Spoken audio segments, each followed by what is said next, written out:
She always fingers me every day. Papa, that's not what that So means. what are you trying to say? That she can finger me, but I cannot finger her?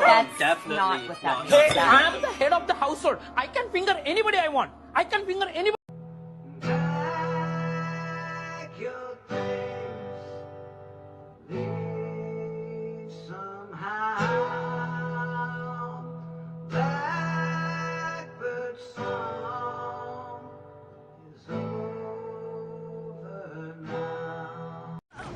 Oh, no tears, please. It's a waste of good suffering. Boom, just like that. We're live. Sorry that we are late this morning. I do apologize. I'm very, very tired. I went to bed very, very late. And yeah, here we are. Good morning, TM. Good morning, Rad. Good to see you both. Good morning. That's too much. That's too much. I'm not sure if I'm that good morning yet, but we'll figure it out. All right. I'll take it back. Good morning. Dial it down at least 10% Sounds there. like Early bunch Dan. of rock pebbles are hitting my roof, but I'm pretty sure it's just ice rain. Dude, yeah, it's brutal where I live. It is like deathly cold, and it's already snowing. We already have a snowfall watch. Like, there's snow on the ground already. There's lots of it. Just no more snow. Fuck, leave us alone. Snow. But it is what it is. I do live in Canada. Boo. But it's all right. We'll figure it out. How's where you live, TM? You usually get way more snow than I do, but I think you've been pretty good. It's super cold here. Like, I'm not going outside. Cold. Yeah, it's really cold. I went to the store this morning to grab some papers and a lighter, and I was like, "What? That is a terrible idea. This was a bad plan." Don't you hate that when you're just like you're like you walk outside and then you start walking and then you're just like the whole way there you're like this was a bad idea. This was a bad idea. All the way there. I've been there. My corner is on his way to hockey. No place like home. There's no place like home. Dude, if I could put my red ruby slippers on, I would, brother. I don't think they go well with my eyes, but I don't care. I like red ruby slippers, dang it. I'm going to wear them. Canadian Survivalist in the chat. Comic Mike. What's going on? Good morning. And Dan's Comic Corner. He's going to hockey. But he's got us on in the car. Very cool. Comic Mike says it's very cold in Quebec. I would imagine, bro. Quebec it's usually pretty cold in that area of town in the wintertime. I live in Niagara Falls, and it is cold as hell here and snowy and gross. I went outside, my face hurt. I was like, that's not good. Well, we'll figure it out. Yes, sir. I don't know if Cliff is still alive, but I know he was on this morning. There's comics and coffee. He was on with Cliff. Cliff was on. Yeah, Cliff, I think he was doing comics and coffee or something this morning. Started at 10. I'm not sure how long he goes. Yeah, he's probably done by now. I would think so. Yeah, man. I don't pay attention to anything on church day. I'm just like, I'll just hang out for a little bit until church. I don't look at YouTube at all. It's because you are a part of church, my friend. Bobby D, what's going on, brother? Yeah. The channel. I was watching, and I blame Benny. Benny, if you're watching, or if anybody can tell Benny it's his fault, because it's his fault I got back into wanting to rewatch this show because I brought up a comic book based on the show, but it's his fault. So Benny got me wanting to rewatch Fringe. So I watched this second episode of Fringe just before I jumped on here. Very cool. Good morning, Susie Q. Very good to see you. Yeah, I was watching, I think, Astonishing Auction last night. I stayed up really late. They go much later than we do on Sundays for some. I'm like, it's already 2 a.m, boys. I gotta go to bed. I can't deal with this. It makes sense though. It is Saturday night. Yeah, that's true. That is true. Sundays we usually, quit around 12:30 or something like that. 23 March, what's going on, brother? Good to see you. The monster. Yeah, man. Yeah, no, I got into because on the Hot Five Commandments, I had a book, Invincible 69, and I was like, that book's going to go up in price. That was going to be on my next week's spoiler, but it's not really a spoiler because I took it off and I shouted it out yesterday on the short. So I was going through like what would be a cool key comic, and then for some odd reason my mind went to like um, actors based in comic books, and then I found Fringe, the comic book beyond Fringe beyond the show or something like that, and it's written by Joshua Jackson, who plays the main character in the show. Okay, very cool. Yeah, what was your? I know you Invincible something or other, right? Is on your Five Commandments this week? I know you were talking about it yesterday. It was going to be on the Five Commandments, but I was like, it'll be. I need to put it on there sooner, Yeah. and that I need to like before it goes way up in price, like get your hands on it now and stuff type of deal. And I was like, yeah, Thursday's too late. So I took it off there. So I have my list ready for Thursday, except for one book I need to replace that book with. Yeah, because they showed her in the trailer, right? So that book is Yeah.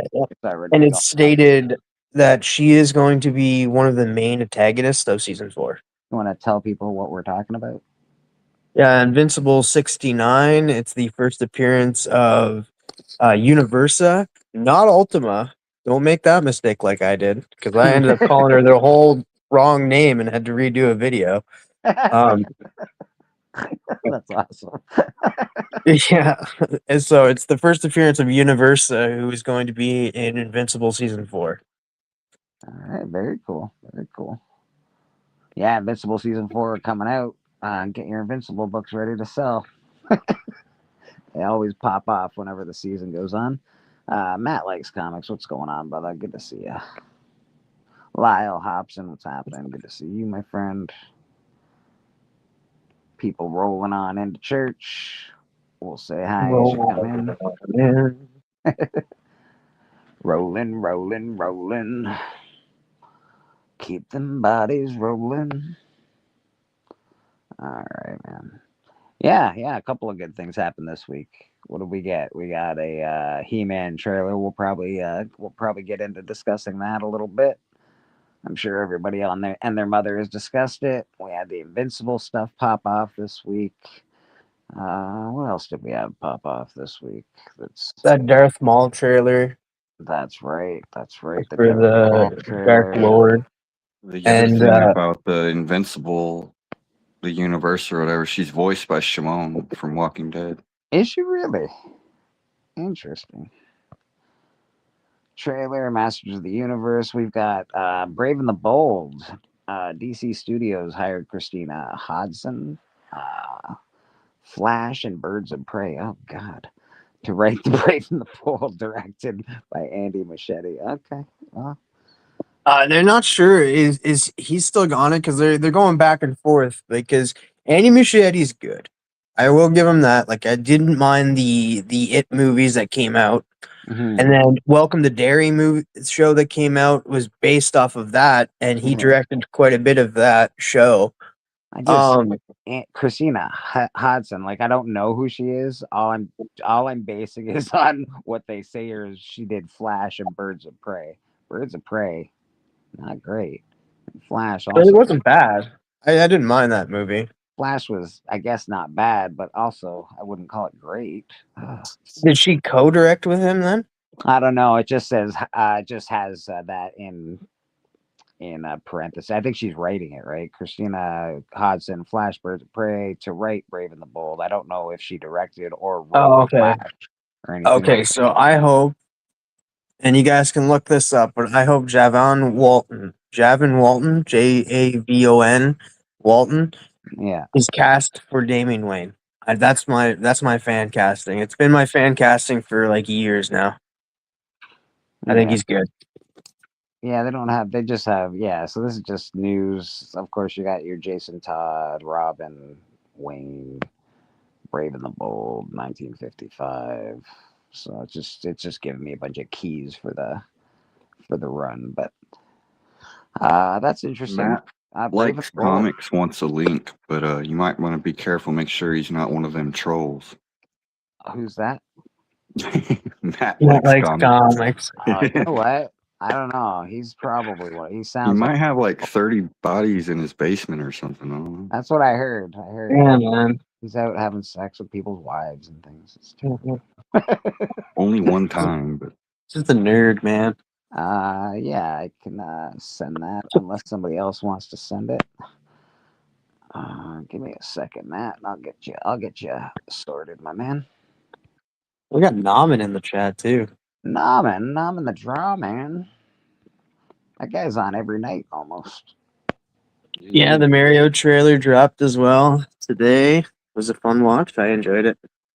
I usually am like a silent partner in Namen's streams. I like to watch them when I'm just hanging out. Where are we here? Matt likes comics, you say. Matt just got to 800 subscribers, man. Yeah. So I'm happy for him. I'm also a little jealous. I'm like, come on, bros. Come on, bros. He beat you. I don't know. That's when you give him the congratulations, Matt. F you. Yeah, basically. You know. Mr. Nah, man. Wellbore's in the chat. What's going on, brother? Very cool. Yeah, we started late this morning. Not sure what happened. I woke up a little late. Then I had to go. We got somebody backstage. And then all sorts of terrible things. It was awful. How's the weather there? It's storming? No? We got to bring this guy in. He's probably going to brag and be all like gloaty and stuff. God dang it all. Mr. Yeah, Matt, I have a beef to pick. I have a beef to pick. Yeah, I bet you do have a beef to pick. God dang. I see everybody saw last night. I know the Oh, yeah. Oh, yeah. I didn't know Yeah, Rad. I didn't know Rad was there. Did you erase it? I had to. Why? They made comments in the video that could affect my job. Oh, okay, yeah, okay. I had no choice. Yeah. You might want to not open that up to the public anymore, sir. No, it was a case of So I thought that was. I will say that was kind of crazy because that's next level trollism. Oh yeah. Listen, I can applaud them for the organization. And, okay, I did comment that I bet you if it had happened to somebody else that I didn't know or something, I probably would have found it amusing because I'm a dark son of a bitch. Kids, just a second. Kids, can you turn it down a bit? But the fact is, it happened. Nothing. I've done this before. This was the third time I've done something like this. The first time we discovered Chonko. Chonko came on and we had a great time and it was a good thing. Second time it came on, Comic Mike came on. So the last two times that I did this, it discovered new talents and I was hoping to do it again, I made You just have to be careful. It happens. Yeah, I made a big mistake. Louis I don't know if it was a big mistake. It wasn't a mistake. You've gotten. My mother always said this: is that when the lawn is like this, and as your head gets up far enough, the lawnmower comes by. Yeah, that's okay. No, you know what? I've opened up to the public. I used to stop that after a while because I did have some trolls pop on and people would. I remember when it happened. People would get links and they would come in the back room once we were backstage and they would like hang out back there. This was before you could see it on StreamYard. Now you can see it. Like I could tell how many people were backstage. But yeah. Well, you know what? Lesson learned. I feel really bad for Louis because Louis was a little that was his first time on. He was a little nervous about coming on, and now he feels like he's I think he was a little traumatized by it. Well, we got and hanging out with us. We got Aggressively Relaxing. We got Mike. We got who else we got around? Cali Comics. What's going on, brother? Cliff on Comics. But at the same time, I realized looking back when I was going through the comments to ban everybody, Yeah. they had a keyword. So like as the second they put the keyword in, they all came in, and that was the thing. So if anybody gets the word skull, SKOL, in their comments, be prepared. We got Biggie Chic in the chat. We got Patel in the chat. Good to see everybody this morning. Now, Cliff Biggie on- It's not the worst thing that I've ever seen. Like, No. they're giving too much details. Like Remy Q had a stream Oh, where he invited somebody on, and their camera was off, and then as soon as it came on, it was their private part. yeah. It was on a live. I was just like, oh. Yeah. You got to watch that stuff. Well, I suppose that Callie just said skull. So watch out. Yeah. Get him out of here. Get that Cali guy out of here. Nah, we like Cali. He's all right. Oh well, live and learn, Stephen. Even if I'm he's so gang, sorry that's that because I know that you don't like that stuff a lot, and I'm so sorry that happened when you were on. You don't have to apologize at all, Matt. You're doing what you are a friendly and welcoming person. And you wanted to share that, and that's the way you approach the hobby. That's what's one of your endearing qualities. And the idea that you thought being welcome, but then you found out what everybody else finds out is that there are people in this world that are really bad cats, and they are marplots, and they want to do stuff like that. So you were shocked. I looked at your face. You're going, uh-oh, where is this going? And then both Alan and I said, hey, nah, this isn't going so good. Then you came in, and then it was goodbye. So, Yeah. but you were trying to be a nice person, and you just have to know who you have. It's very simple. It's like Bleecker said this himself, and that is you have to see them, look them in the face, and look them over before you let anybody onto your stream, on your stream. And if you don't know who they are, or if it doesn't feel right, if they haven't established some kind of a connection with you beforehand, they don't get on. Well, in Comic Mike's case, I had talked to him, and he had come on because he was starting a channel. He and I had already had a back and forth Instagram. In the case of Chonko, I took a gamble based on his name. His name is Comics and Nerd Culture, right? Yeah. And the problem is as we said last night on there, some people pick wacky names like Booby McButtface. So the names like Mr. Beefy or whatever the hell. Beef drippings. Yeah. To me, could have been a guy from Texas or Alberta. I don't know that. Like Yeah. Matt, I'm just gonna say, someone with the name Beef Drippings, just watch out. Watch out. Yeah. Well, and there was one guy. I will admit, beef. Your beef joke afterwards, Bleecker, made me laugh. Okay. Yes. Yeah. I'm just gonna say also, some men just want to watch the world burn. We know this. It was in a movie. And one of the guy's names, like he used his real name. Well, I'm guessing that was his real name, but like it's hard to know like who's like most trolls too. They hide themselves. They don't show their faces. So how are you supposed to know that they had malicious intent? Well, I didn't because, as I said, like what should have clued me in was the fact that they all came on at the same time. Yeah. I mean, like when I went from 24 viewers to 46, I should have realized something was up. I didn't even notice that. You know what, Matt? It happens. It has happened. It's happened. I learned the behavior from Comic Journey. I actually really enjoy opening up the stream and inviting new people on, but I found quickly enough that it's not a good idea. That's all. It sucks. Yeah, well, it sucks. I'm not going to do that again. I'm going to do like you do. I'm going to say, if you want to come on, send me a message. Send me a message. If you don't know me on Instagram, I probably don't have the time for you. Well, I mean, it was a rough lesson, but I learned it. Yeah, you're good, brother. You're good. It was. I'm not gonna lie.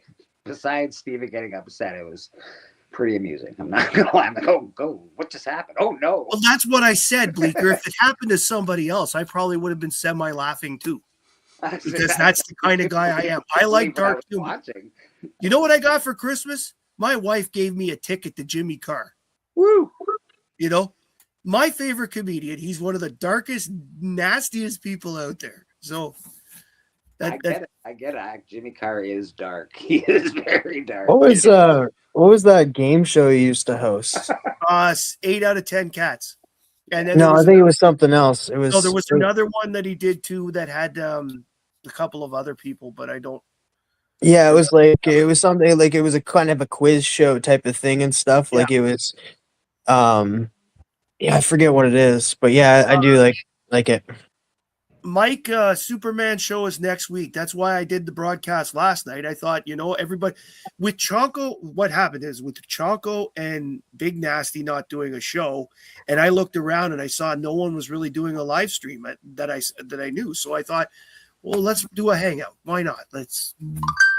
You deserve it, man. You made 800 subscribers, dude. That's no joke. Yeah. Good job, buddy. Hey, I ended up with 3 more subscribers out of that crap last night. Beef Drippings, Creep McCreep, and Joe Blowhead, And Ed Mr. Beef Asshat, Matt, I just want to say one more thing on this, and it's this. You have become big enough that you've attracted the trolls. Yeah. You are big enough now that you have attracted trolls, which indicates that your reach is getting further and further, and this is part of the cost of doing business. And I almost would say that in a backhanded way, it's a compliment that they figured they wanted to get to where you are because people would see it. They're going to go, if they're not going to do it in a darkened room with someone that's got, 4 people watching, they're not going to do that. They want to get their imprint out. And you're a rising star. And as a result, they decided to target you. So it is kind of a feather in your cap. Well, I suppose that's true. I appreciate you saying it that way, Stephen. Anyways, my daughter's got friends over, and as you could probably tell, the house is a little rough. Yeah. I just wanted to come on and comment about last night quickly so that people would understand. You're good, Matt. We love you, buddy. All right. You're a good man, Charlie Brown. I will be watching still, Stephen. I'm looking forward to your books. All right, brother. Perfect, man. Perfect. I wonder that as well. Callie says vertical streams are international waters, and he is not wrong. You go into a vertical stream, it is dangerous in there. What's a vertical stream? So we're doing both right now. You know that the reason that we have that weird thing on the side that you don't cell phone? Yeah, that's it's for cell phones. So it's verticals are. It's just very different in there. It's not the same as it is out in the open plains. I don't have a channel and I still don't have trolls. Nice. Callie and Beckerman. Beautiful. We get trolls in here once in a while. They don't stay very long. They usually leave pretty quickly. Listen, well, Beckerman and Chris stay a long time. What are you talking about? What's that? What's that, TM? I was gonna say, listen, I talked about you, how I look, and how I'm ashamed of how I look like a troll. Can you not call me a troll no more? Well, TM, we're used to seeing your pretty face, but we don't know anymore because you're behind an avatar now. So I do apologize. I don't know. I still put out videos. Nice. I know you do, buddy. I second that emotion. Nice. Steppo is invited to the ShikiCon as a distinguished fellow of the pulp and artistic periodical genre of the show. Very nice. Yeah, you have a special invitation to the ShikiCon, Steppo. Good for you, buddy. Fair enough. See, that's a distinguished. I don't know how distinguished I am, but thank you. It's an honor. In fact, it's an honor. The Sheik is the best. It was quite an auction last night we had. Yeah, it was fun to watch. I didn't really buy too much, but it was fun to watch. I'm just there to troll Paul because he owes me some stuff and he hasn't mailed it out yet. So I just really. You're a little slow on the uptake. I have to say that Roman Curtis is a force of nature. And So I'm bidding on a book where Troll puts up that Strange Tales. Aggressively A wrong. unicorn. That's what I like. That's right. He put up the Strange Tales, the Steranko cover, the white one with the robot on the cover. Yes. Yeah. And he started that, a 9.0 white pager. Beautiful, beautiful book. And he started it at $1. And so was getting another cup of coffee or something. And I came back on and I said, "You're starting this for you starting this for $1?" And then Roman comes in and says, "Collecto, Steppo, he doesn't know what a dollar bill is. He's so used to $100 bills, he doesn't know what he can't remember the last time he saw a $1 bill." And it was so funny. It cracked me up. I really did. I actually put in the chat. I said, "Man, Roman, you cracked me up." It was just the delivery. He delivered it cold, right on the money. It was funny. I really did laugh at that. I do know what $1 is. I really do. I'm not gonna lie. Except, why am I big? How did that happen? Because you're just that kind of guy. I don't want to be big. There we go. That's much better. All right. That was so funny. See if we can't get a little better action. I'll be right back, gents. He's going to go get better action. Was he going outside? What's he going to do? He's gonna move to his computer, I think. Go to the computer. It's a little nicer, a little brighter.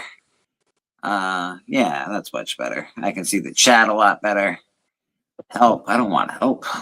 There we go. We got rid of the penny while Steppo got rid of the dollar years ago. Nice. That's nice. Yeah, I got some new stuff kicking on the wall behind me as well, which is pretty cool. Actually, I will make myself big for a second. It's your show. Rock on. Lots of good stuff back there. Anybody sees any good stuff that they're looking for or want, some absolutely, pretty much everything's a key on that wall. So check her out. Castle Grayskull. Take the Castle Grayskull. That'll be $450. I saw there was a guy, and I can't remember who it was. Oh, I think it was it the Cookie Man that had all the comic books from all the toys and stuff like that? I can't remember who it was. He had, and this is the comic from this book, this one, and it's the most one. He had a stack of these mini comic books from the toys. Yeah, the original He-Man. Those are technically the original books. I wouldn't call them a comic book necessarily, but they're adjacent. Yes, this is the term. They are comic books, but they are adjacent to the real Quill. Yes, I actually pulled out my Masters of the Universe stuff last night. I beg your pardon. You know, got to pull out my Master of the Universe. That's what the ladies are calling it these days. Holy smokes! Get Atkinson on the line. When you pull it out, do you say, "I have the power"? Oh no! Look what we're doing here. Obviously. What would be the fun of pulling something out if you can't say "I have the power"? Why is freezing over? Nice. I always thought he looked like the haircut is sort of like this Buster Brown hairdo he had is, this Prince Adam. But you read the story of how that show was and the pressures on them for the animation, and the toys came out, and then they started the cartoons, and they couldn't be violent, so it's a lot of noise and fire, and they saved money by having the panel. Very good, Matt. That they had these set pieces. For example, for when Skeletor would turn into, when Skeletor would do his thing, or when he would, or when Prince Schmidlap will turn into He-Man, and they basically recycled that. People look for that, but it saved their money by having that happen. It's just interesting how the whole thing went down. Got to give some love to Mr. Matt for that $2 donation. Appreciate you, my friend. Okay, you had a balance of 93 cents. All right. And at an average of 2.25% interest over a period of 1,000 years, that comes to $4.3 billion.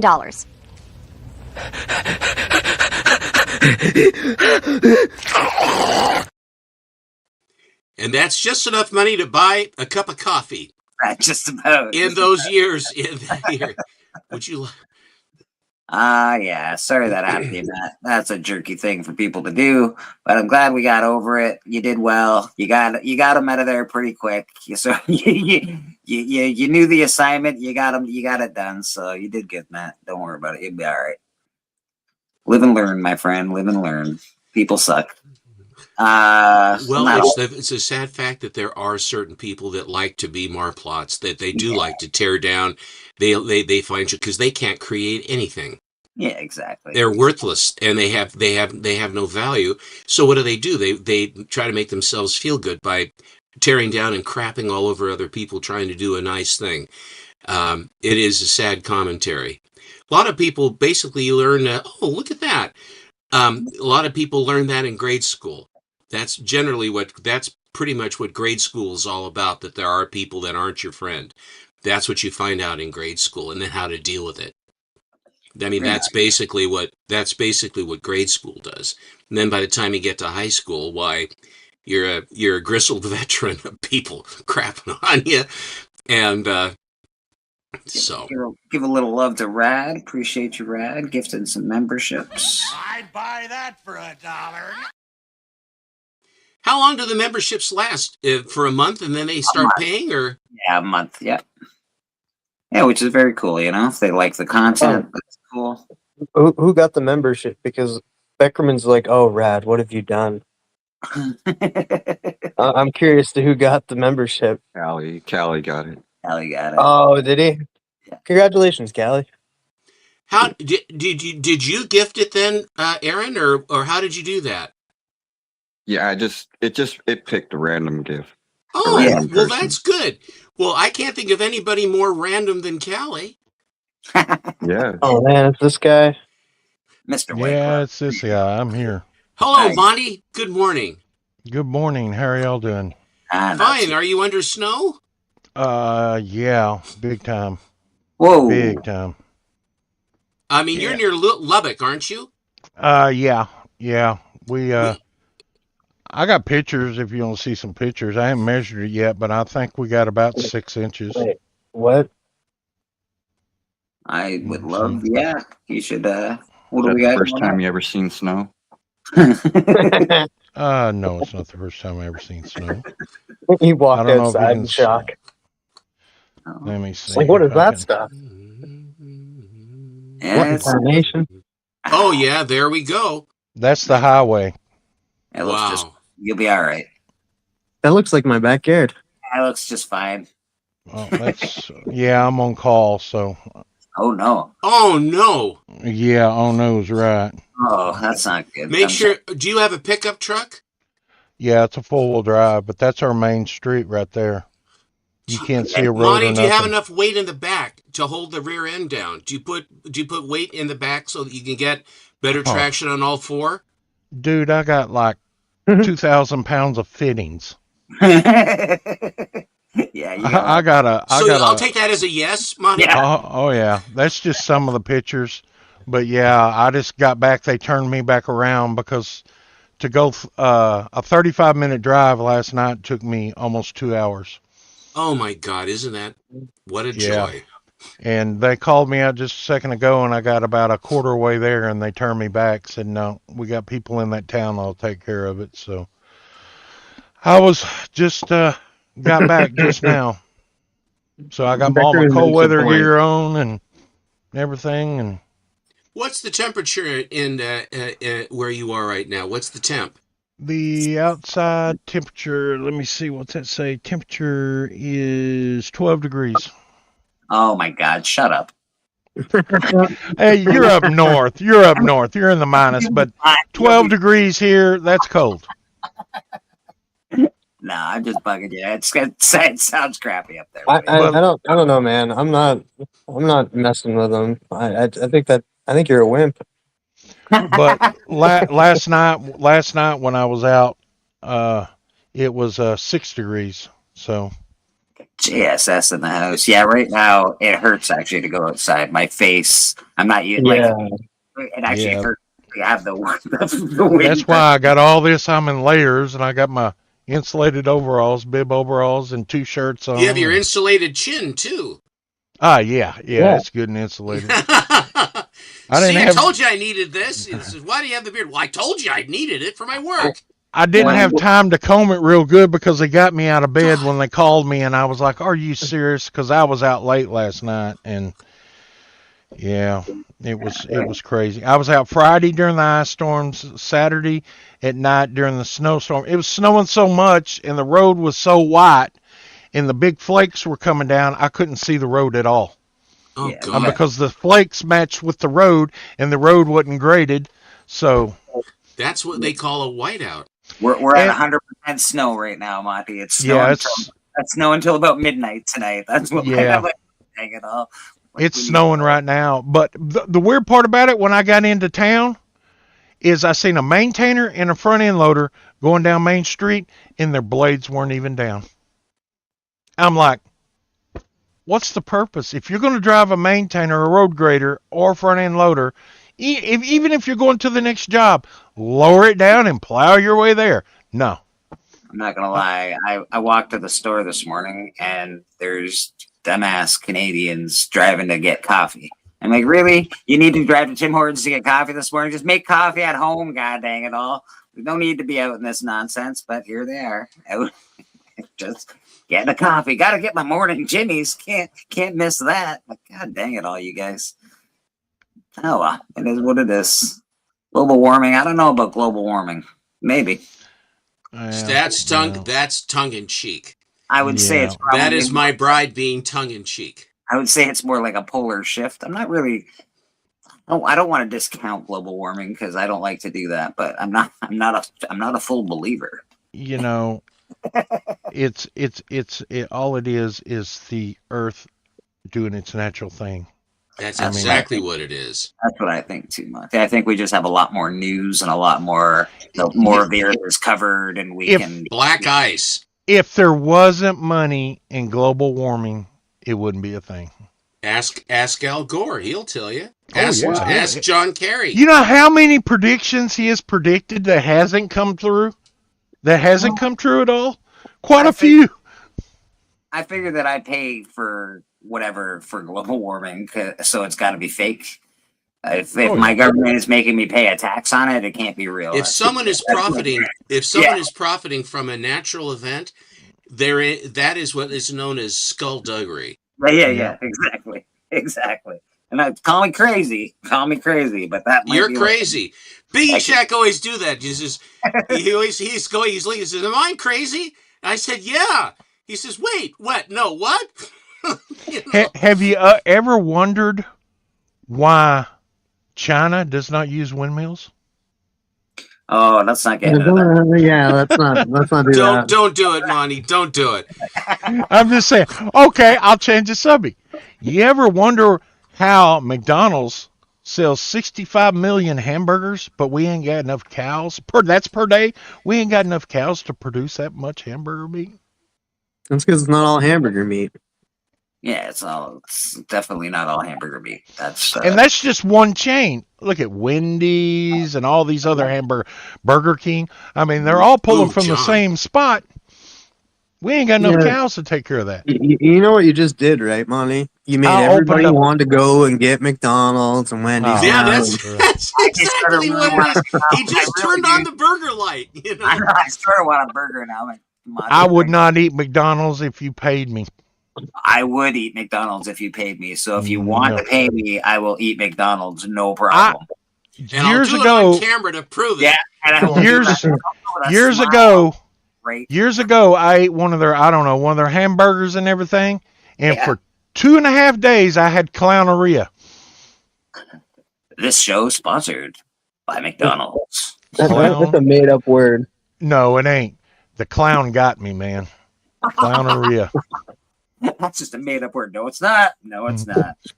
I lived it. I've coined that phrase. So remember that. Whenever you get sick off of McDonald's, say, "Yep, the clown got me. I got clowneria."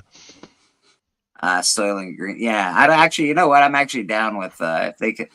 All right, whatever. Cloning. I'm not necessarily hip to cloning a full person, but if like you can clone a liver for someone to use, I'm down with that, man. If you can clone like a heart, hey, instead of having to put plastic hearts in people, I'm hip with all that stuff. I like science. Wasn't that Blade Runner or something? I just like science. So all these people that are against all this stuff, I'm just like, come on, guys, can't we just like, I don't know, help people out, clone a heart, clone a liver? I don't know. They grow ears on the backs of rats. I watched that on a science show. And I was like, that is so weird. But it works. Thank you for that image very much. Thank you. Good You morning. know, that sounds like a rock band. Third ear rat. Third ear rat? I like Yeah. it. I've seen them grow a human ear on the back of a rat. Me too, brother. Me too. Wait, what? Yeah, no, they did. Is this deja vu? Like I feel like this just happened. I wonder if they can understand English if they grew it. Well, generally when you have a rat with a third ear, they go into politics. Israel has grown rabbit hearts. Yeah, man. I think didn't we clone a sheep at one point in time? I thought that was sheep, but I thought that was forked tongue, Steppo. In the 90s, I think. Got that ear from nice. Nice. Yeah, and we brought back a version of what the direwolf. Did we do that? Yes. Yeah. God, we are not a smart human species sometimes. Yeah, that's all we need is another meat predator out there, you know. That's the issue, though. All these D&D people, they're rich now, so they're just like, we need direwolves. I want that. I'm going to vote for the saber-toothed tiger. Let's bring it back and release it. There's some cities I'd love to see a whole group of them go in. They want to bring a woolly mammoth back next. Nah, they're too docile. But let's go like more of like vicious. Let's bring back the T-Rex, guys. Nothing bad will Well, you happen. got to if we do start that. small. You got to start with the mammals and not the lizards. I would think that something in the air would be really scary. So let's bring back a pterodactyl. I think. Oh man, that's actually scary. I think it just picked that. Yeah, we're like little animals to them. We're like a bird chasing a mouse. Like, yeah, I can't run fast enough for a pterodactyl. Come on, dude. Give me a chance. Genetic manipulation, not cloning. Yeah, man, lots of weird stuff going on. Did everybody get a chance to see the He-Man movie trailer that popped out this week? Masters of the No, I didn't. It is pretty good. It's not bad. I loved it.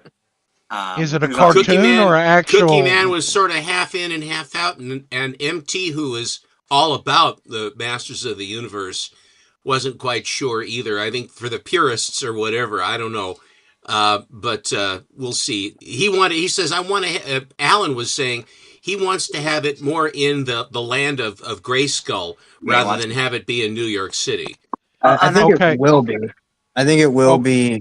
Like most of the I think we're gonna get like a small portion of it in the real world, and then we're gonna push right into like the fantasy world. Okay, let me ask a question. Sure. Is it a cartoon or live? Live. Yeah. Oh, okay. Who's playing He-Man? Nicholas Gattazzini. Have no idea who you wouldn't know him. Have no idea who the Zini young is. guy. But he looks the part. He looks like his face. He's got definitely He-Man vibes. He's not like, obviously you can't be as big as He-Man. It's ridiculous to even think that. So I don't know who they're gonna get to. Yeah, they couldn't. You can't fill out a He-Man. Like, look at him. It's ridiculous. So the guy is pretty good. Skeletor looked great. Some of the effects looked a little cheap. I'm not necessarily a big fan of the way they film movies now. I'm not sure what they're like. Everything looks really fake all the time. And like light shining on somebody's face doesn't look real. Like nothing's filmed in the real world. It's all that. Everything looks like it's on a green screen. Yeah.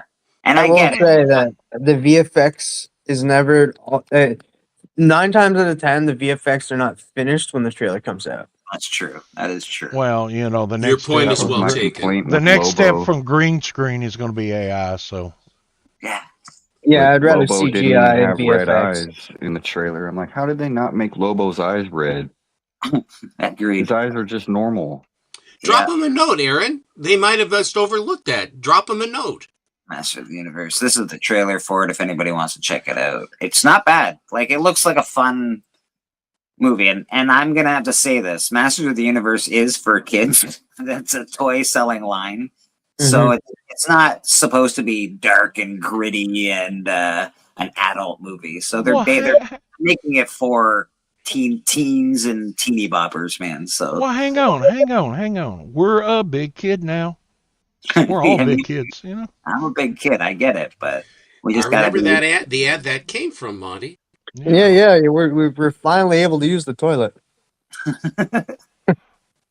First trailer in a long time that I'm hyped for. Yeah, I didn't mind it. I thought it was okay. I thought the trailer was right. Hi, Mike. And now that we're talking about it, Beckerman's going to be more inclined to go see this in theaters. What is it? At He-Man Masters of the Universe. You know what, TM? I am such your friend. I watched that trailer this morning so that the next time you ask me, because you've already asked me like 8 times if I've watched it. Yes, I've watched it. It looks good. I'm excited for the movie. Wow. There you go. Thank you, Beckerman. See, I'm willing to change for you. What year does it come out? Not willing to watch a 47-minute video. what year is it coming out on TV? This year. I can't speak to that. Monty. Yeah, on TV. Yeah, I'll be excited then. So, what? I'm trying to remember who's distributing this. Is this Paramount? I'd have to look. I don't know. I think it is. Again, I thought it was pretty good. I don't love the fact that it's on Earth again. That was like the biggest complaint from like all of the He-Man fans in the last movie. They were like, "Why is it filmed on Earth? There's Eternia, right? Like they live on a place that we." We're doing Idris Elba is the Man of Arms is a good casting. Yeah, I like Camila Mendes as well as Tila. Well, you know why it's filmed on Earth, don't you? Jared Leto is Skeletor. You know why it's filmed on Earth. I mean, why? Because of the multiverse got fractured, and he came through. Man, that explains everything. That's explain everything. I'll give you that. I'm gonna laugh my butt off at it. Shows a big blue crack, and he comes walking through, and Skeletor and all them come flying through. I told y'all. Well, he's not a Marvel character, so that's great. He is a Marvel character, isn't he? He's a DC. No, he isn't. He's DC. Didn't Marvel come out with him? No, DC. Well, they fractured all the universes, so they didn't fracture that one, my friend. They got. There are some universes that don't crack. Okay. I don't know. Spider-Man and Superman team up here recently in a giant size, which was an alternate reality. Monty. Yeah. So, it comes out June 5th, and since it is Amazon MGM, if you have Prime Video, it'll probably be out on that for free in September. I'm talking regular over the airways, analog. No, they're getting rid of that. You opened up your window, stuck your head out, and your neighbor opened his window and turned his TV onto it, and you could watch it that way. I don't know. So everybody's freaking out because of the he/him thing under his name. That makes sense. That's a joke, frankly. Isn't it a joke on He-Man? Yeah. They're using the pronoun as a spoof. I'm with you, Mike. You're right on the money. Yeah, I agree with that. So people are freaking out for this nonsense, and it's like, give it a chance, boys. Come on, chill out. Yeah, just over that. It's just it was funny. It was supposed to be played for humor. I would think that the reason the joke got made is because the original name of the character is He-Man. I would think so. So. And of course, being a He-Man is ancient. That's like 40s, 30s. He's a He-Man. Well, what's look that? At it this way. That's exactly what he is. Look at it this way. At least it ain't called They Man. Who we got? You working on your Type 5 for the Jungle Hut there, Monty, today? That's like the 7th time you've made a joke, and it's just like... It's the snow is causing it. It's the snow. Yeah, I got this dry sense of... When they get a taste of... you have a dry sense of humor. That's good. Dry snow. Very good. I'm Yeah, with you. I got a dry sense of humor and everything. So this is I'm gonna send Cliff a link. He's asking for a link. that's snow. No, Oh, brother. And it's dry snow? no. We had ice, then we had snow, then we had ice again, and we had snow. Oh, So God, that's the worst. Other yeah, than black I mean ice, my that's the pickup worst. You my crunch pickup into was right doing into ice. it was So doing this all the way. the thing about Leto is I'm not a fan of Leto either, but he's good at getting his ass kicked. So I'm like from Fight Club, so he might be good in this. Okay, I'm not a fan of Leto as a human being, but his acting is not awful. He's been in some bad movies that have had bad writing, but Leto is a pretty good actor. I don't care what anyone says. I've seen him in movies where he was brilliant. You don't care what I say anymore? I care what you say, Steve. Gosh. Yes, you. Gosh, it's cruel. Requiem for a Dream was good. Yeah. Wasn't that Jared Leto? Lord of War was amazing. Requiem Yeah, for I a like Dream. Lord of War. Yeah, Requiem for a Dream's hard to watch. Don't get me wrong, but it's a great movie, and Jared Leto was amazing in it. He suffers from bad writing, and he's human. What movie? As a human being, is pretty terrible. What movie is he in with Jake Gyllenhaal and they're on the highway? Hi, Cliff. Good morning. Hello. Jake Gyllenhaal with Jared Leto, and it's set to the time period of the weekend where Cobain kills himself. Oh, Perfect timing. Perfect timing. Uplifting event to have. Highway. Thank you. Thank you. I was gonna say, can we just take a moment that this man in front of me, in front of Scarlett Johansson, had the nerve to stare at Mateo's crotch and hit on him. And I am so lucky that Mateo's a chubby chaser and Jared Leto just looked like Skeletor to him even then and had no interest. But if my man was susceptible, that could have been very problematic. Very problematic. You know? What are you talking about? Okay, so sometimes circa 2010, 2011, I'm at Mateo's restaurant, my ex-fiance. Jared Leto. Okay, I didn't know who Mateo was. You were saying it like it was common knowledge. Mateo's the original love of my life. Put that under Cliff Facts forever. He hit him. I've got it. It's in my Cliff Notes. Please. Please. By the way, my coworkers for my birthday actually framed a bunch of Cliff Notes and gave me for my birthday. I was so thrilled. So he came in with Scarlett Johansson. It's a small restaurant. Sat in the corner of the restaurant. Unscrewed the little light bulbs so there'd be less light. I'm like, it's daylight. People gotta recognize you fuckers. I will say I really enjoyed her casual gear. She just had a Yankees button-up jersey and the Yankees hat on, right? And so he unscrewed the light bulbs. They're talking. Mateo comes over to see if they're like, whatever. She mentions that she's hungry, but she has somewhere to be. And they chit-chat for a while. And he's making eyes at Mateo and flirting with Mateo. And Mateo's just being himself, just wonderful and Italian and tall. And it's all very good. And I'm like, I don't appreciate the way you're looking at my man. But of course, I'm in my little corner, chill. So when he left, I was like, did you see him staring at your crotch, Mateo? And he's like, yes, Cliffy, I did. I was like, oh my God, the nerve of this man. So Scarlett left her laptop and Mateo put it behind the counter. So she came back later to check on her laptop and he gave her a bunch of free like appetizer food, which was really nice because she was still hungry from her appointment. Making sure that you guys are open. I'm going to make the walk. Okay. Boston Chris. So I was hungry. Did you eat breakfast? She was thrilled to get, she was thrilled to get her what do you call it? She was thrilled to get her laptop back. And but my favorite part is she got into her car after she was done with us, and her car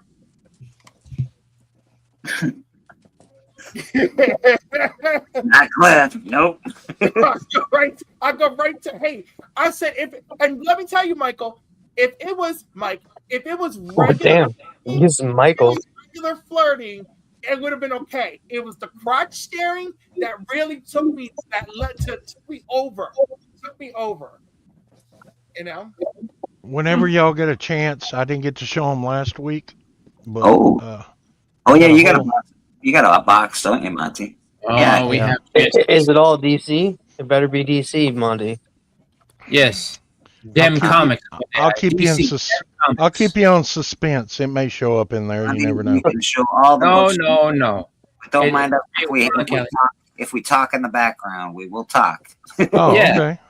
Yeah. No, I don't And mind. so- I don't so- mind. so that box is full of DC, the comics. So So this is a box that I had bought. One of the ones I bought off a guy. They're newer books and there's some older books mixed in. I kind of put them in order. I've been putting them in alphabetical order. Ooh. So, or kind of order.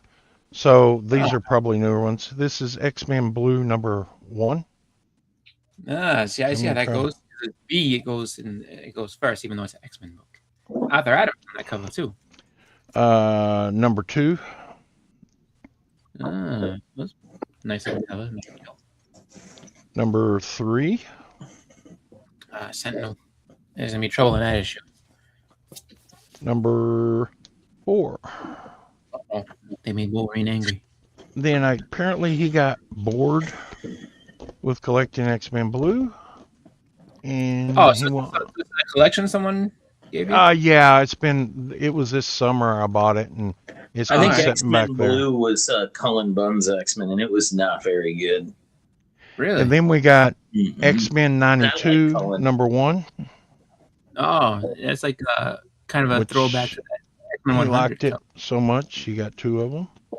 X-Men number 92 number 2. I like the art on that. That's pretty cool. Alpha Red. Oh, X-Men boy. 92 was a lot of fun, actually. Some of those stories were really good. They had an Adam X story in there that was awesome. Remember Oh, like the that Green? one. vampire. So they put Julie as a vampire in that one. That's good. You lose. Is that arcade? lose. Arcade, yeah. Yeah. Then apparently he gave that 4 a try and didn't like it, and he moved on to something here. It's X-Men Extraordinary, whatever. Number 1. Extraordinary X-Men. Yeah, And that's then what he the old caught man up on Logan on the 16. Those are nice covers. I like those. I Then used he to did- like Magic, then I found out Callie was a fan. Ah, Then he didn't like those, so he moved on and thought Thunderbolts would be a good one to pick up. So Thunderbolts number 1. nice. Yeah, Malin was on that book until he got canceled Number 2.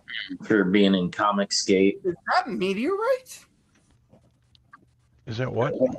Is that Meteorite on the cover with what's his name? With Winter Soldier? AKA Moonstone? Moonstone, yeah. It is. You are correct, Cliff. Then I guess he missed a few issues and went to number 5.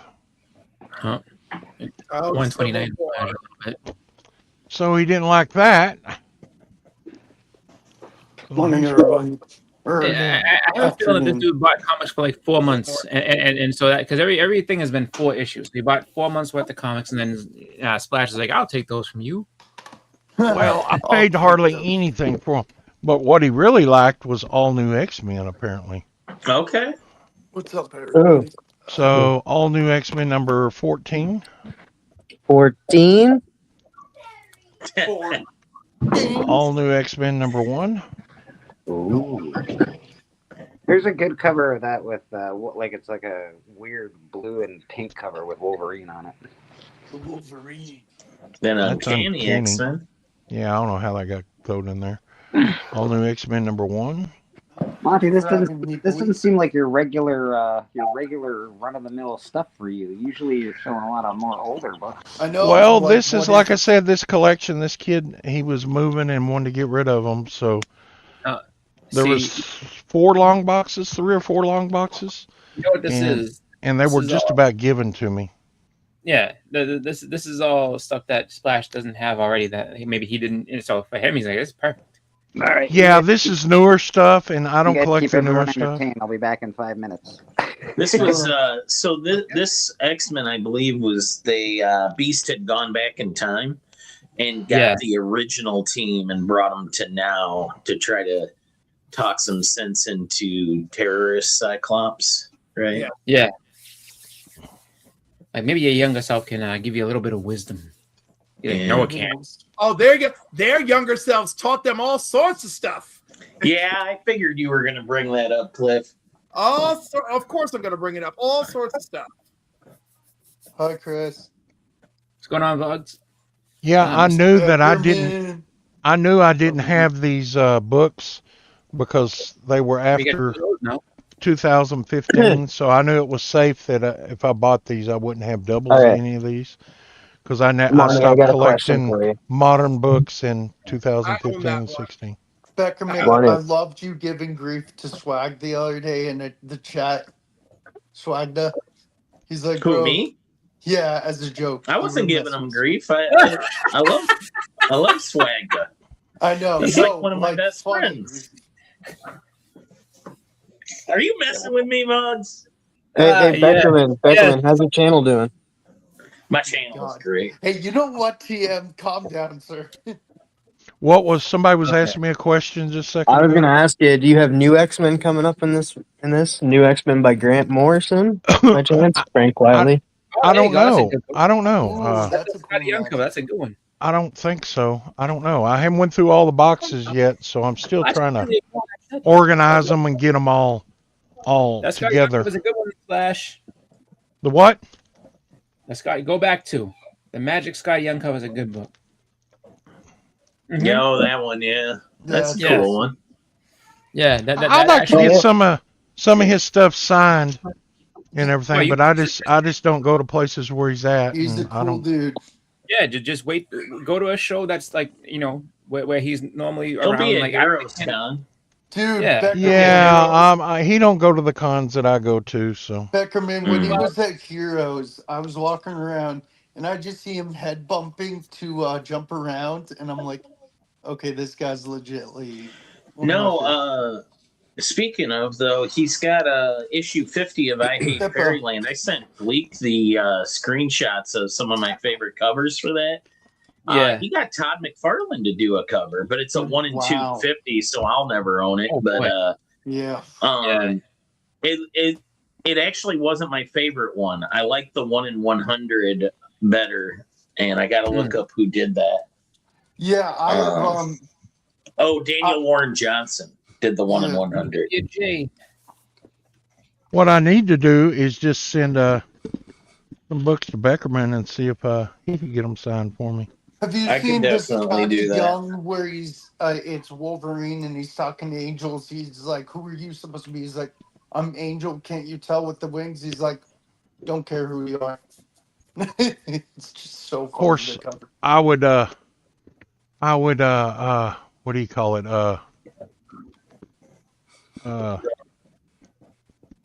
Give you a little extra for getting them signed Hey, for me. Brad, I loved Of your course. Batgirl, the Batgirl you've done recently. The Batgirl with the other characters. Oh, let's Hey, see. Dude, I love it, man. I was like, yes. This is some Chris, some Alpha Flight that he check picked your up. IG. Okay. This is That's some the Alpha Todd Flight. McFarlane. Oh, Hey. I love that book. Great amount of first appearances in Alpha Flight. Number 1 and number 2. Is it an X-Men is their first appearance? It Yes. is, but the first And appearance of 121. Wild Child is Alpha Flight number 1. So for Alpha Flight, as far as an X-Men, you want to get 109, which is first Guardians, Vindicator, whatever you want to call them. Then 120 and 121 is the cameo and first appearance of the team. Yeah, I never Yeah. read Alpha Fly. I heard it's a good. Yeah, it's a good it's a good story. It's I mean pretty much very X-Men inspired. Yeah, see that's That's a key right there. That one. One Yeah, of no, Marvel's that's- lowest selling books, so I wouldn't say it's that successful. I'd say successful. I said it's it's kind of a X-Men inspired type thing though. But it was a good. It does tell you how comics have changed, because look at Alpha Flight got 100 issue plus run. Yeah. Pretty Hey, much Alpha gave Flight, up on like, it. is memorable at least. I don't know why. I like Alpha Flight. Oh, it's just a different style team. Like they Their Well, they adventures are fun. Canadian. Okay. That's a good cover. Sorry. And it's a let's see, is that like a 90s newsstand? See, good stuff there. Jim Lee's first work is an Alpha Flight. Yep, number 53. I don't know if I have 53 in there or not. I haven't even been called my numbers out. Yeah, you might. This guy was a big Alpha Flight fan. Look at this. A lot of newsstands too. Good for him. Yeah. Alpha Flight Had some Assemble. Canadian Sorry.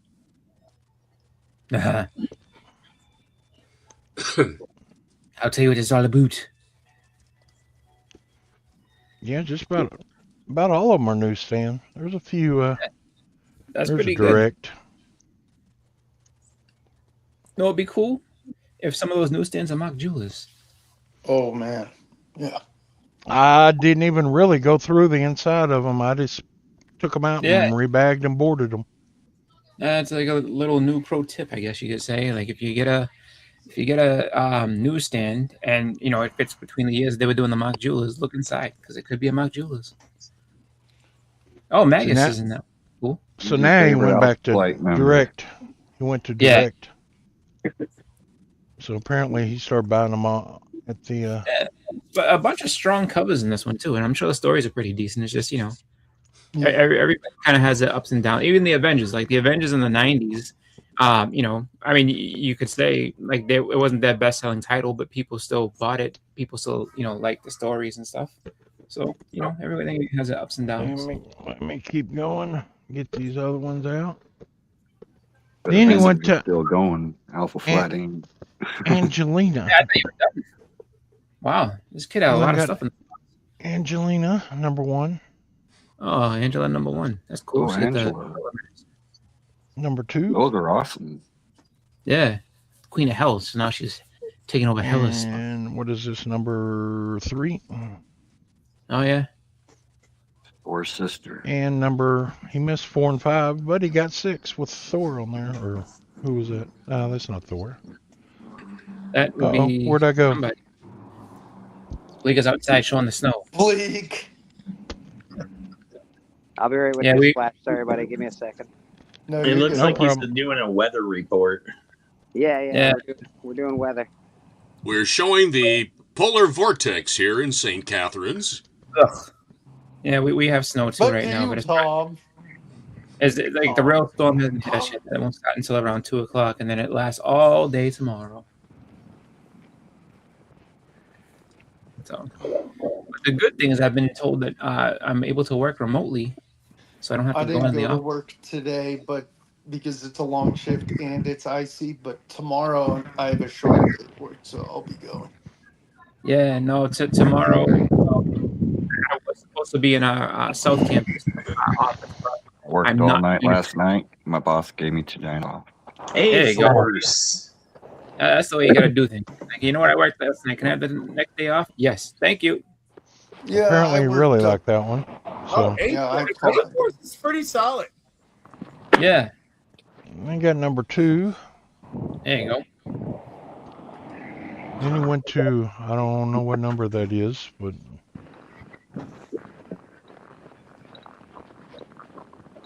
and number 8. There you go. Are you And going to number- get? Are you going to Tim Hortons, Bleeker, to get a cup of coffee? Not a chance in hell. Why is it probably backed up like crazy on there?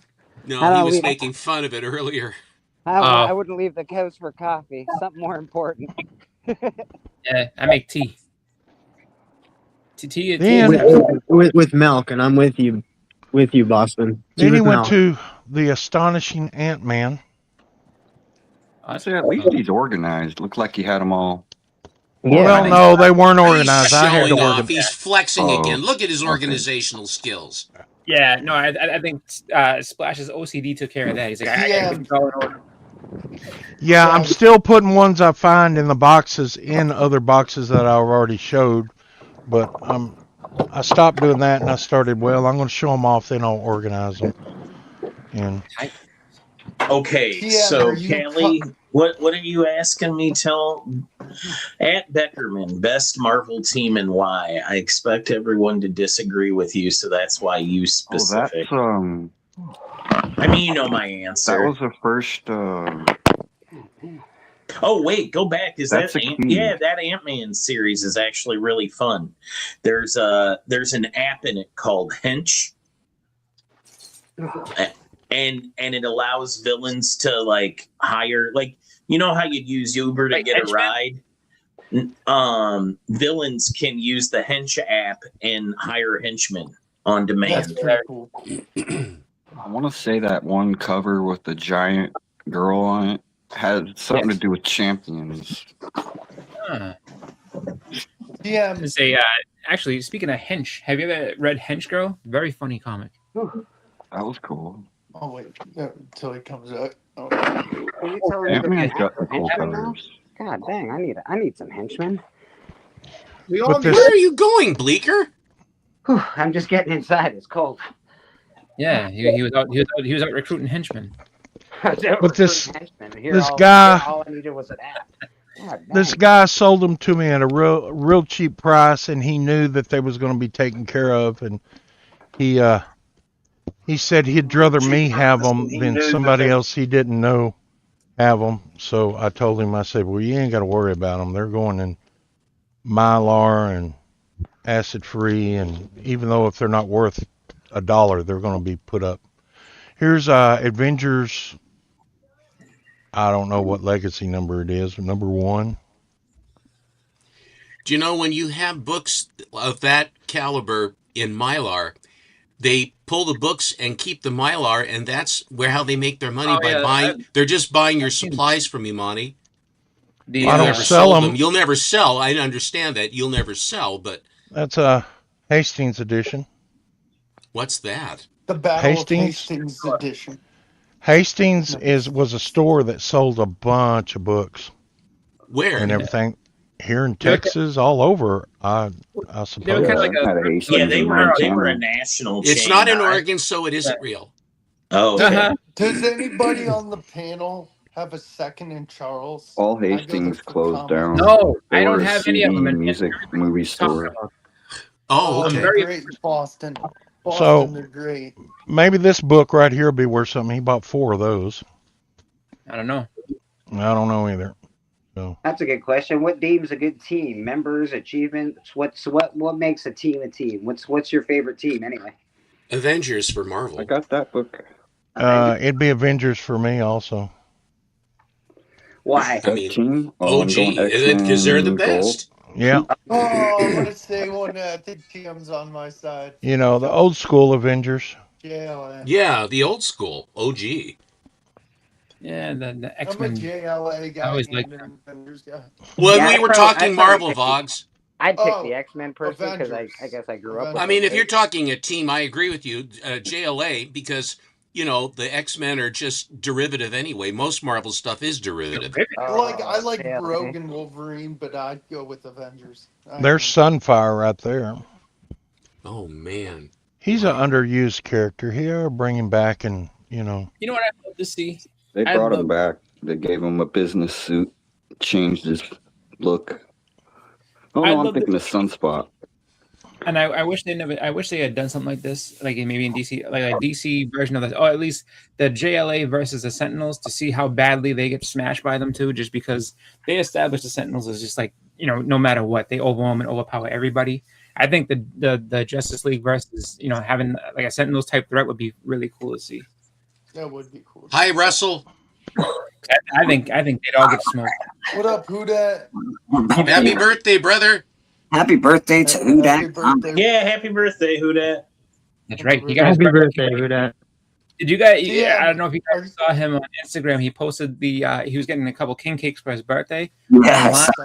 He said it's He sold gets out a in- couple of pancakes when it isn't his birthday. King cake. He's continually showing there at the family eating bacon and Benoits or Ben whatever they are, Beignet. and Benoit. sucking down poutine and all that other stuff down there. I hope nobody Almost Benoit forgot the to. family. Jeez. Yes. Yeah, say that. I really like I'm like- X-Force. Fickerman, I I'm think like X-Force is Benoit. an underrated X-Force? team. Yeah, I like Yeah. X-Force. Beckerman, I got that. Nice, clean books, Monty. Very, very nice. Yeah, clean they books. are. He took really good care of them, which I love it. Those are the best collections. These guys that take it seriously and respect their books. I really do like it. It's nice. TM, are you caught up on yeah, they are Supernatural? nice looking books. They're high grade books. I mean, he did an awesome job taking care of the bags. He had them in poly bags, and the bags that he had them in were really still clean and everything. Sorry, so, Bobby. So the funny so thing it that I turned was out all right. yeah, with the Who Dat thing, getting the king cakes. He said that they sold out in 28 minutes. They were limited people 2 per cake, and they happened to be in line. 28 minutes it took to sell out 80 cakes. So I guess those king cakes are really good. I've never had a king cake. I heard they are good. It's just like a giant cinnamon roll I think is what he was saying, and there'd be like different colors and all that. But they ship them out too. But it's spendy. That was Avengers 0, Avengers 1. Oh yeah, that's when you said he had like 4 of. There's another one. Is anybody on the panel reading the new Supernatural series besides TM and I? It's good. No. I like it. Supernatural's been going forever. It's over now, but yeah, it's been. It went Yeah, on they have for a new long book time. series that came out a few months ago. Yeah, no, I don't really read much new stuff. Supernatural have like 17 seasons. Yeah, it's so long. It's unbelievable that it went that long. Yeah, There's a Scotty Young, isn't it?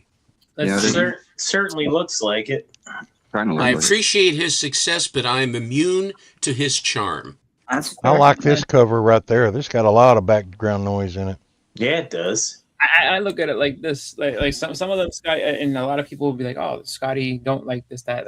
Some of them books are worth some money. Like, Dude, if you you know try what's to a really Oh, it's never about money for me. It's always about love. Love of And- the comics. Love. And now they take away the background noise, and they really take away the background You know noise. what's really cool?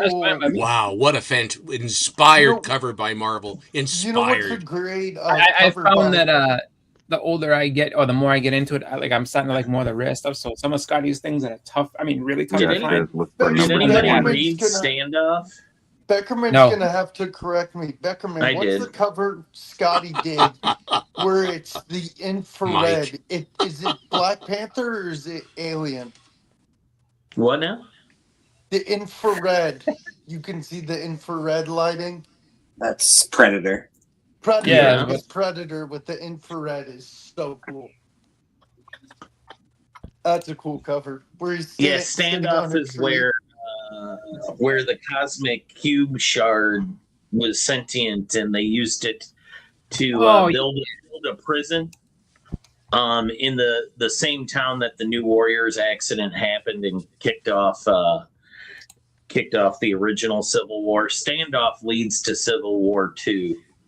God, it was kind of interesting. You got to see a bunch of villains living like they were in a 1950s city. Oh god. It's got a cool cover to it. Oh man, he really liked these. Uncanny Avengers 20. Look at the colors on this one. I wonder I can't if I see 'em know yet. that book. Oh yeah, those are nice.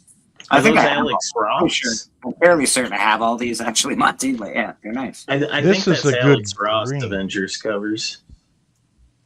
Yeah, Alex Ross. The Mexican Oh. Dick Tracy's are incredible, Biggie Shack. Yeah, they are cool. they don't play around. I mean, people are getting ventilated and dragged behind cars in the That's like not the Biggie 50s. Shack, it's Biggie Chic. Yeah. Oh, Sheik. I mean, Mr. Sheik. I apologize. I apologize. She is better than Hulk Hogan. You're better than Biggie Chic. Patooey. Is Biggie Shack aware of this Biggie Chic? Yes, he is aware. Yes. Is this like Oh, it's a rivalry new- now. Oh, I was gonna say because I feel like he would get very upset. Like, what's this dude doing, stepping on my toes? Monty, this is the second. How many boxes did you get? This is the second one because you showed off one a couple weeks ago, right? Yes, this is the second box out of I think about 3.5, 4 maybe. Is that Jane Foster? Yeah. Yes. Jane Foster. That's it. Yep. That's cool. She's almost as bad as Aunt May. She's like- always swirling the drain. Seems like he doubled up on the books of artists he liked. Yeah. Yeah, he I think I only have. there's only no rhyme or reason to the way I he was only have collecting one sometimes. double of one book that's the same cover is Uncanny X-Men 171. I got one from Cliff, and then I just got another copy and a good copy. Oh, the longer you collect, the more doubles you'll get. Yep. Yeah. It's bound to happen. It's gonna happen. Man, I know. he collected a lot of Avengers. Man alive. Here's Avengers A World. A world. Monty, how many books do you figure you have now? I have either just below or just above 50,000. Jesus.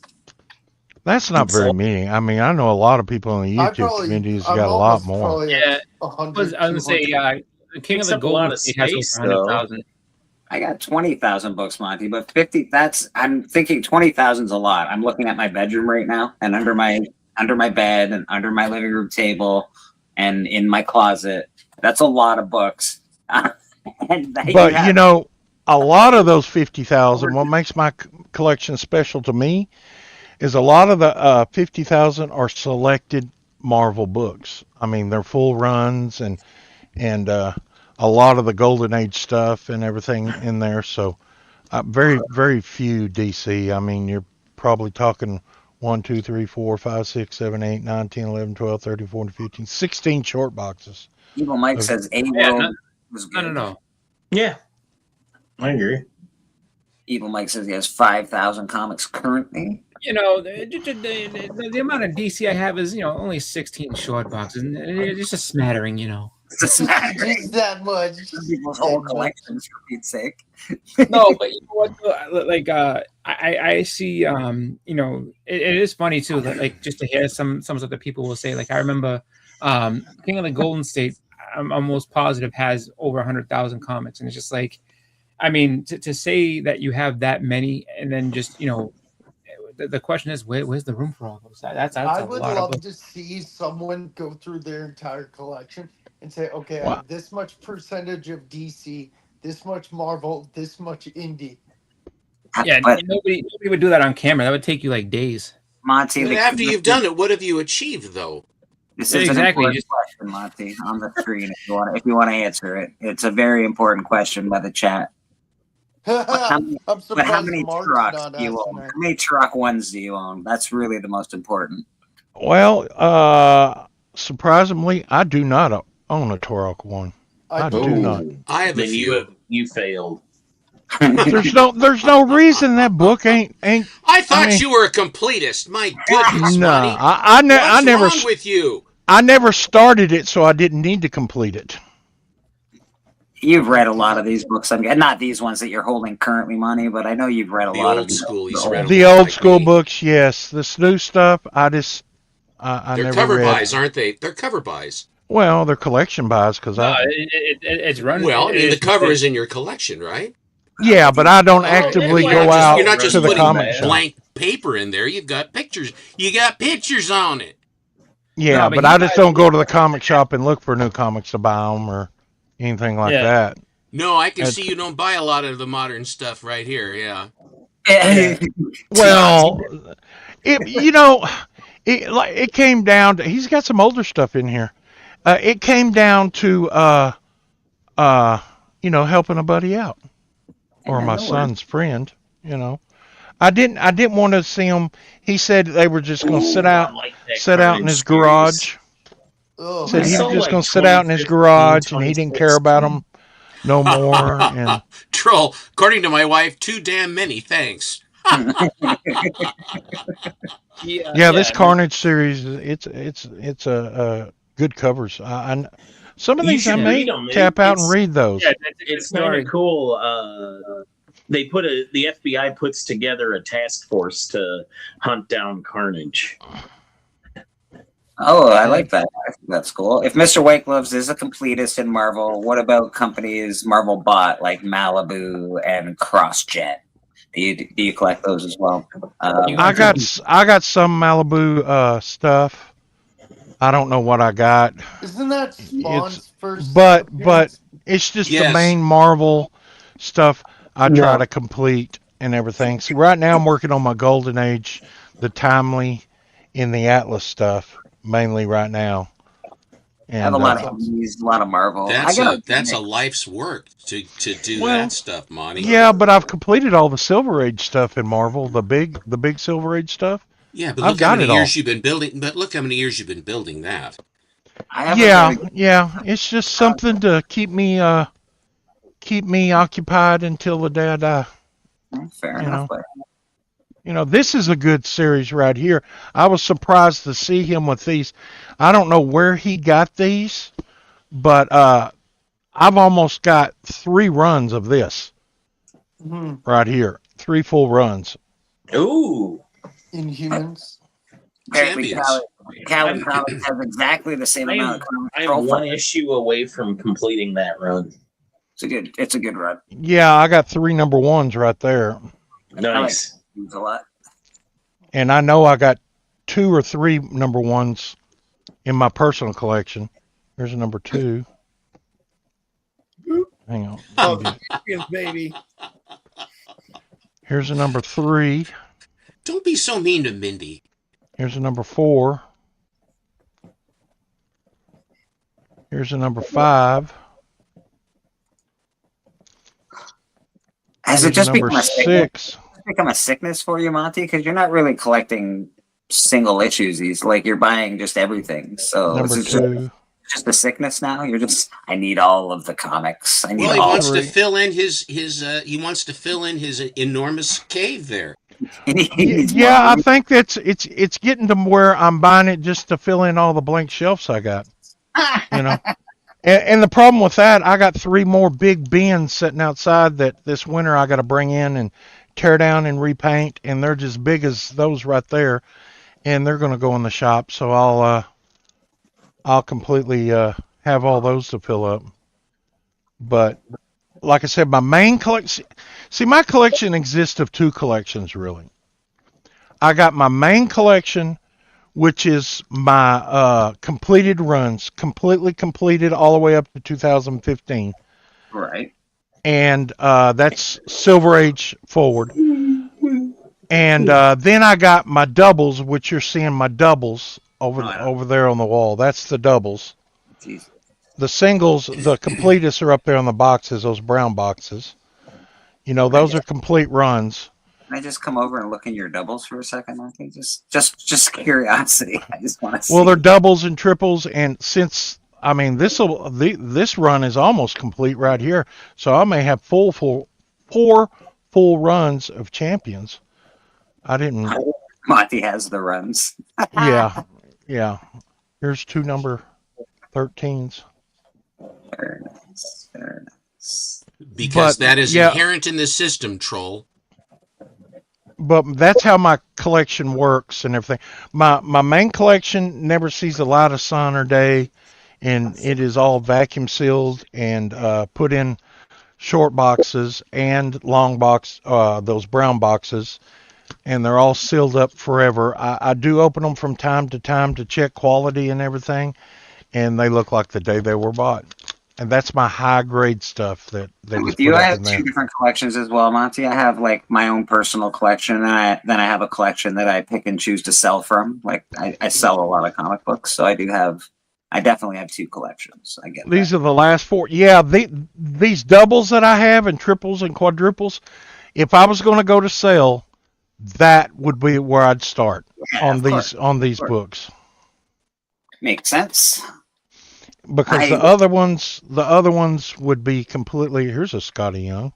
What's everybody's feelings on the toy? Like the toy. Oh, that's nice. The toy covers. I'm not really a huge. I fan don't of care for his Hulk at Yeah, all. I'm not a fan of the toy variants, to be honest. I'm not a huge fan.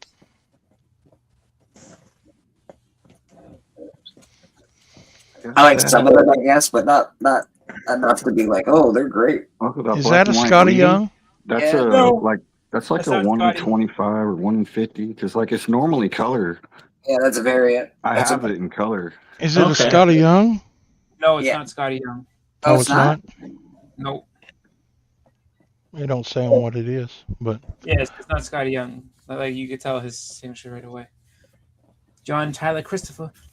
Vacuum seals. Monty, it's a good idea. Maybe where Monty lives. I don't know if I would recommend vacuum sealing comics. But Well, says it if you're in a real high humidity place, I mean, I've got over 25 years of experience in Yes, vacuum sealing, so I've tested and tried it. We have low humidity here, but if you're in a water prone place or something like that, and you're prone to flooding, vacuum sealing the whole boxes would you could leave some air in there, and if you ever got a flood or anything like that, or a roof collapse or something like that, and it rained on them, the whole box would be protected in those bags.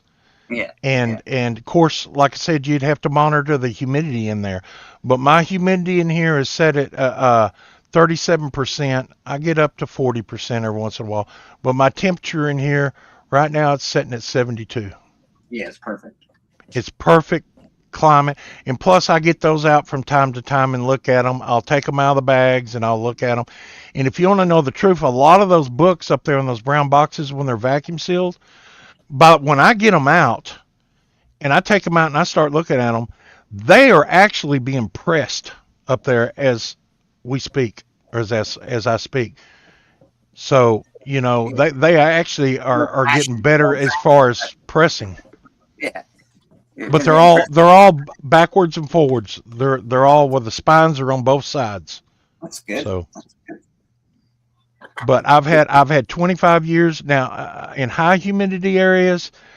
You're going to take the oxygen out, which means there's not going to be no humidity in there. You do have I do put oxygen absorbers inside, on top of the long box when I suck it down. Go lay down.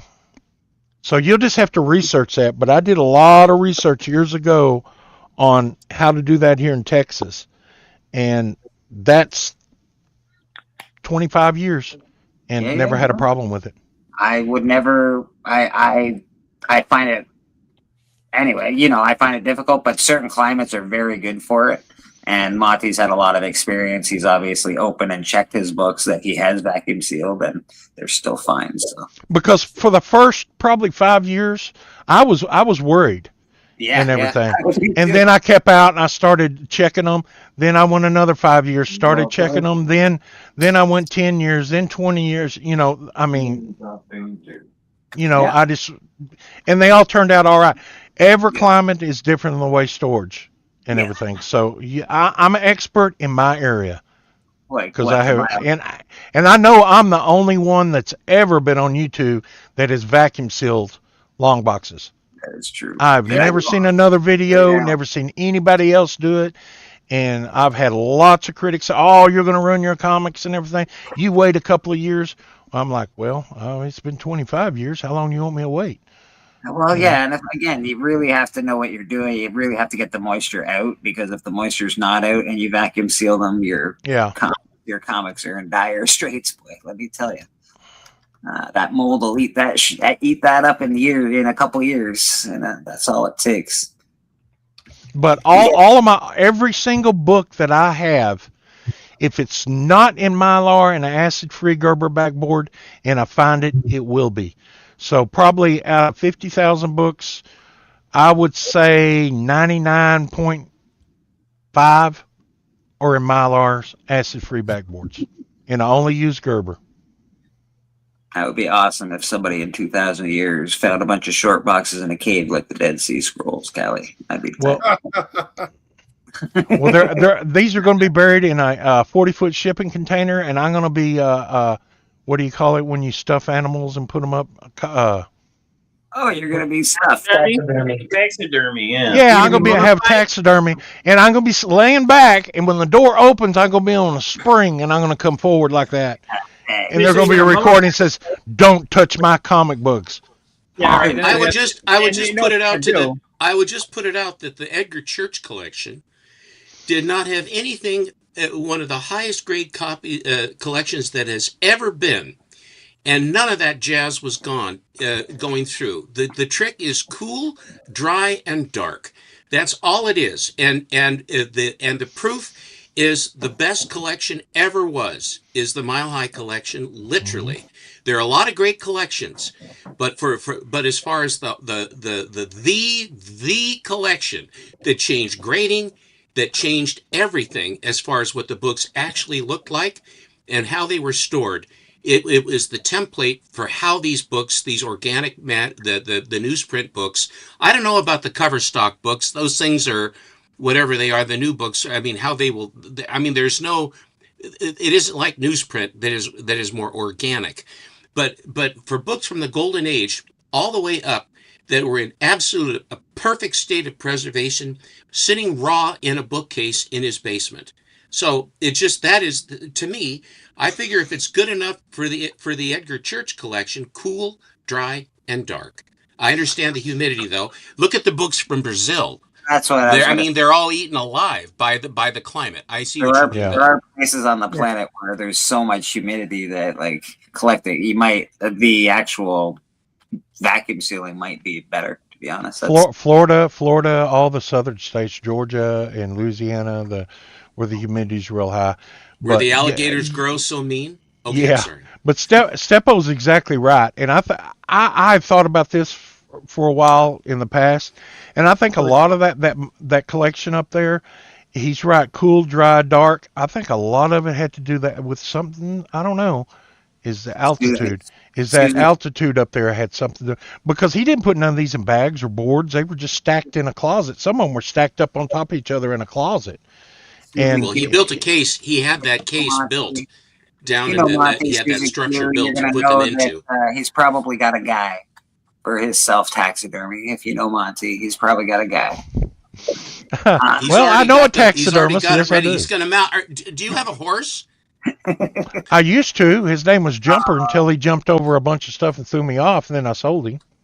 Yeah, mummification was huge in ancient Egypt. I don't know if it's. I think they've officially retired that, but I'm sure there's some mummies out there. But I'll say this much: if you do that and you have the mummy of yourself, and don't touch my books, they're gonna sit there and see your mummy self come up, and they're gonna throw you in the trash and be like, "All right, let's go, boys. Take everything out. Let's go."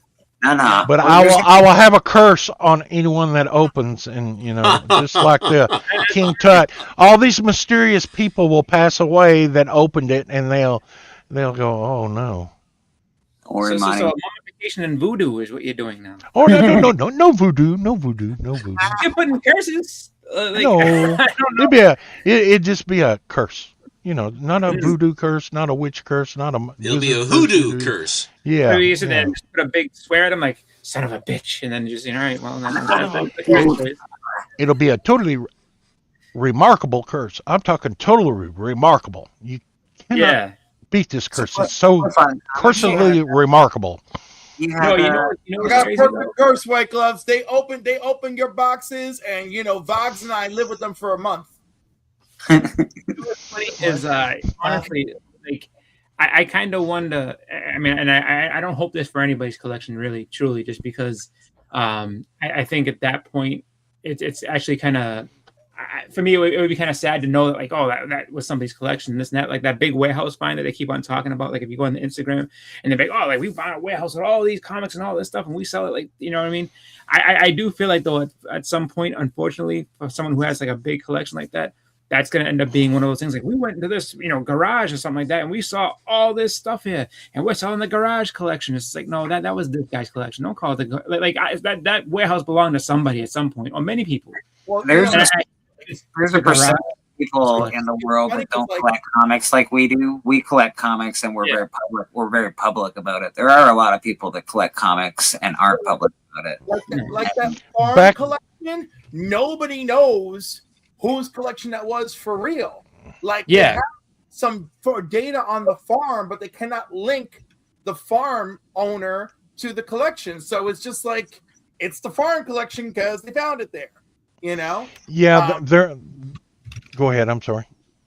No, just saying, like, other collections, like, people don't want to talk about it. They just want to make the money so that the collection doesn't get a particular name situationally. But yeah, often it's like, like, oh, this was the Winnipeg collection because of X, Y, and Z. This is, what's his name?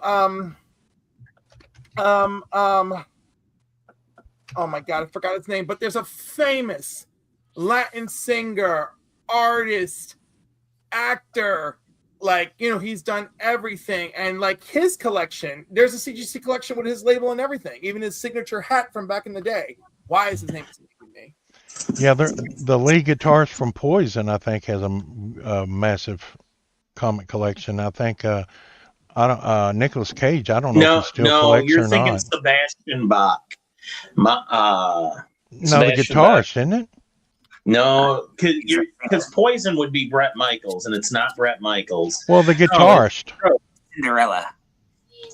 Is Bret Michaels a guitarist? No, he's a singer. No, it's a guitarist for Poison, I think. Rocket? What's it called? Yeah. What's it called? I think it's Poison. The lead guitarist has a collection. I don't know if Nicolas Cage still has. I know Sebastian Bach had an AF-15 for a really long time in high grade. I don't know if he still does. Yeah. Yeah. Nicholas You talking about CC sold DeVille? big Superman book, his Action Comics or whatever, didn't he? Or Superman. That was Nicolas Cage's book. Yeah, Steppo's got a book from Nicolas Cage, but I don't know if he still collects or how many books he has. Oh or... yes, I still collect. I have lots of books. Yes. No, I'm talking about Nicolas Cage. Does he have like trying to be clear? I don't. Does he believe have so. like 50 books, 100 books, or 1,000 books? Nicolas Cage. I don't think mean, he knows where. I don't think he knows whether he is afoot or horseback. But Yeah, he goes through money like water. I know that. Yeah. I need to look up if CC DeVille collects comics because now that's something funny because it's just funny. He bought a lot of books. Too. Yeah, there's a lot of these rock and rollers. At a Comic-Con where he was buying like every key that every vendor had. Yes, I saw that video. There's Who did also that? guys that do it too. Like, I don't know, I can't name them by name, but I know there's a bunch of like sports dudes that like collecting comics. So, you know, I remember like Daryl McDaniels Run DMC. Yeah, And then you have, Leo's probably got a good one. Troll. He has a so DMC Darren McDaniels had a great story. Like I met him at Boston Comic Con a few years back, and we went to a panel that he was doing and everything like that, and actually got a selfie with him. Leonardo DiCaprio is the collection I want to see. His dad did. His dad was a creative. Yeah, he did Cocaine Comics. Yeah, he did all those ones. A new low. I have it too. Yeah, I know. I couldn't resist the cover. Number 3, the cover of that book is It's killer. amazing. It's the best. It's a killer cover. And I found out later, I didn't know before I got the book that it was DiCaprio's dad. I was like, that's just an added, like, that's pretty cool. Say, Bleeker, we've been subjected to an awful lot of Marvel. Would you like to look at a little DC, some real comics? Do you like? Yes, please. Yes, please. Oh no. I guess you can look. Okay, I'm going to the restroom. I'll be back. All right. Don't let the door hit you where the good Lord split you. You know, he split me very well. If anybody wants to hear that Darren McDaniel story about collecting and stuff, I don't want to know what your crack looks like, money. I'm not allowed to tell my story. Ew, Mountie. We're going Ew. I had to overdo what he said. Come on, get with it. You know, I know my jokes have been flopping, but come on, somebody laugh. Come on. Boss, where do you want people to go to hear that story?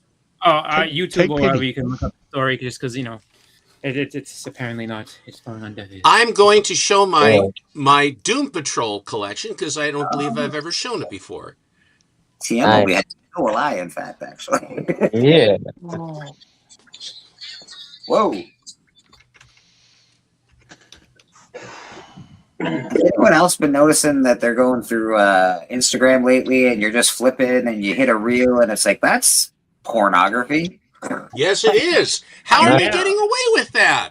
Like, Yeah, you know who the keeps shadow doing it to stuff? me, Blake? Ray Park. Apparently that guy's lost his mind and keeps posting like revenge sex videos of his Oh, wife. man. Bro, Yeah. I don't want it on my algorithm. I had to block him. Like, not I even was like- little, like, full-on porn. I'm like, that's Yeah. that's what I... Dude, what? Darth Maul keeps posting it at like 3 a.m. and then he deletes it the next day.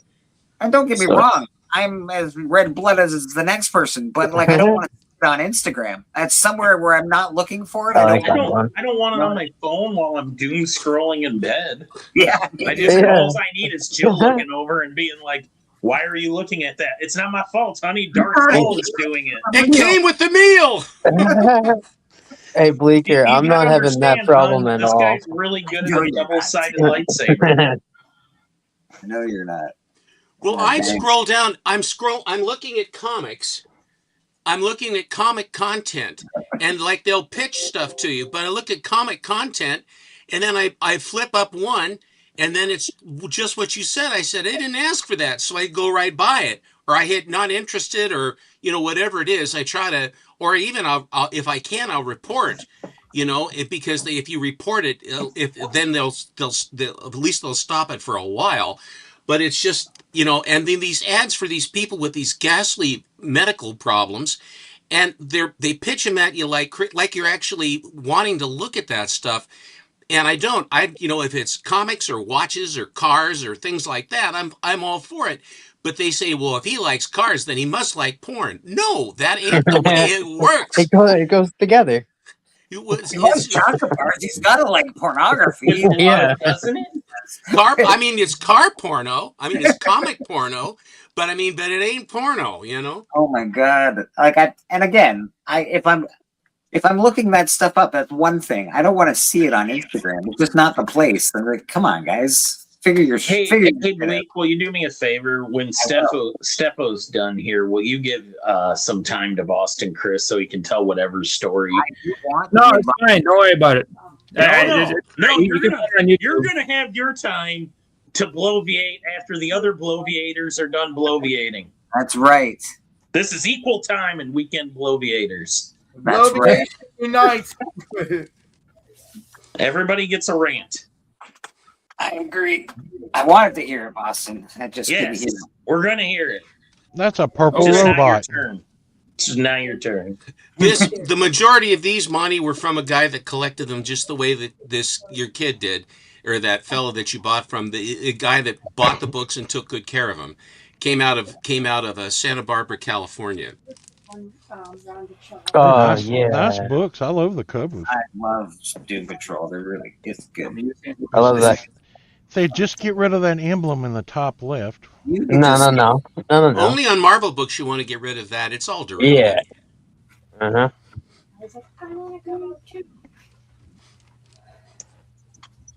There we go. See, the colors, Visceral Mineral Man. Yeah. the colors on these books, it's just the color strikes on DC books as compared to Marvel, which was less because Martin Goodman did less paper, lesser paper, lesser cover stock. That's why they damage so easily. And the cheap ass cutting them so that you have Marvel chipping they have to put up with, and everybody think it's the greatest thing since sliced bread. But he was trying to sell 10-cent funny books. He wasn't making Gutenberg Bibles or Morocco-bound books. He was trying to sell funny books. I understand that. DC spent more money on the materials, and they hold up better, and they look better. You hear that, Monty? No, that's Yeah, fine. he isn't listening to me anymore. He's muted me. I know that. No, I haven't muted you. I'm Admiring the sitting Mighty here. Mouse in the background. I'm debating. I know, Thank right? you. I'm debating Are you taking off debating? all these. I'm debating taking off all these layers of clothes just to go to the bathroom, man. Wait, it's what? a lot of trouble. I got like 5 layers of clothes on. As soon as I get them down to, then I got to put them all back on. He's a Tibetan from Tibetan. Look at this guy. Yeah. And as old as I am, it takes There's a the lot to big get buck. these insulated coveralls on and off. Ooh, the green worm. No, Beast Boy. Yeah, first appearance of Beast Boy. This is a really big, and this particular copy is a screamer. I always look for the first appearance of Flex Mentallo to see what it's doing. And for some reason, I enjoy that character quite a bit. I think you're a little bit north. I am. Actually, you are. Where I live. That's exactly where I live. Look at that one. See, these remind me of the old books that Marvel Atlas did, the Monster Comics. No, it doesn't. Just because I say that about Marvel doesn't mean that I don't have them. I've got quite a Marvel monster collection. I was looking at Trolls Tales of Suspense with an Iron Man gist to it, but Oh, I yeah, bought other yeah. things from him instead last night. If you guys watch Astonishing, Trollfire has outstanding. He collects books the way that I collect, which is why I like his stuff. But he is very, very color driven and pages. And then after that, then comes the colors and pages, and then structure is where it is, because if the first thing is it has to strike you, then you have to look. Then if it's not like brittle pages, it's just where's that, and then you look at the superficial defects to the eye, and that's how I approach it, and that's the way he buys. And I've been buying books from him. Matter of fact, I have one that I thought I was going to show because Monty, I thought you would appreciate this, but I just bought this one from him. Oh yeah, dude. Well, hang on, I'm over here putting this long box up. You're showing DC, so he wasn't watching. It was very nice. He put it into a top loader and everything. It was very nice. Is that from Now- Trollfire? Yeah, this is from Trollfire. Oh man, And, I put it back on the the- wrong shelf. Jesus. I was looking at a book from Trollfire last. Now the front wrap goes around the back a little bit, which is how they were, and that's why the front is a little bit scrunched over on the right edge. And in the picture that I saw when I bought it, I said I couldn't really see the edges, but the top right corner is perfect square, and it has a lovely little date stamp of May 7th, showing that the July issue, as far as that goes. But it's just a beautiful. And my story was on this, or what happened when I was growing up and I didn't have the money. I had to choose where I was buying, and Adventure Comics and Flash were number one, because that's what I started with Adventure and the Legion. Then I went up to Flash and Batman, and then those things, because Marvel was nowhere. It was Marvel Monsters until FF, and then even then it took a while for them to ramp up into 62. So from about 1959 all up, it was all DC code books for me. I mean, maybe a Dell here or there, but for the most part, that's what it was. And so, because they had all the superheroes, Flash was back, Green Lantern was back, Atom came in, and those were the ones that drew me in. And so when I'm buying and I see a book like this, I really would want it, but I had to pick and choose my battles, later on. But this, it's stuff like this that Troll. That has really, for what it's worth, if you come over to the show and watch. Put that book back up. Yes, sir. I hear and obey. I live but to Thank you. serve. Your wish is my command. That book right there is one of the only issues I've seen with orange trunks with him. Yeah. Well, mean, doesn't he they have one changed- other one where he's standing off to the side with orange trunks too? I can't Someone's remember, trying to but get I him know back. that right there. I ended up giving one of those books away. Plus, I got see it. 3 more or 4 more of those books. I Well, I only Marvel thing. have the one, Monty. I can't keep up with you, but the thing about Kirby, if you look at the castles, Yeah. when he went over in the war, all that medieval stuff really made an impression on him. So when you look at the structures, the stone buildings and things, and if you go to Latveria with Doctor Doom and what have you, and it's Kirby, his buildings a lot of the time have You this can tell now. old European look to them. Good. I was just taking up 2 spots. You can join Yeah. now, but Yeah, that's an awesome book. I love that book. I love that cover. And like I say, it's not that I don't dislike Marvel, because I have a lot of Marvel. Oh, I know you do. It's just difficult. I mean, if Martin Goodman had spent just a little bit more, it would have been better, so that the books would have hold up a little bit better. I mean, profit's not a Marvel dirty Girl word. become Jean Grey? Well, and you didn't pay his writers or artists very well either. So No, that's, it that's seems why like they had the to whole- skip over to DC on the lunch hour and everything and draw for them. Brad, what were you just saying? When did Marvel Girl become Jean Grey? It was She was Jean Grey right from the beginning. Oh, you mean when did she? She was always Jean Grey. Or when did they lose the Marvel Girl? They I don't lost know, the Monty. Marvel When did she Girl. go away from Marvel Girl? I think when it was in '94, wasn't it? When they brought in the new team. Yeah, and then she transitioned to Phoenix. Yeah, Phoenix. Oh, I love the green on that. That Now, pops. see, you look at this cover. Look at this in conjunction with what was coming out from Marvel. I mean, it's just the whole thing is just there's so much more color to it. I mean, what a great cover.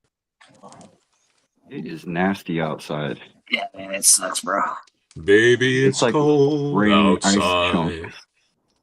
chunks. That's awesome. Look at that pot-headed nut. Hey, That look, I'm standing. ready It to says it on the comic. I'm not aiming that at you.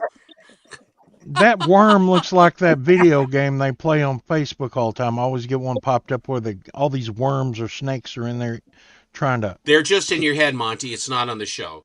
Okay. Okay, because that's Colors. where they are for me as well. Yeah, I wonder how Biggie's doing over there. You know, it was cold over there too. It's Yeah. sucks over here, Biggie. I think the whole Well, world is cold right now. it's a national. I mean, Arkansas, where Troll is a national disaster area. Why would they I get think that? there's a lot more of it too. We have a I like state that of cover. emergency here. I like that. That is Taxi cool. cab covers, baby. You know, Go DP check. has so many different connotations, but in 1967, DP is Doom Patrol. Okay, maybe well, that's why I start to get that in my feed. I don't know. I put in Doom Patrol, and then I said, "Oh my God, where did this come from?" You put DP one time. God dang it all. They turned chicken. So what do you call that, Steppo? Do you call it go-go checks or checkers? I call them go-go checks because that's what they called them. Yeah. I know that Bleecker calls them checkers like taxi cab because that's No, it's that's the what I call them connection. too. Yeah, I was Call just them kind of race curious. tracks. But it's a visual cue. It's a visual cue for later 1966 going into 67. I mean, it's a visual cue. This was because Marvel was doing, I don't know at this point, they were doing some of that, starting to get into the jazzier packaging. And so the DC guy says, let's put checkers up on top. We'll call them go-go checks because everything's go-go. Go-go girls, go-go dancers, go-go everything. I call them taxi cab covers because that's what they reminded me of when I'm. There's a guy. There's a guy here on YouTube that has a complete run of every go-go check there is. He's from Chicago. I can't remember his name, but he's an elderly fellow that does. I beg your pardon. That does that. Well, I'm elderly too, so. But Not he as does elderly as me. No, you're just ancient. But Thank you, Monty. You're Hello, quite a few. What are you about? Hello, 10 years hello, older than me, hello. I think. Yeah. I'm gonna have to shovel and go watch football. So I'm gonna get. How are you gonna tell a story? Yeah, you got anything going on with yourself this week? Show some books. Outside of, well, I mean, I could show. There you something go. quick, but all right, here's something quick. So, Come on, it's like on Coming to America. It's my birthday. It's my birthday. Funny enough, so I actually found these in a dollar bin, and these are kind of cool. These are, or this is a very low print run Looney Tunes. So I got this. If you see this, it's actually not just a dollar book. It's actually pretty expensive, like, or it can be when it comes down to it. So I was lucky enough to find 4 of them. First Lola Bunny on cover. Oh, I think it's not her first appearance, but her first appearance is in number 60. But yeah, like this is I think it's just low print run. So, but as far as I know, Lola Bunny on a cover. So that's Low print run. He has all the prints. Yeah, Boston, you're getting old and you're starting to drop. Forgot you have them and you're buying multiples. No. I No excuses. Yeah, you're right, we Monty. see it. We caught him. He showed it. There it is. Yep. Look at that beard right in the middle. He's starting to turn gray right in the middle. It's starting to move out. Yeah. Don't tell me. It all started right there in the middle on me. I don't know how I did that too. People keep Oh, I asking me, know like, how you did it, but you don't want to hear how you did it. It's not appropriate. Holy smokes, Monty! Who dropped the nickel in you this morning? I did not say nothing inappropriate. Y'all's imaginations took it the wrong way. Oh my god! And then what was it? I got these from my God. actually. So I bought these two from was it not Spider? I forget what his name is on Mike Flint. What's it called? Spider Flint. Spider on Flint? Spider amazing, yeah, amazing auction. So I actually bought these, but he gave me two more. So I was like, oh goody. So I got it. Oh goody. Oh, hey, Monty was just showing those. Hey, there you go. And get some Dazzler #1 just because. Hey, that's a good one. That's a good one. And then he threw in with that. He threw in this Avengers Disassembled. I don't know what this is, but they're disassembled, bro. Did you see if that Dazzler has if it's the error one or the reprint Mark Julie? I haven't done that yet. But I will check and see because I know what you're talking about. The Blue Galactus. No, is it? There's some Hey, error Thomas. that's colored right. And then he gave me a Shogun Warriors, which I have a ton of these. Oh, wow. So yeah, I got a nice Shogun Warriors. I got mine. I got one of those signed by Herb Trimp, actually. Herb Trimp. See, I don't have one of those. I have a bunch of regular Shogun Warriors, but no Herb Trimp. That'd be fun though, just because Herb is not with us anymore. Oh, and the other thing he said along with it is just because when I told him this is really heavy, I was like I'm curious if he sent extra books, but he put a ton of backing boards. So just so if I have a need to go ahead and write stuff down on things or just have extra backing boards, I have a bunch of extra backing boards. They're fun. So Yeah, get rid of that brown one. It'll contaminate the rest. Well, no, it's all good. Like I just write down my list or something on that. So that's what I usually use these for. If I don't need them, I just kind of toss them and put lists and stuff like that on. So I have a whole bunch of list backing boards for a while. So want list 2055. There it is. Get well soon. We hope you're doing okay. Yeah, man, you got some cool stuff though. I enjoy that. So you're going to watch some foosball? Is that what's up right now? Yes. I don't see how Denver is going to be able to take on Nice. Seattle because Denver's Knicks is playing out. New England, and Seattle's playing Rams. My picks are Seattle and Denver. I think Denver's who's going to be the quarterback for Denver? It doesn't matter. Once you get in that mile high and you can't breathe, you're gonna be like, you're like, oh god, So those guys playing we'll New see what England, happens. they're not used to that. Those guys in Boston not used to that thin air. Look at Chris. And it's all put it this way, it doesn't matter to me. Like as far as I look at it like this, if Denver somehow survives today, they are going to get crucified in the Super Bowl. So they might want to save themselves the embarrassment of getting absolutely slaughtered in the Super Bowl. Oh, brother, listen to this. Oh my God. He's allowed. He's got skin in the game. I hear that there's money involved somewhere. As soon as his team loses, his attitude to change. Yeah, that's true. That's very true. Have you met a Boston fan before? I never thought they were going to win. I will say right now, with all certainty in the world, like win or lose. If we win, great. If we lose, Denver is dead. Denver is dead no matter who they play. They're not going to be able to keep up with no quarterback. How gracious of you. How gracious. How many people are in Boston man has strong opinions on sports. In other news, water's still wet. Yeah. Is water wet? I don't know. Well, How many Chris, people in my house? We have Chris, be safe. 5 people in my house. We do have a chemical we use in our industry called wet water. So water is wet. There you go. I do think that I think that on the other side of the things, I think that the Rams may have found their they found the end of their road because they've survived the last 3 playoff games, and they should have lost the last 2 times. And honestly, I kind of would like to see Seattle beat them. I don't know if anybody can beat Seattle. I think Seattle actually is the front runner to win everything this year. I think you're probably right. Looking at the way Darnold has really fit in well there. And people want to say it's Sam Donald, but he's found a team that he plays well in, and they're dangerous. They're very. Every quarterback has to find the right team, and a lot of times these quarterbacks go to the teams that are so terrible. How well you put it. Can't do. So how well you put it. It's Sam Darnold. He had a good team in Minnesota, which I don't know why they didn't want to keep him. That was crazy. and then they let him go like for nothing, basically, because they didn't get anything in return. And he just found another team that needed him, played the right system, and that's all it is. I mean, it's I say I'll also say this too for all the Bills fans out there, that so they lost and then they fired Sean McDermott. I would say a place that you could likely see him end up and potentially eventually, I don't know when, but down the road, Josh Allen end up is Pittsburgh. If McDermott goes to Pittsburgh and in some ways Pittsburgh already hired their coach. Pittsburgh will be very dangerous. Pittsburgh hired Mike McCarthy.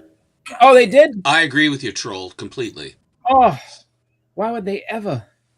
I Mike McCarthy's so bad. Oh, well, then that just blows up my thought process. Like, what could Sean? Hey, he won a Super Bowl. Yeah, I mean, he was there to win a Super Bowl. He's a terrible coach. He still won a Super Bowl. Scoreboard. I understand that, but it's the same as saying that. Who is it? Not Elvis Gerback. Who was the one that Trent Dilfer won a Super Bowl too, and he's awful. Just got the ring. Yeah, I mean, lots of people get rings. A lot of guys don't have them. A lot of guys don't get them. Brian Scalabrine had Brian Scalabrine, and he was a Celtic, and he just happened to be on a really good team that helped him, and he's just like, I'm a champion now. So, but guess what? He's still, which I love watching his stuff on Instagram and stuff when people challenge him. He still tells them like, I'm an NBA player. I don't care how good of a street baller or high school player or even college player you were. I made it to the NBA, and I'll beat you. And he beats them all the time. So I ain't gonna talk shit about him just being on the team. He made it to the NBA, which was the end goal, and guess what? He was good enough for that. And I don't like Boston Celtics, so I'll just tell you he was. That's still a good story. Yeah, I love when he does that. It's just one of those deals where it's just like, but just looking at the whole, he's got a ring argument, so he can go to Shout out to my daughter. My boss is going to send me this. Nice. Do not come into work tonight. You have one of these? No, you don't. I'm better than you because I have one of these. Shit, Brian Sherlock. Scalabrine, I'm a Hall of Fame. I'm like, I'm a champion. Brad's not going to work tonight. Good job, Brad. Nice. Oh, you mean they don't want you to go out in that? When did they come up with? When did they figure that one out, Aaron? Yeah, because they might have discovered a body later. That's why. We're only in Louisiana. Come Only on, in New Orleans. Only in Louisiana, not only in Louisiana. Put Rad back to work. Put a snowplow in front of that sweeper. He can get out and snowplow. Ooh, there you go. That's my newest. Hey, there you go. But be safe, Chris. I know. I think I you're need one checking of them. out. I'm Be gonna- safe, I Chris. need to pick that book up. See you, Chris. See you. Everybody who's got the snow See you, going Chris. today, be very careful. Be very careful with the snow. Stay safe. Yeah, very careful. I showed off my Warlord I collection. beg your pardon. Oh, go ahead. Whoa. Who's the artist? I don't need to know what you call it. This is the first appearance of Warlord, so it's pretty awesome.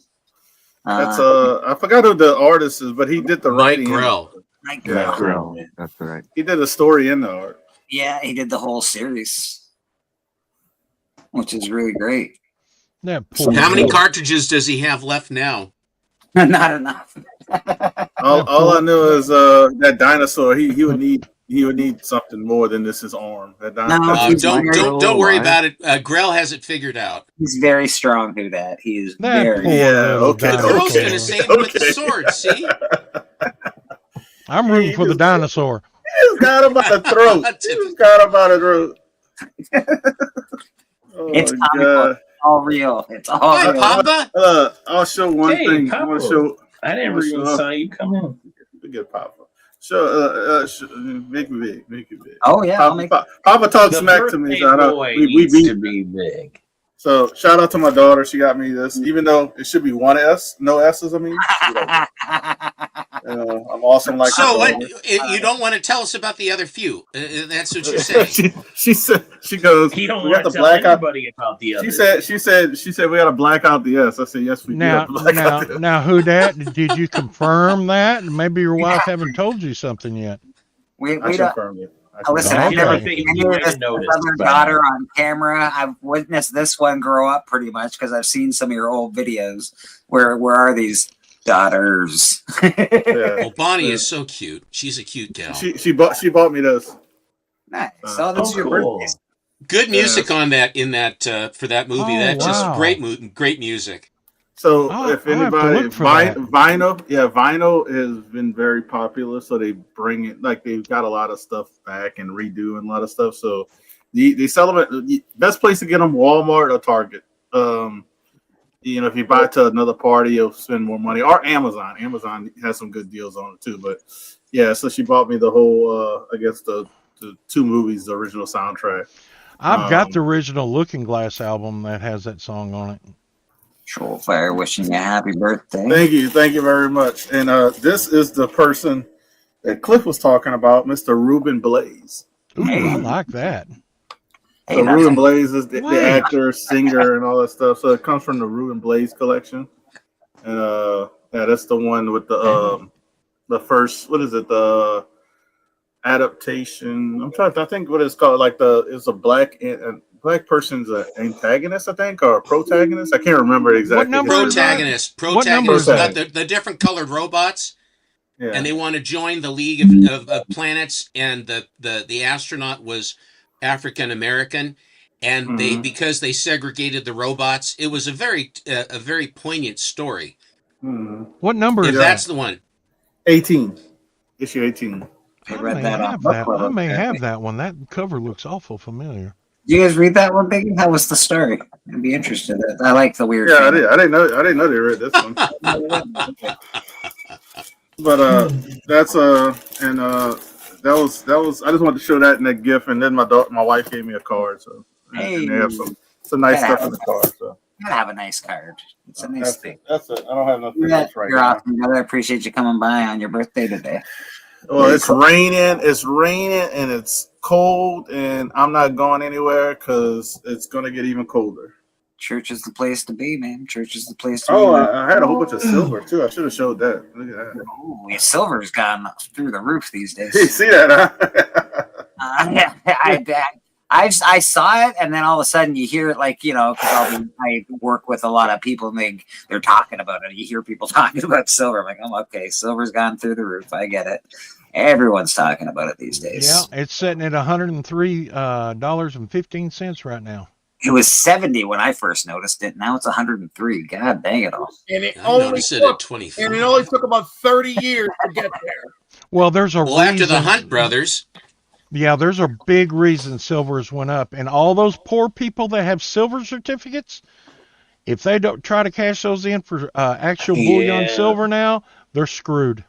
Yeah, I don't see that happening. Yeah, and that's what I always told everybody. If you're going to buy silver, don't buy a piece of paper. Buy the actual alloy. And they never did. So yeah, I've got a bunch of maples and because that's what my local place was selling when I was buying it. Yeah, I bought nothing but 10 ounce bars for like 10 years.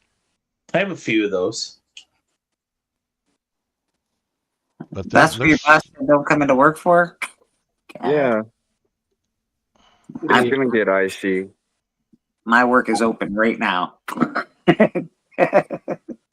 Your doggy ain't out running around in the water. Yeah. What's up with that? People are down in Canada. Don't worry. That's right here. He don't want to go out, does he? No. He's a pretty puppy out the door like he's thinking about it.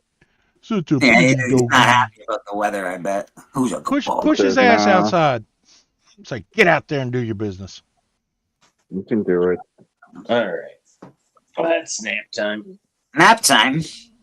Yeah. I only held out this long because Callie called me out earlier, and I was like literally minutes away from saying I was going to go take a nap. And I was like, no. And it was tough, too, because right before I jumped on here, I had some ribs. So, like, the itis is well set in a long time ago. Oh, yeah. It's barely afternoon and you're taking a nap? Come on. Have you met me? Do you not know the works of Beckerman? Do you not? Yeah. Oh, yeah. If it's Sunday too much naps effort. are like if it's... my brand. If it's too much effort, he won't do it. Silver Yeah. here. There's Oh, some yeah. silver. There's some silver, some American silver. Now right there. this is the Light of Liberty. This is a 5-ounce silver proof, and it's the with the cameo effect. Very pretty. It's this particular image, this device here on the front. They have this one that I'll have to find it. It's one that was in cooperation with Canada, and the Canada Mint is probably the best mint for nice, great stuff in the world. Canada. They have their and the Maple Leafs, as far as the purity of the silver that they have, is second to none. I mean, it's very revered as far as that. A lot of my coin is numismatic. This one isn't. This is just the weight and the lovely image. But the thing about it is, the numismatic silver and gold, of course, is worth more than the. I mean, the gold is at what, $4,000 an ounce now. Yeah, which is an awful lot of money. I mean, but it used to be that platinum was number one, and then came gold and what have you, and then silver. But platinum is 4,000. nowhere. The silver is going up real high because a lot of the semiconductors require silver, and all of this AI and all this plant stuff going in here into the United States, these huge factories that they're going to be using silver hand over fist. And as a result, they're banking down now to get enough to do it. I'm gonna head Gold out, is you gold guys. is setting out $4,986, almost $5,000. Nice. $5,000. Bugs, have a good one, man. I know it's hard to talk on this stream today. I apologize, but no, it's Yeah, fine. no longer MS-70. there's a Han Solo silver coin actually. Cool. With the little queen back there. Yeah, Han Solo.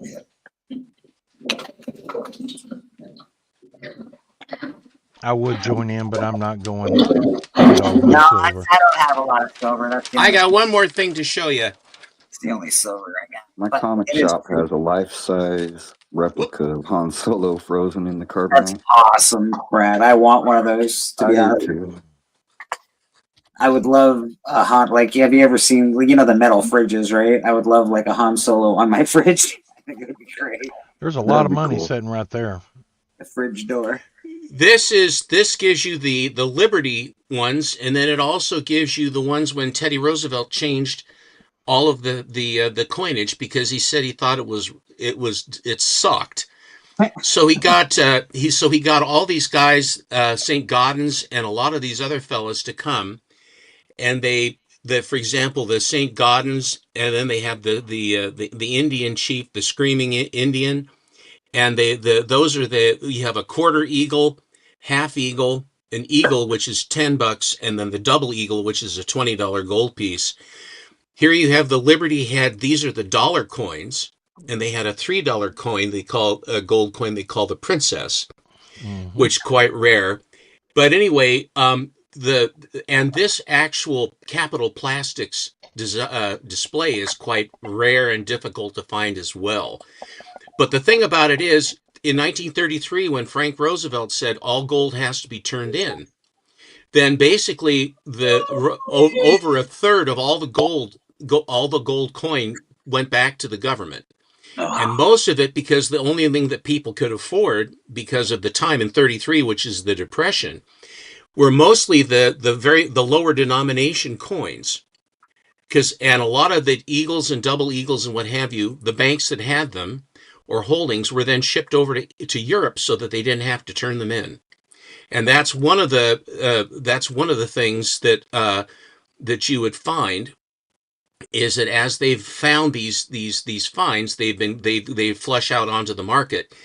And it's always, I don't know how many more of them there are going to be. I'm sure there's probably some still somewhere, but the gold coin and the reverses of these are just the backside of them are just the artwork in these strikes, they're just beautiful. I noticed there's not a buffalo in there. There isn't a buffalo on this because they didn't have they had a buffalo on a nickel, but they didn't have the buffalo anywhere else. Now they've reutilized a lot of the so-called Renaissance coinage.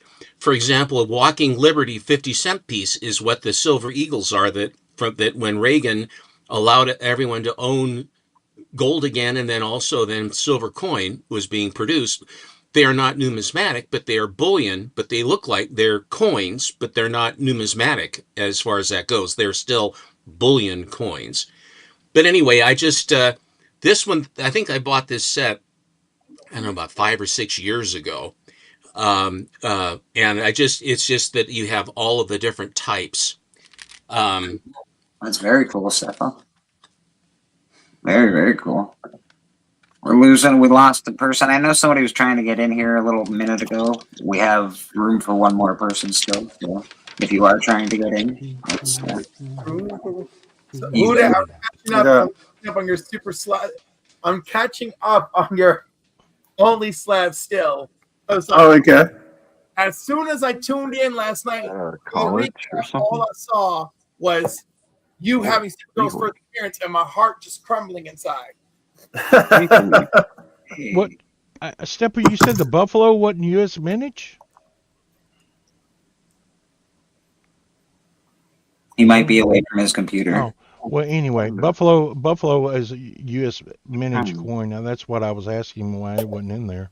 I got a whole bunch of. Let me show you this one. This one's actually really cool. These are all like silver ounces. They got a whole bunch of stuff. I'm probably gonna sell probably a little bit of it. This is 2 ounces. Mr. Pocan in the house. That's cool. That's cool because I like skulls. Mexican Death Day skull. That's awesome. Got 2 of them. It's like the Day of the Dead, I think. Yeah. Yeah, these are some cool. I don't know nothing about these coins. Hopefully, it's not going to come back. It's from 1944. That Chinese silver is worth more than milk. Digger Jim could help you. Digger Jim could help you figure it out. You said the Chinese. What Chinese one? Oh, I guess this one maybe. Yeah, probably this one. Chinese Talking about this one, the 2016 one. You talking about? It's worth more than melts. So. Yeah, I guess the Canadian one's not worth anything. That sucks. Hey. That's basically what he's saying. That's what he said. I got this one. This one's actually really cool. This one's limited. It says limited to 3,000, but it's it says Annie Stokes Dragons Kindled Spirits. It's like a dragon. Nice. These are cool. Oh, cool. Yeah, like 1 ounce. And I have a lot of, and then I got some if you're afraid of like was it werewolves? Are those pure silver dollar? Are those pure silver? Who that? Yes. Yeah. Yes. He said the Canadian ones are a great investment, but not so if you have anything, if you're werewolves, you gotta get something against werewolves. And I got some pure silver bullets. Hey, look, that's awesome. Dutch, yeah, I got the NRA was sending those. Chuck Heston signed one for me. Well, you guys are in the U.S. What's happening over there? I got 4 of them, so I got 4 shots. But I do have. But this is the coolest thing, Bleak. This is the coolest one. So in case we get a werewolf tank that's full of werewolves, I got a 50 cal silver bullet. Oh, well, yeah, you need it. You need one of those just in case. Just in case they get out of hand. I can take out the whole platoon. But that's amazing. So I won a lot of this stuff too. It's crazy. 1907 S, I guess. I don't know much about these. He said I sold 970 ounces of silver at 45. Damn. Oh no, I know you wish you would have just waited till it got to 100, or at least 80. Put you guys on TV. Thanks, Beckerman. I know we'll put you to sleep, buddy. Yeah, this is a 1921 can't tell what this is, but It's a 1921 Morgan. It was the last year they did it. It was 1921 they started the peace dollar, and they did the Morgan one last year. I have a bunch of mint, basically brilliant uncirculated. The Coin Vault had a huge find of those back in about 2019, and I put together. I mean, they're just gorgeous coins. But that's the last Morgan silver dollar is 1921. Okay. Yeah, I didn't even. I know. Look at all us collectors. We're all like, yeah, you know what? Silver's hot. Let's show some silver, boys. Some silver. I got some gold. Some gold for you. Nice. Some gold. What else we got in this bag? I got this thing in a baggie, like I'm doing drugs or something.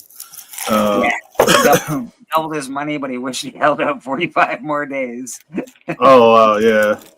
Yeah. I was like, yeah, I'm pretty sure he probably would have been like, this ain't 2 bags. What is this? I have comic issue says I'm into comics and my wife is into silver and gold. So what I'm saying is that we're going to be broke. I think it sounds like they're going to be okay. This says Lion of England. Lion of England. It says it's. I'm trying to see what the ounces are. It's got to be big. It's bigger than a 1 ounce. Watches. Like, that is huge. I'm into watches too, Tan. It actually looks as thick as like 2 ounces. 2 ounces. That's like one of the Murder King coins. When Hudat's done, I have one more. I found that coin that I was just talking about. I'll show you when he's done. I'm gonna show a couple more, and you can take. This is actually I got a few of these. The little like the Scottsdale, the gorilla. 1 ounce of the gorillas, and then he's had over 1,500 ounces of silver. He thinks he's going to be okay. I don't have that much. I don't have any. I don't have a little ducky, a little silver ducky, I forgot who I got that one from. And then I got like some 10-ounce bars, but they're like in another area. And here's Do you know how many ounces the 50 cal piece was? 10. 10 ounces. Jesus. That's cool. I like this whole stamp thing that they put on the side. Yeah, they do like the little design in the back. Lovely. Nice strike. Yeah, they I was so when I got back into comics, I got into silver and gold. Some people were doing what they call waffles on Instagram. And I guess my luck, I had a good lucky time at this point. But yeah, that's good enough for me. You can go to Stepper. I got a whole bunch in here. So Papa doesn't have any silver, is what I'm gathering by this statement.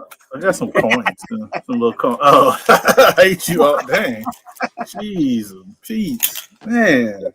I gotta look up this Chinese one. I think that's the only one I have too. I thought I had more of them. That's why I was like looking. I was like, wait, I thought I had more. That's really cool. I got Australian silver. The pandas are very good. The Chinese pandas, but I really don't like to do anything, buy stuff from China so much. I really don't. I don't want to help them.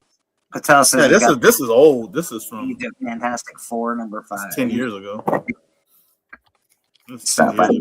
I have the Journey into Mystery 83, where it's the full. Yeah, that's cool. This is Australian. It got a crocodile on it. Croc. It's not a knife. This is a knife. And then I'll show these last ones. I've shown this a few times, but not here. There you go. There's a Hulk. We've got a Hulk. We've got Deadpool. Only one I really want Black Panther. Yeah, Deadpool. And Iron Man. And Pocan Joe just poured some silver today, apparently. Oh, what book? Cliff. What book you said you were surprised I had? I'm sorry. You had Supergirl's first appearance, and I just exploded. I just and it wasn't envy. I don't want to have it, and you not to have it. But I'm so mad I didn't have it, and I was so close to having it last year, and someone snatched that from under me, and like I just want to rip my skin off when I think about it, and I just lost my mind. clicked over to Only Slabs when I got home yesterday, and there it is. And then my homegirl, Power Girl. All right, I've already upgraded twice on having her first appearance, and there you were with your beautiful 9.8 of Power Girl. And fans' cousinhood is happening right now, and I was just like losing. Then you got into Ninja Turtles, which I don't care about, and then I felt much better about life. But I was losing my mind. I had to pick and choose what I wanted to show because a limited amount of time. You chose excellent. You're a man of excellent taste. In case I haven't said that before. I appreciate it. I had a lot of fun. I plan on going back on there maybe next year. I say next year because I think the next opening he has like in July, but something like that. But I told him maybe next fall. I'll jump back on there. But yeah, because I had so many books I didn't show. I know. Go to Steven. Oh, all right, perfect. Steppo, what you got? This is a 10 ounce. It's a proof 70 reverse proof cameo ultra high relief, which means that it was struck several times to make it a very deep.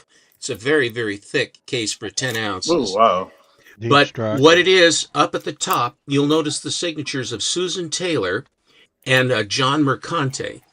John Mercante was one of the last engravers, chief engravers for the United States Mint, and Susan Taylor was the engraver for the Canada Mint.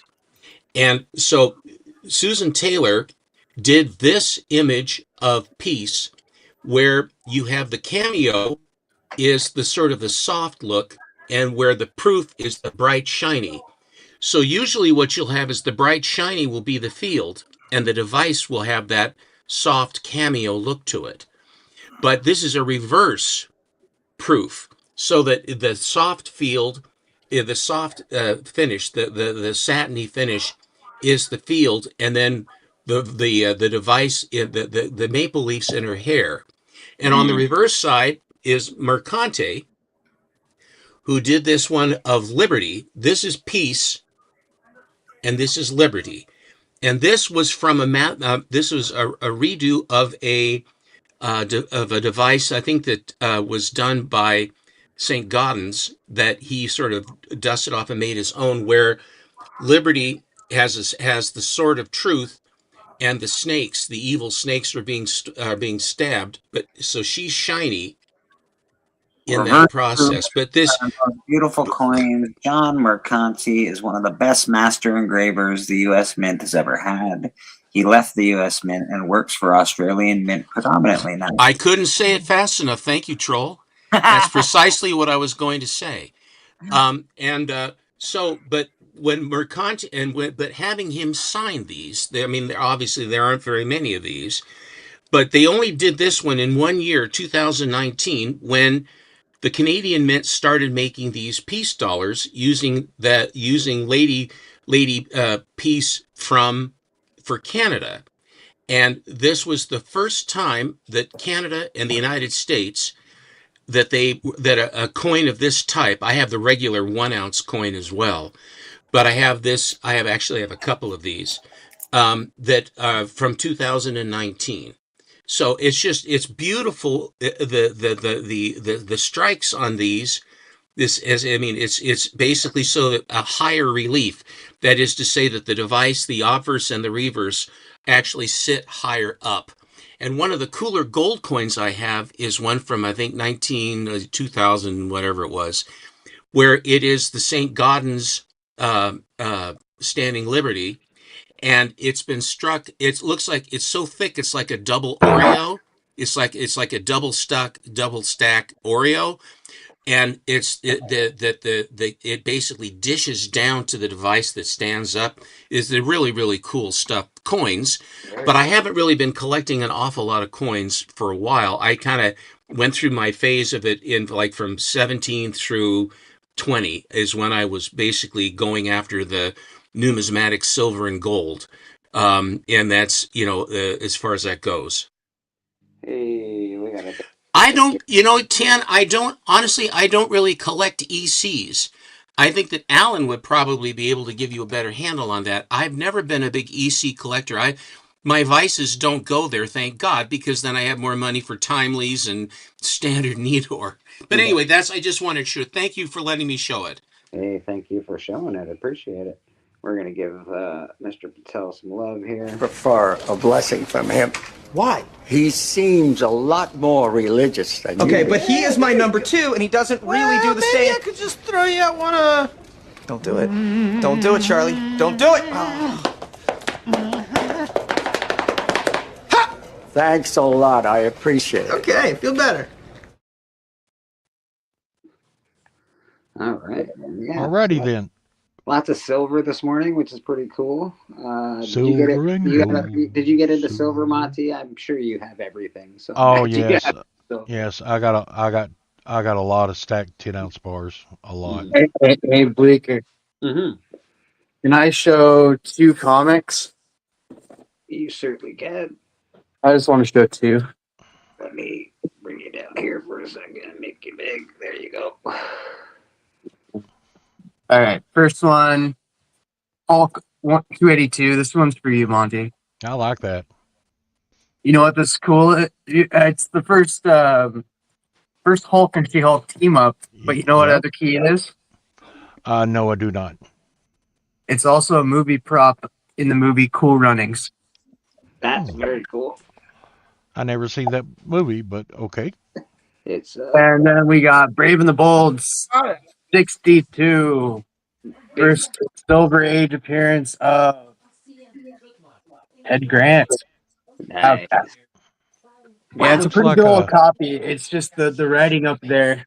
That's why I got it for so cheap, but the rest of it's good. And it kind of blends in with up there, just kind of disappears. I'm happy about that. Looks like a knockoff Batman in the bottom right. You shut up. You shut up, sir. All right, and that's it. Thank you. Had to throw my 2 cents. No, I collect all the Silver Eagles that come out. I have a big coin collection that I've never showed. You know what? You know what, Monty? I will Yes. say, for a big marble collector, you have a big collection of Animal Man. Yes, I do. And I've never ever showed them but twice, I think. I know, I've seen them both times. You think I didn't, but I did. Spotlight 5 is my most expensive and best book. It's first Ghost Rider. I got it given to me by Steven, actually. It's a great book. I was real fortunate back in '86 when I started collecting when they first come out, the Golden Eagle or Silver Eagles, and I have a subscription with the Mint that I've had ever since they come out with the subscriptions. But I've got every one of them, and I'm waiting on my 2026 1776 anniversary Silver Eagle to come in. It should be shipping sometime in February.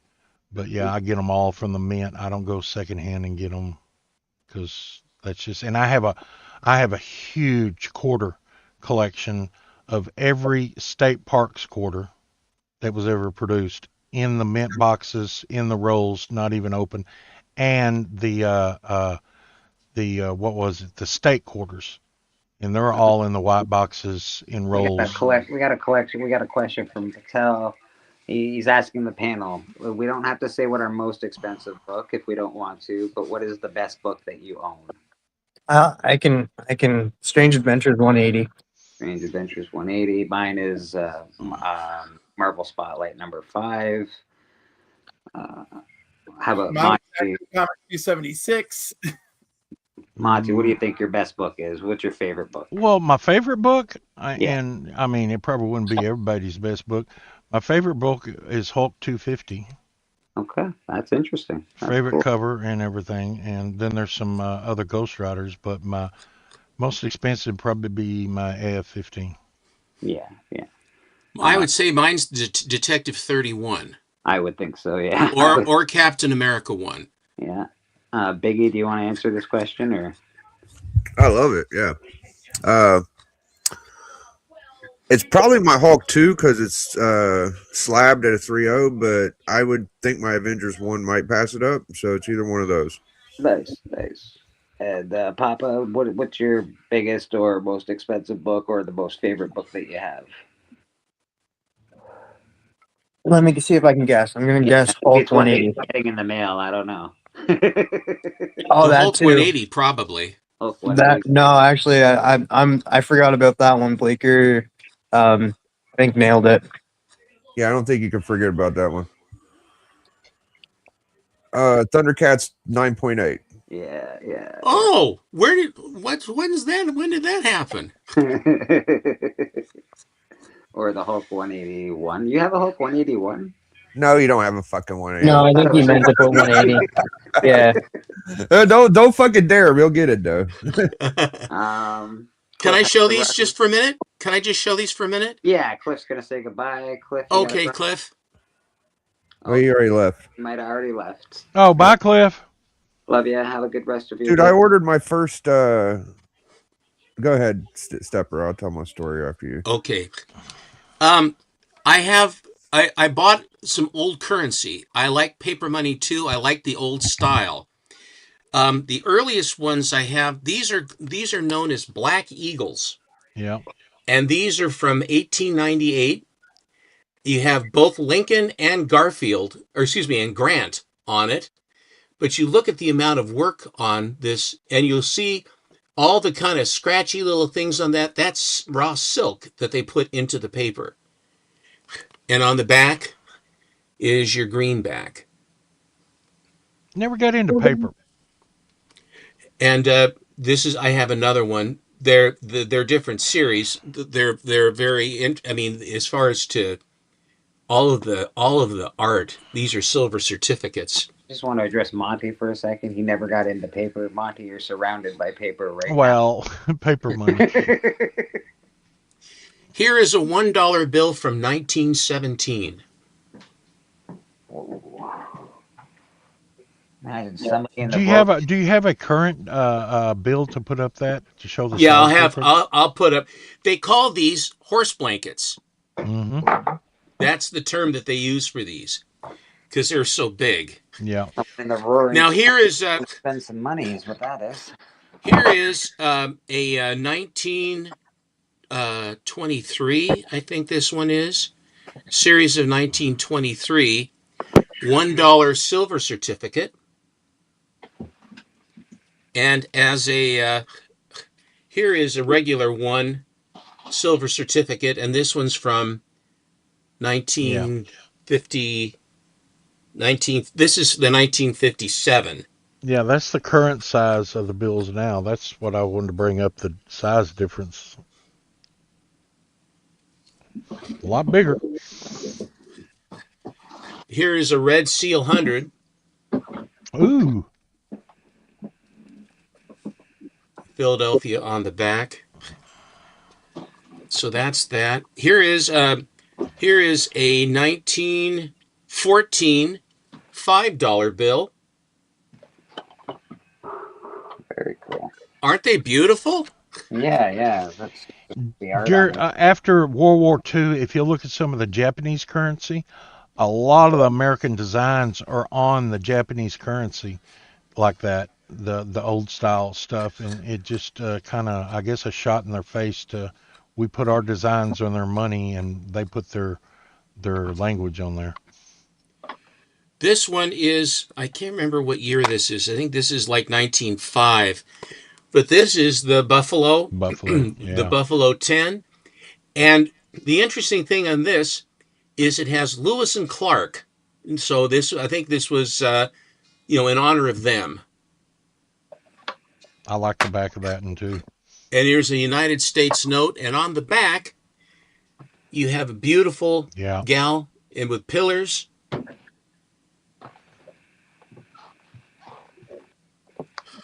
Here is a Cleveland $20 bill from the 20s.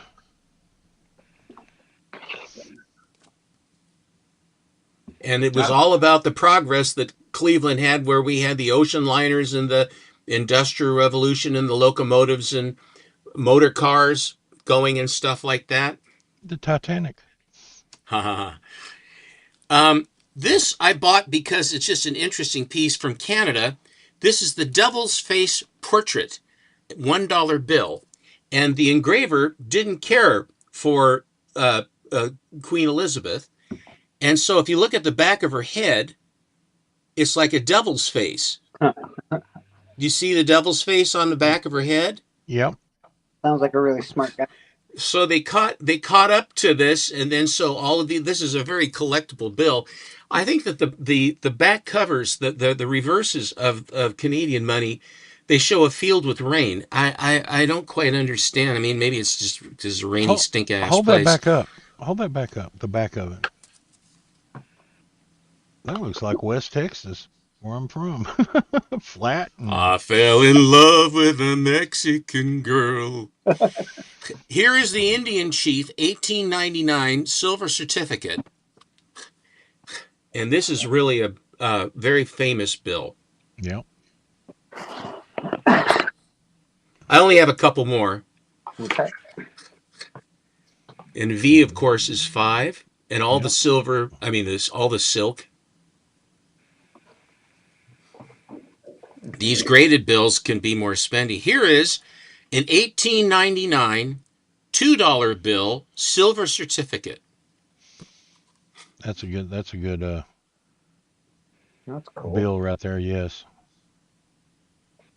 You don't know them. You don't have them, but you know them. Is that it, Monty? Yeah, I've read up on all of them in case I run across them, but I've never really got into buying them or collecting them. Now, you will notice that we have green here for silver, but they have a blue for silver for the seal, and also for the denomination, the blue that they have. And you look at all the really fine work that they do here along the bottom. Payable to the bearer on demand, which is what they did. And this is what is known as a gold certificate because they had them. And this is a $20 1922 gold certificate, which you could trade in for a double eagle. And here is, you'll notice that it has orange, as in gold. This is the series from 1922. And on the back, they're orange for gold certificates. Very cool. Nice. Payable in gold. Very neat stuff, Stephen. So that's that's all the bills I have. I think that the artwork on these, I think it's lovely, the artwork that they have on them, it's fun. When I was working at the hotel, we had this when I was working as a desk clerk. So this would have been in the early 1980s. And it might have actually been the summer of 77, I think. Anyway, we have these bus tours that would come up we would have these church conventions here in Portland. And they would come up, and this particular bunch of gals had come in, a busload, had come in from Mississippi. And the lady came in, and now, I'm sorry, troll. But they ended up, she came to the front desk to get change for a 5, and it was a 1929 5 greenback. I said, "Oh, wow." So I took 5 out of my pocket and put it into the cash, and I took that one home with me and I held it for years.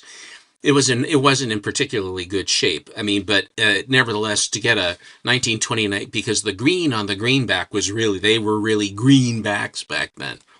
So I passed the torch. I'm going to throw this back into the... Fair. Mr. Biggie Shack, what do you got for us?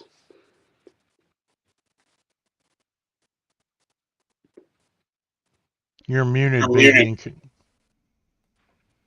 He might not be there. He might be with the fam dad. We got Rad doing some art as per usual. Still have the keys of the week. Yeah. My favorite comic is Darkness #1. Okay. And the most I ever paid for a comic was Spider-Man 2099 98. It was $150. Okay. All right. Very cool. As far as my most valuable, I don't really know. That's nothing wrong with that, buddy. Nothing wrong with that.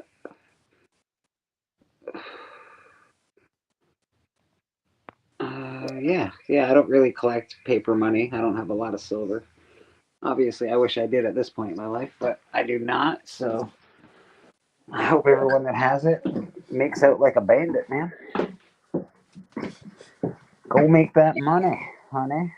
We'll do some keys of the week when I get upstairs. Oh, that's the money.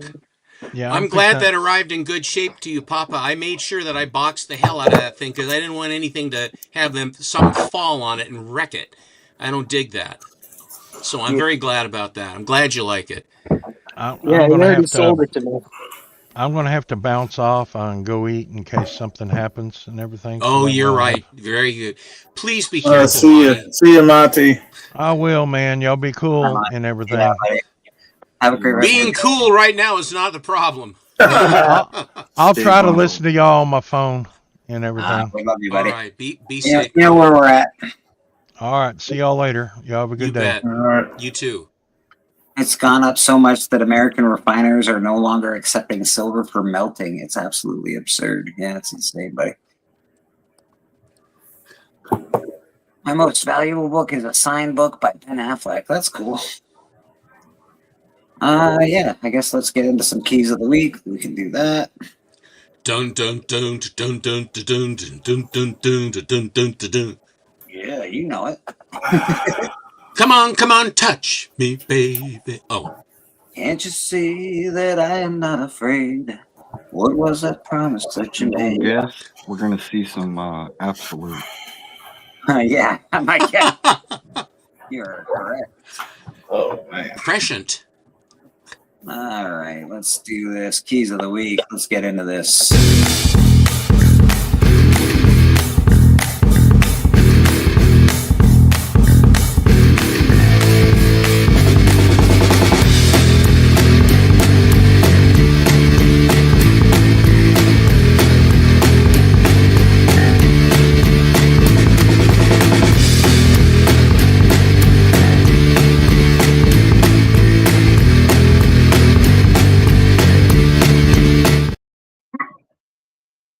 That, how come I can't see that screen? Why will it not show? Are you guys seeing the extra screen, or am I just? No, I'm not seeing it. You're not seeing it. Okay, interesting. Let's try that again, shall we? It might be lagging from the weather. Yeah, it could be just not doing very well right now. So let's try it again, see if it actually works.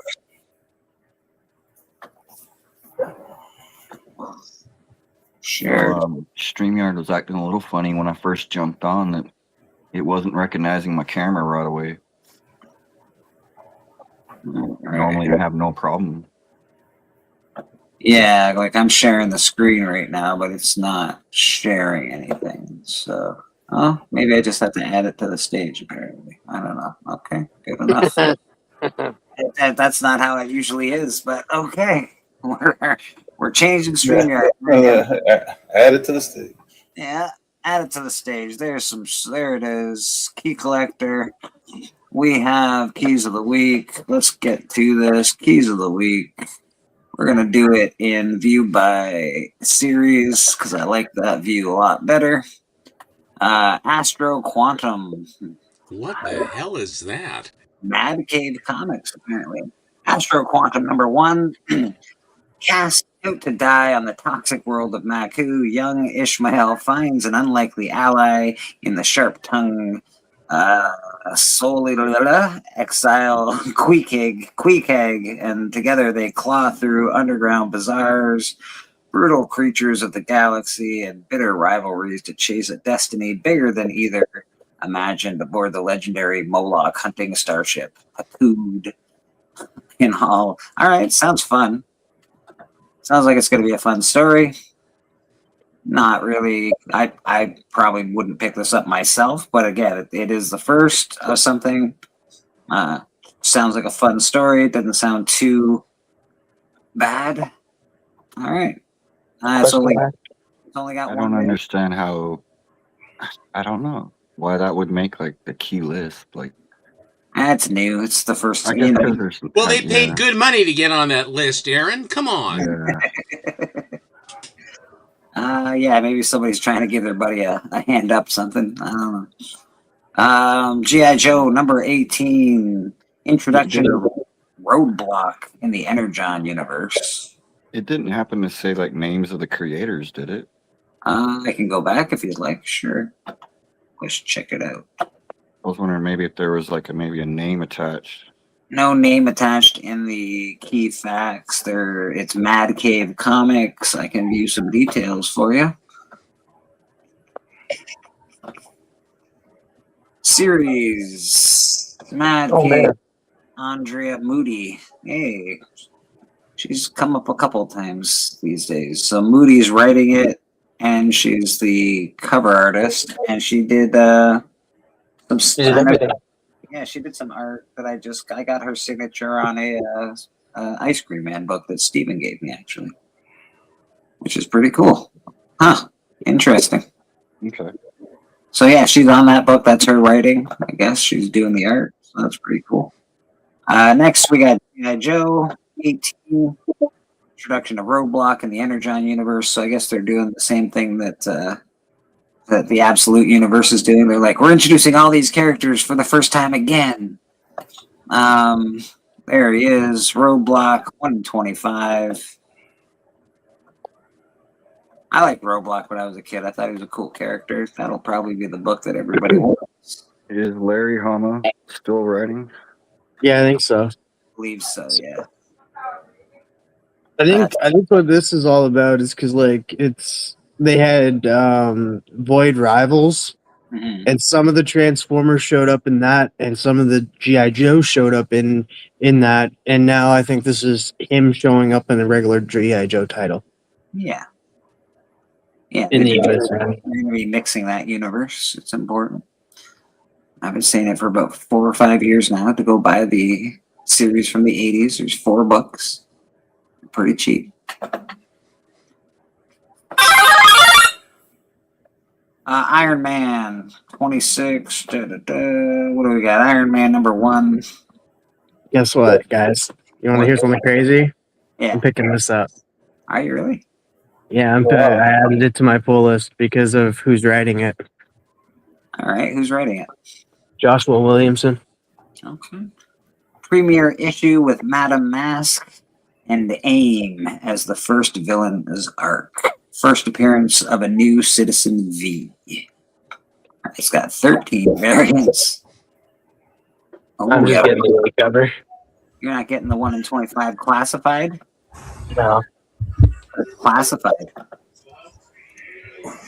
I like the classified. Yeah, that's pretty neat. 1 in 50's pretty typical Iron Man stuff. Pretty cool. Cool art. Like, I wouldn't kick it out of bed for eating crackers or nothing. I like the trade dress one though, the one you showed though. Right underneath. No. Yeah. One underneath the one you're just showing. Oh, this one here. I like the trade dress one too. So what's the reason this is on the list? It's got one character. I'll show you in 1 second, but I'm just going to go through the rest of these variants and then we'll read back up on it. It's a new character. It's a number 1 issue too, right? Number 1 issue. Again, there's not really much that's going on here that I'm like, oh, I have to pick this up. Looks like a Scotty Young. Oh, that's funny. Cool. And yeah, pretty typical Iron Man comic covers. Sort of look like a Thor cover, this one, but that's okay. Iron Man 1 premiere issue with Madame Mask and AIM as the first villain's arc. First appearance of a new Citizen V. That would be the reason. The A cover gives me 90s vibes. A cover's pretty That's cool. what I would say. The House of Ideas. I don't mind the A cover. Iron Man. The A cover looks like they're sort of going through like a space vortex kind of thing, going really fast. So I dig it. The A cover's all right. Iron Man, Malevolent. That's interesting. We got Image comic coming out with Malevolent. Number 1, 30 years after demons were unleashed into the world, humanity has adapted to the nightmare and now created something new, a weapon capable of killing demons, even though she may destroy us first. Okay. Again? They're gonna Say, get wait a minute. Didn't Iron Man die? coming to get us again. That's such a final word, Aaron, you know? Nobody truly dies in comics, except for like Ben. Actually, wait, she came back. I guess we can, and so did Uncle Ben. Did And did Alfred come back yet? I don't think has he. No, Alfred's still out. So I guess we could say, and everybody dies except for everybody comes back except for Alfred. Discrimination. That's a neat cover. That's a really interesting piece of art. Malevolent number 1. I wonder who did that. Let's check that one out, just because I'm curious. Cover artist John Wayshak. All right, John. Way to get your frustrations out on this. This is so weird. Okay. There's a sexy-ish cover, I guess. Poor girl needs a sandwich, but that's okay. And we got a blank. You could draw what's her face as Malevolent on this if you wanted to. Maleficent. Maleficent, that's it. All right. I have a Maleficent number 1 signed by Jay Lee. Nice. Monster High Bermuda Triangle. Yeah, this Monster High. I think it's like a kid show. Is this the first appearance of Is this the first Monster High in comics? Really? No, I don't think so. It can't be. No. Monster High's. I got like that's a pretty cool property for kids. I'm not reading all these bloody names. Embark on their first scary multiverse series when the once in a lifetime internship of Bermuda Triangle prompts a secretly worried Valentine to follow Spelden, accidentally ripping realities apart and forcing the two to confront their insecurity. Oh Jesus! All right, I'm not picking that up. That sounds like garbage. Monster High, blah blah blah. Power Rangers Prime. Okay, we got Power Rangers. First appearance of a new Ranger. A second Red Ranger. Ooh. Power Rangers fans all over the world are going to go crazy. They got a new Ranger.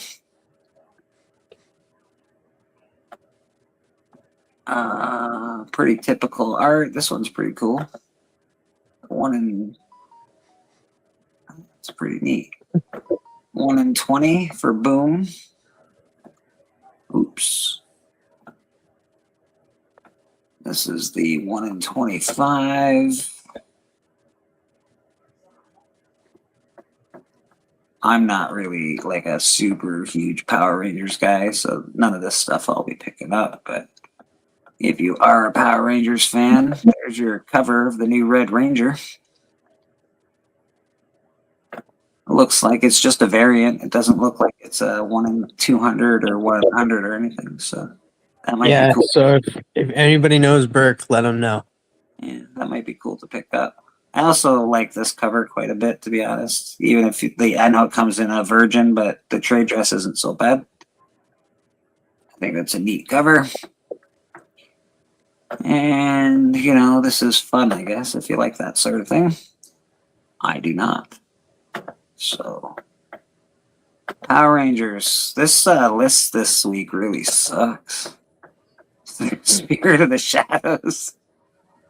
I like cover A. What's going on here? All right, looks like a interesting, fun book. Once a mortal musician devoted to his love, Katrina, Eric LaRue is plunged into carnival-like torments of the spirit world, reborn as a phantom, cursed to wear the arcane costume of his corpse, and must claw his way back from the infernal planes to uncover the mysteries of his life, and avenge the dark sins that transformed him into the spirit of the shadows. I don't hate it. Sounds pretty Like you cool. do. Yeah, sounds pretty neat. Sounds like a typical comic book story. I dig it. I don't hate it at all.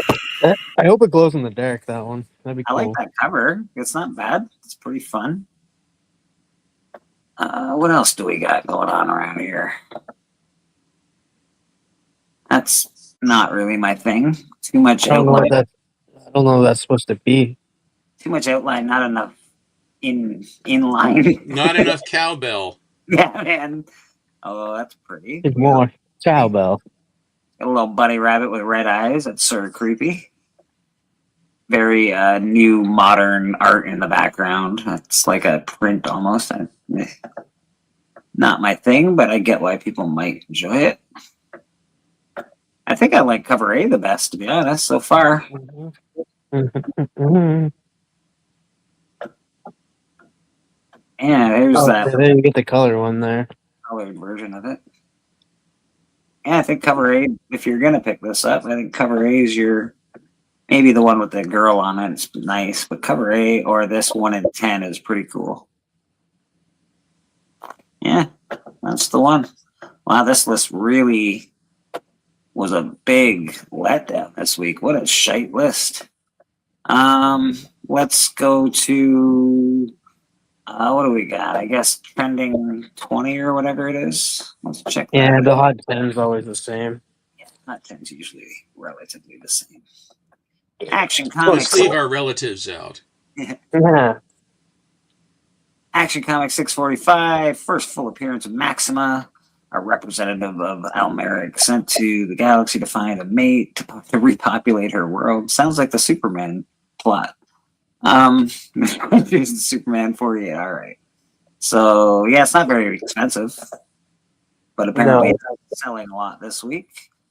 Is it Yeah, a she's going to be in the in the next second? movie. Yeah. Okay. So go get it now. It's cheap. This is the first cover appearance of Symbiat or whatever his name is. Stimby. Stimby.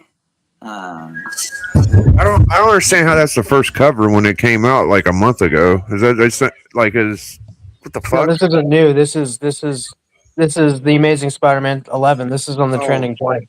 I must have been before, because he was on the A cover in his first appearance. Was No, this isn't stating that it's his first cover. This is just a variant cover. Oh, okay, that makes sense. Well, there he is. He's going to be in a cartoon, apparently, and that's why everybody wants to buy all his stuff. It's going to be in a cartoon. It's going to be the best. I doubt it, but good And luck. sometimes it hits. Now it is a very kiddish show, like just by the look of it. Yeah. And that might actually take off. It might become very popular because it's sad to say. I hate to say this, but because I really like the original Teen Titans, but Teen Titans Go ended up blowing up with kids and stuff, and it became a very cult following and that, and became very big. So this might end up becoming the same thing. They've done it to all of us. That's why we like this stuff. They start when we're kids, and then they keep giving us they're 10 now, give them a 10-year-old show, give them a 15, give them a live action. They'll do it to the next generation and the next. Lore Olympus #1, a modern retelling of Hades and Persephone, a Greek myth. Prime Video has ordered Lore Olympus for an animated series from Webtoon Productions and the Jim Henson Company. Yeah, this sounds.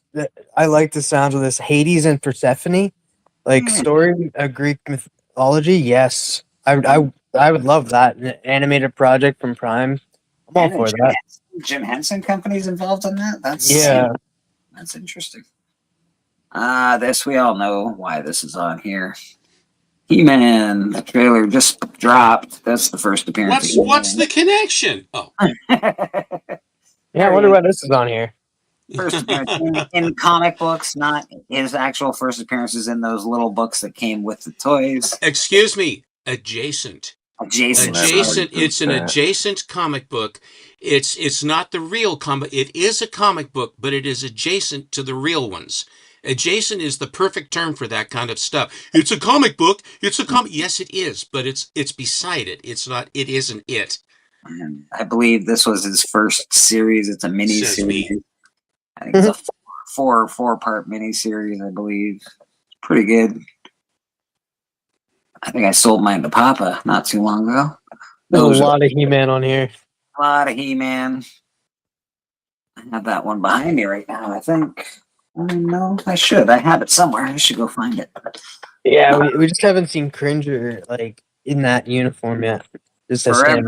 Forever, people. This is the first full appearance of Darkseid. It used to be the Jimmy Olsen book, which is a great cover, by the way. I want that book still, but this technically is the first appearance of Darkseid, even though I think the other cover's better. First team appearance of Forever People, Beautiful Dreamer, Mark Moonrider, first mention, Mother Boxes, yada, yada, yada. The Mother Boxes are a big thing, though. Casting underway for the voice of Darkseid in the Miracle Man animated series. There's a Miracle Man animated series. Yeah, man. I've been talking about it for a while. That's fair. That's pretty cool.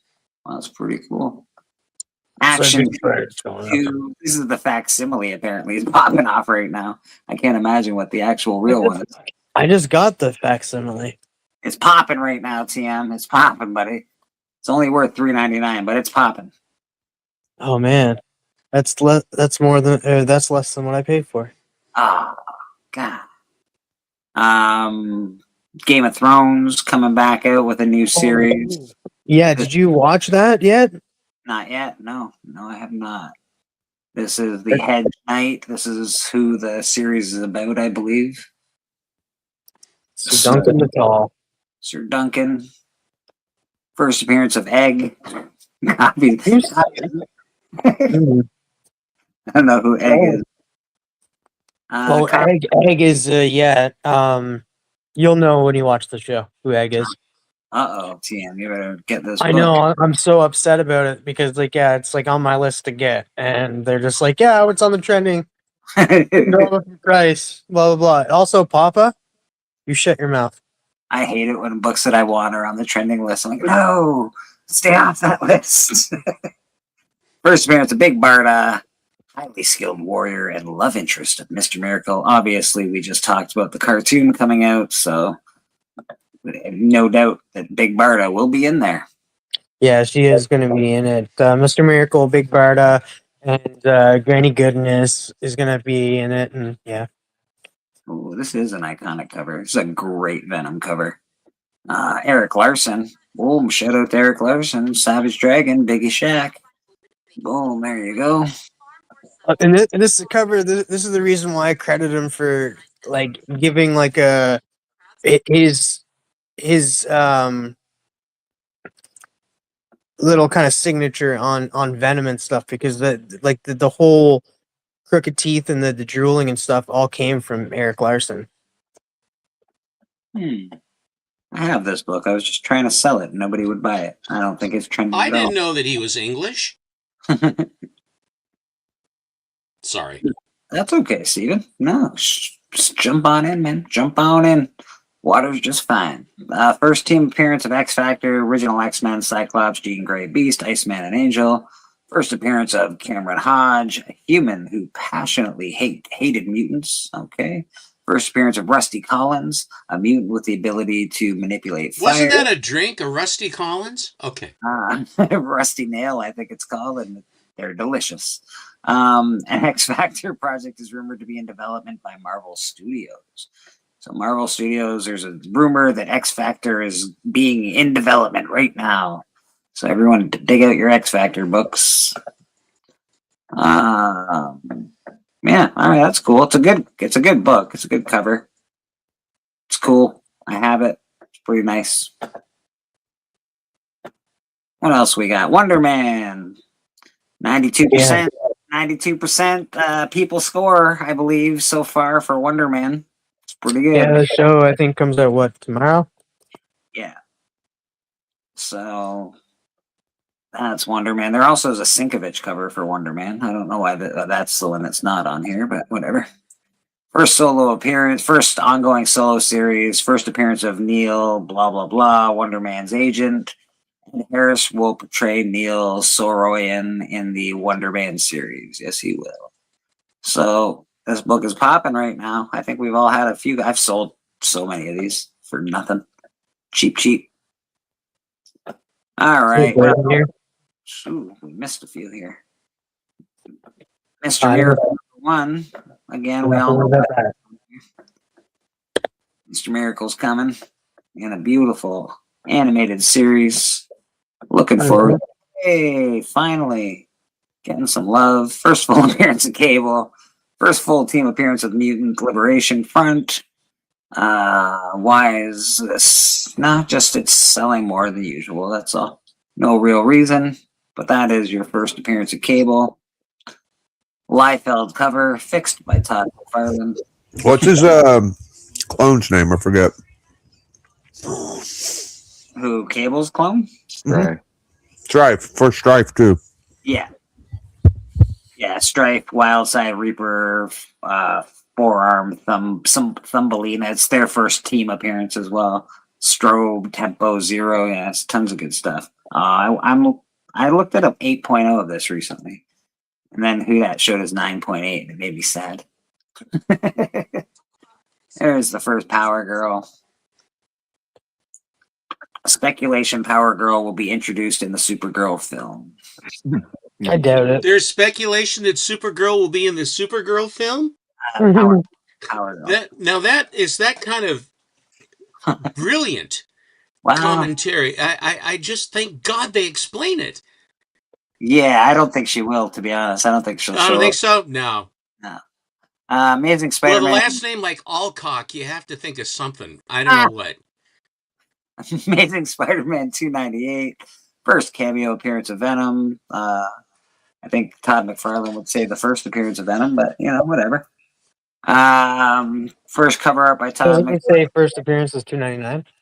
Yeah, I think he says $2.99. First team appearance of Life Foundation led by blah blah blah blah blah blah.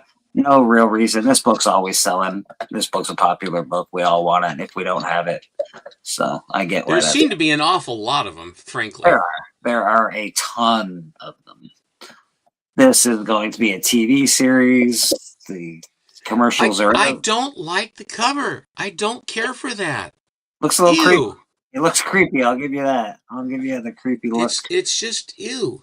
But Steven, maybe that's not the cover for you, but it does have 5 other covers. Maybe you would. There's the trailer out already?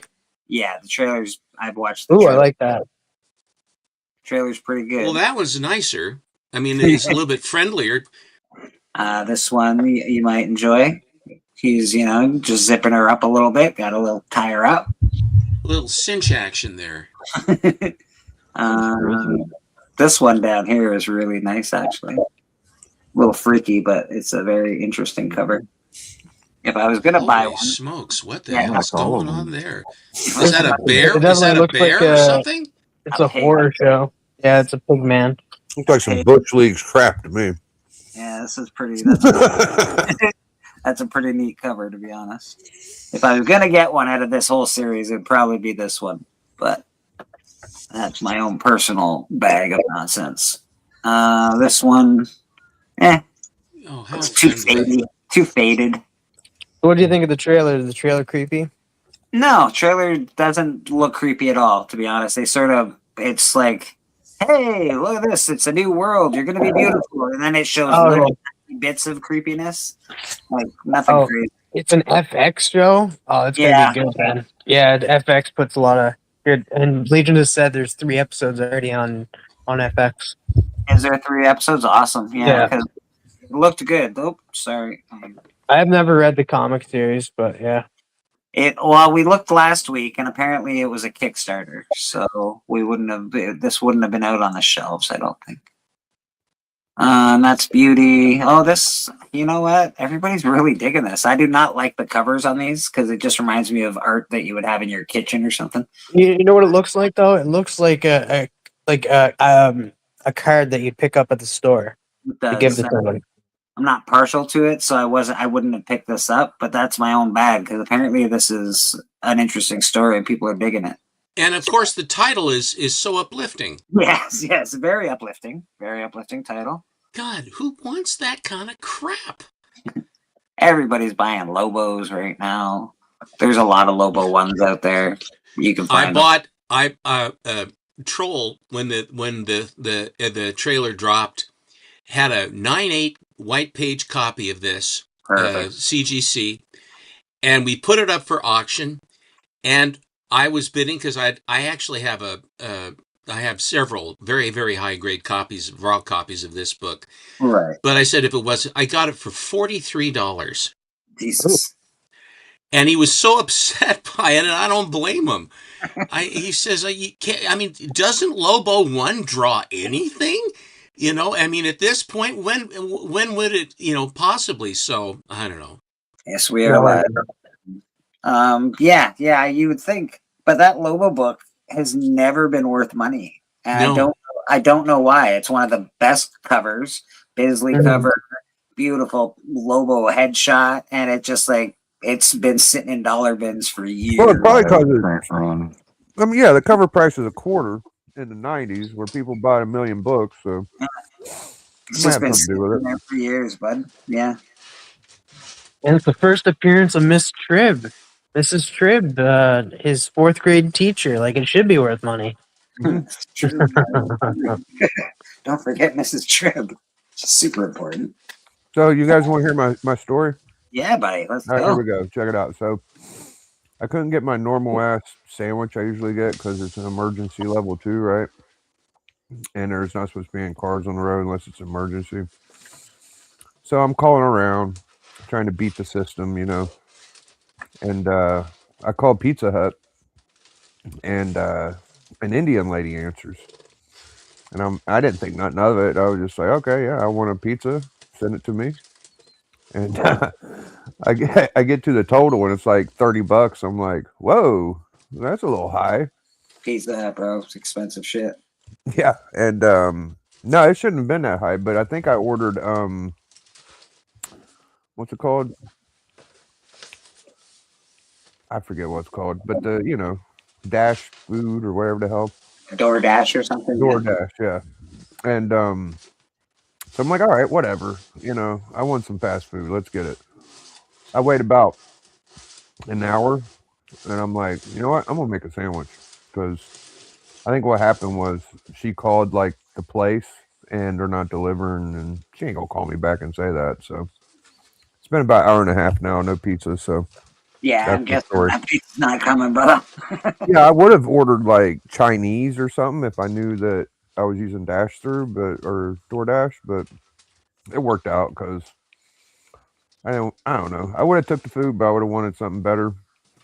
So here I am with nothing. Legion says he'd argue with you that getting your Sammy is an emergency level 3 situation. It is, dude. I get it every day, but whatever. We have a level 3 situation. We need a sandwich. Yeah, man. And I agree. I keep us posted to see. I want to see this pizza arrive. If it arrives, that would be a blessing. That'd be a miracle. It'd be colder than a fucking brick, but it would be so cold. Let me see how long it's been. Now it's over an hour. My phone only goes like 1 hour, 2 hour. How was Collector Club this Friday? I was on Sam's auction doing some selling. What'd you guys get up to on Collector Club? Oh, we talked about Absolute Batman. Nice. And some other stuff. But it was good. We had Archives of Drift and Chonko, and it went by pretty good. Yesterday's video got a comment from the same guy 4 different times. It started a channel 4 hours ago. So something like that. He was telling me that, even though you weren't saying like bad things, but I could tell by your facial expressions that you're a gatekeeper and you're the reason why people quit collecting comics. I'm like, dude. Yeah, I'm like, that guy that you did the review on his channel or whatever? No, it wasn't him. It was some other guy. Oh, okay. Yeah, That's an amazing superpower you have. I know, just by looking at the camera. You can do it. Yeah. I said you might want to clean your ears out, and actually, I left him a comment, said just listen to what I said and maybe go by that, So Faith-based, Mr. Flynn says faith-based fast ordering food, fast food ordering food with you, Biggie. He's got some faith. Don't worry. I don't think there's any hope. Well, apparently, Papa says it's the wrong weekend to order DoorDash. It's a championship football weekend. Everything's going to be real busy if things are going on. They're missing out on some money right now. Yeah. Yeah, they must be, bro. Yeah. That's funny. I love Boston Chris's analogies on football earlier, man. I get a kick out. When you got a guy that has their football team still in the playoffs, it's like they're the expert football person, because their team's still actually playing. Well, when you have a team like that, like I was in it all the way up until last week. Me and my team, I was giving them advice. I was like, yeah, we're going to go all the way. Come on, boy. They let me down real bad. But, it's okay. We'll get them next year. That's how it happens, man. We'll get them next year. We'll get them next year, boys. It's okay. Well, yeah, man. The weather here sucks. Everything sort of sucks these days. As far as weather goes, but we're getting there. We're getting through it. We've started the year off really well with comic books. I'm getting some good stuff lately, so I'm pretty happy about all that nonsense. Yeah, no snow ain't hurting nobody. Yeah, man, it's nice to be able to. Like I said, I just got this bad boy this week. Very excited about it. The first appearance of Warlord. It's a nice copy too. They touted it as a 9.2, but I don't think it's a 9.2. That's okay. What do you think it is? It's probably closer to an 8.5. I gotta press it, but it's got a couple of ticks on it, and it needs to be pressed. But and a little blunty corner on the top, like not super blunt, but it's blunt. So that's probably closer to an 8.5, maybe an 8.0. But that's okay. 9.8s of that book are crazy. 9.6s are fairly decent. 9.4s are pretty cheap. So we'll see what happens. I didn't pay too much money for it. Pizza Guy's got 30 seconds. I don't have Who Dat's pizza video, but yeah, man. I wish Biggie the best. I hope his pizza gets there. Oh, I gotta let Biggie back in the show. No, where'd he go? Oh, he's up top. I don't think he wants the pizza to get there. No, I don't know. I moved places. He's crafty. He moves spots. Places with you or something. Yeah, when you're up there, the live clock, because I'm usually up in the corner, I can't make that person bigger or anything because I can't see the stuff, so I have to switch places with that person usually. Oh, good man. So usually I just pick someone that doesn't have a camera going. Yeah, man. Brad, what do you got? What are you drawing today, sir? Oh, I got a commission I got to do of. It's going to be Wonder Woman fighting Clayface and Solomon Grundy in a graveyard. Well, that's awesome.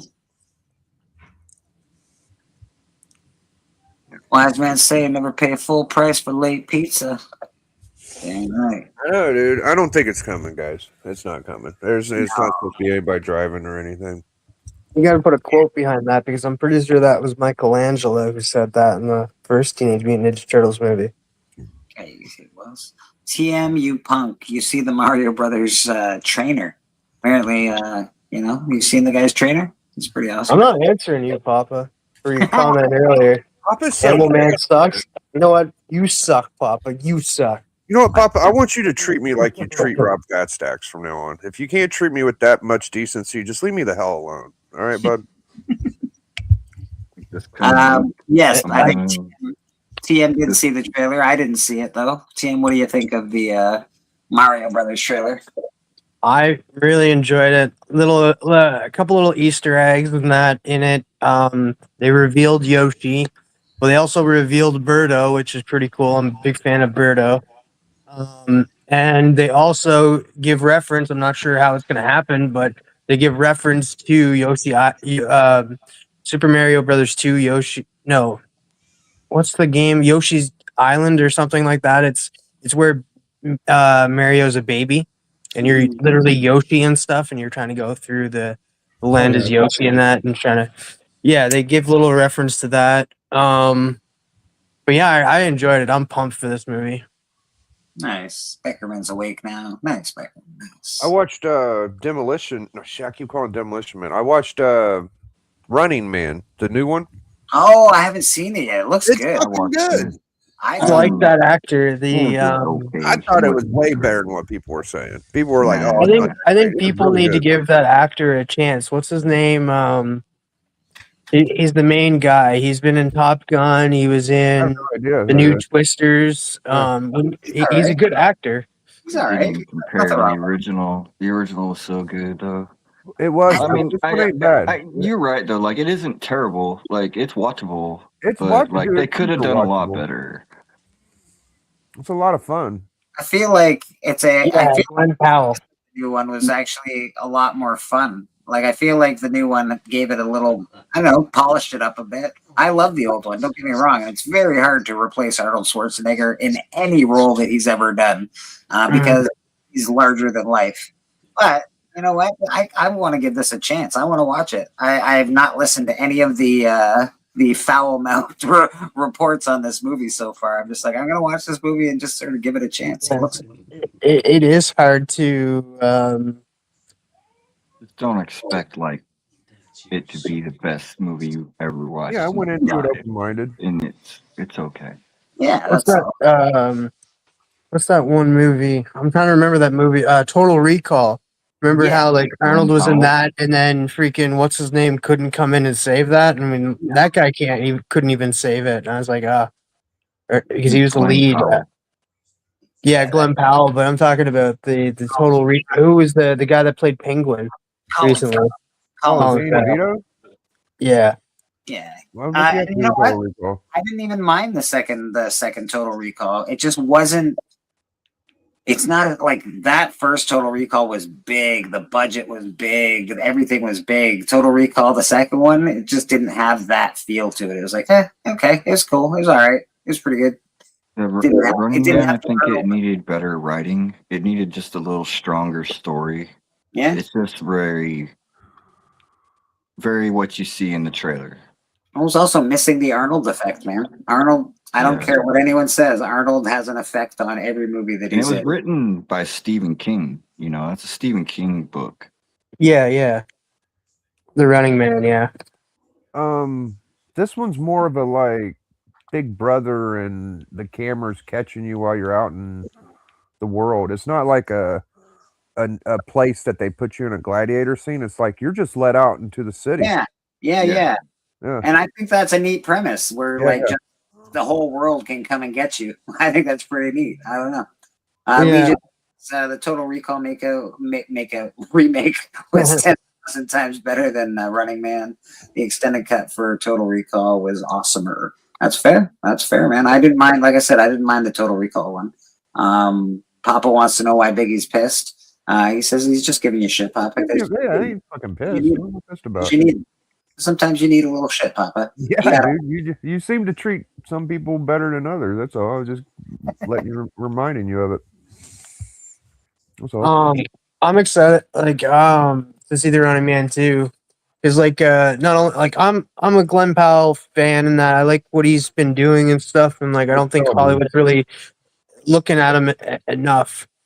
Because he's just like, oh, it's just another pretty boy. They kind of did the same thing with Ryan Gosling, and that being like, oh, he's just a pretty boy, and that Ryan Gosling can act too. I don't think he's pretty enough, to be honest. I'm just like, I like Ryan Gosling in the new Blade Runner. I did too. I liked him in what was that one about the Drive stuntman or something? Oh, Drive was good. I didn't watch any of those like the girly ones that I know chicks fell in love with them with the Drive movie and some other one, but I did watch They're actually good. Like, but in a lot of his movies, he's very like stoic. He don't even say anything, so it's like hard to tell if he can act or not because he's really just kind of like giving the Blue Steel look in the camera. Yeah. Watch. I don't know. The Fall Man. The Fall Man was good. But I am looking forward to that Project Hail Mary. Yeah, Project Hail Mary looks good too. But yeah, Glenn Powell, he just needs to get a chance. I also like the fact that in Running Man, I think Tremel Tillman's in this. And the only thing I know Tremel Tillman from, and I love him in it, is Severance. He's fantastic in Severance. So I'm interested to see what he's like in this. He was in the most recent Mission Impossible movie as well. I would love to see Ryan Gosling play Johnny Blaze. Don't get me wrong, my favorite fan casting is Keanu Reeves, but Keanu Reeves is too old now. But Ryan could actually fill that role. I think he would do a pretty good Johnny Blaze, to be honest. He's still pretty young. He's got the look. Yeah, he could do Blue Steel all day long. Dude, I was watching like one of these gold mining channels on YouTube, and this guy had like pencil dust shavings of gold, like a very small amount. Yeah. And he was like, "Oh, this is $4,000 worth of gold." I'm like, "How much is gold? Is it like $100 million of pencil dust?" And apparently $150 a gram. 50 a gram. Norman Reedus would be a good Danny catch. Like a gram ain't that much freaking weight, guys. 150 bucks a gram. Yeah, no. Gold, I watch the Gold Rush or whatever the TV show is, and every year it's like gold is up, gold is at all-time highs, gold is up again, gold is. I'm like, Jesus, man. Yeah, like $5,000. Well, it's pushing $5,000. Yeah, I mean, it's at $5,000 basically. Yeah. These guys are pulling 100 ounces out of the ground, and it's like 100 ounces. Oh, that's almost $1 million. I mean, I feel like I need to get a metal detector now. Like, I don't know what the hell is going on, but sheesh. The world's scared, and when the world's scared, precious metals go up in price. That's what happens. Ryan Gosling, Remember the Titans. Oh yeah, he was in Remember the Titans. I forgot about that. I love that movie, Remember the Titans. He's also Canadian too. He's a Canadian kid, good old Canadian kid. I have to spoil a little bit. All right, so in Running Man, at the very end, he looks for refuge in Canada. Smart guy. That's where all the freaking felons flee to. I feel there's a common theme there. Yeah, I don't know. Yeah, it looks good. I enjoyed the trailers for it. I knew watching the trailers it wasn't going to be the Running Man I remember, like the cool badasses with the suits and like, some sort of mysterious, like, I don't know, game show thing that's going on. But it looks pretty cool. It's just like wrestling. They all lost about 70 pounds. Oh, that's all it is. Did they I wonder, did they do the whole the Running Man in the beginning, like they showed him getting arrested and being like framed for shit and stuff like that? Did they do all that stuff? No, not really. It's more like it's like a game show, and they give you a bunch of money in the beginning. Okay. So some dummies will go party and they get caught, and then some people do other things. But yeah, it's not much. It's not like they were in jail and escaped and then got caught, got put on a game show. Okay, all right. It's just everybody's so fucking poor. You got to have some money, pretty much. That's fair. So it's like a mixture of kind of like. Well, it's sort of like the Jean-Claude Van Damme one where they have the ex-servicemen. They're in Louisiana down in New Orleans. Right. And they basically give the guys a bunch of money if they can get out alive, and then these guys hunt the men. Remember that one? I got to watch that. I don't know that one. There's the one thing that was sort of I don't know why the muscles from Brussels like Wilford Brimley, but they managed to get him in as some sort of a Cajun with a bow and arrow. He was pretty stinky, but Jean-Claude taking on the psychopaths was pretty cool. If you haven't seen it, it's a fun show. It's one of the Hard Target, maybe. I can't remember what it was. Yeah, I think that's what it is. Hard Target. I have to say about him playing that character, since isn't he French? He actually did very good, like a Cajun French guy, so He he did very well actually. I thought he did. Portraying, yeah. Whole movie. And is the gal Cyborg. that was Witchblade, that one where she was down there and she was trying to find her father. Maybe that's the same movie. And then he says all these guys try to rob this gal and they're going to do stuff to her, to the Witchblade gal. I can't remember her name. And he goes and of course he dispatches these guys. He says, "Be more careful with your pocketbook," kind of stuff like that, right? I think it's the same movie. I'm pretty sure it's the same one. The movie of Cyborg. I love. Oh, that was a pretty good one too. That was all the whole set that they were on, and all the costumes that they used were reused because they were actually supposed to be He-Man Part 2. Yes. And the movie got canceled in production, and so then instead of wasting the sets and the costumes, they just made a different movie and called it Cyborg. I didn't mind Time Cop if you really want to come down to it. I like Time Cop. It was all right. I didn't mind it. Like, it's not. I would. It's not a movie that you go, "Oh, this is a must." I gotta watch it again right now. Yeah.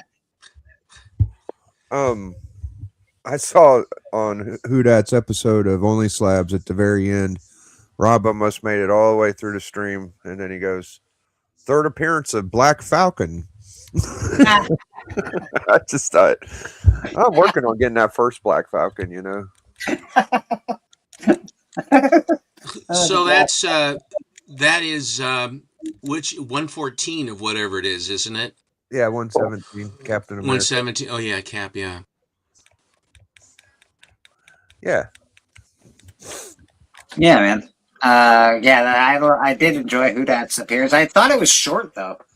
And I thought it was too when I looked at the time. It actually was long. Yeah, maybe because it didn't seem like you even went through 20 books. No, I don't.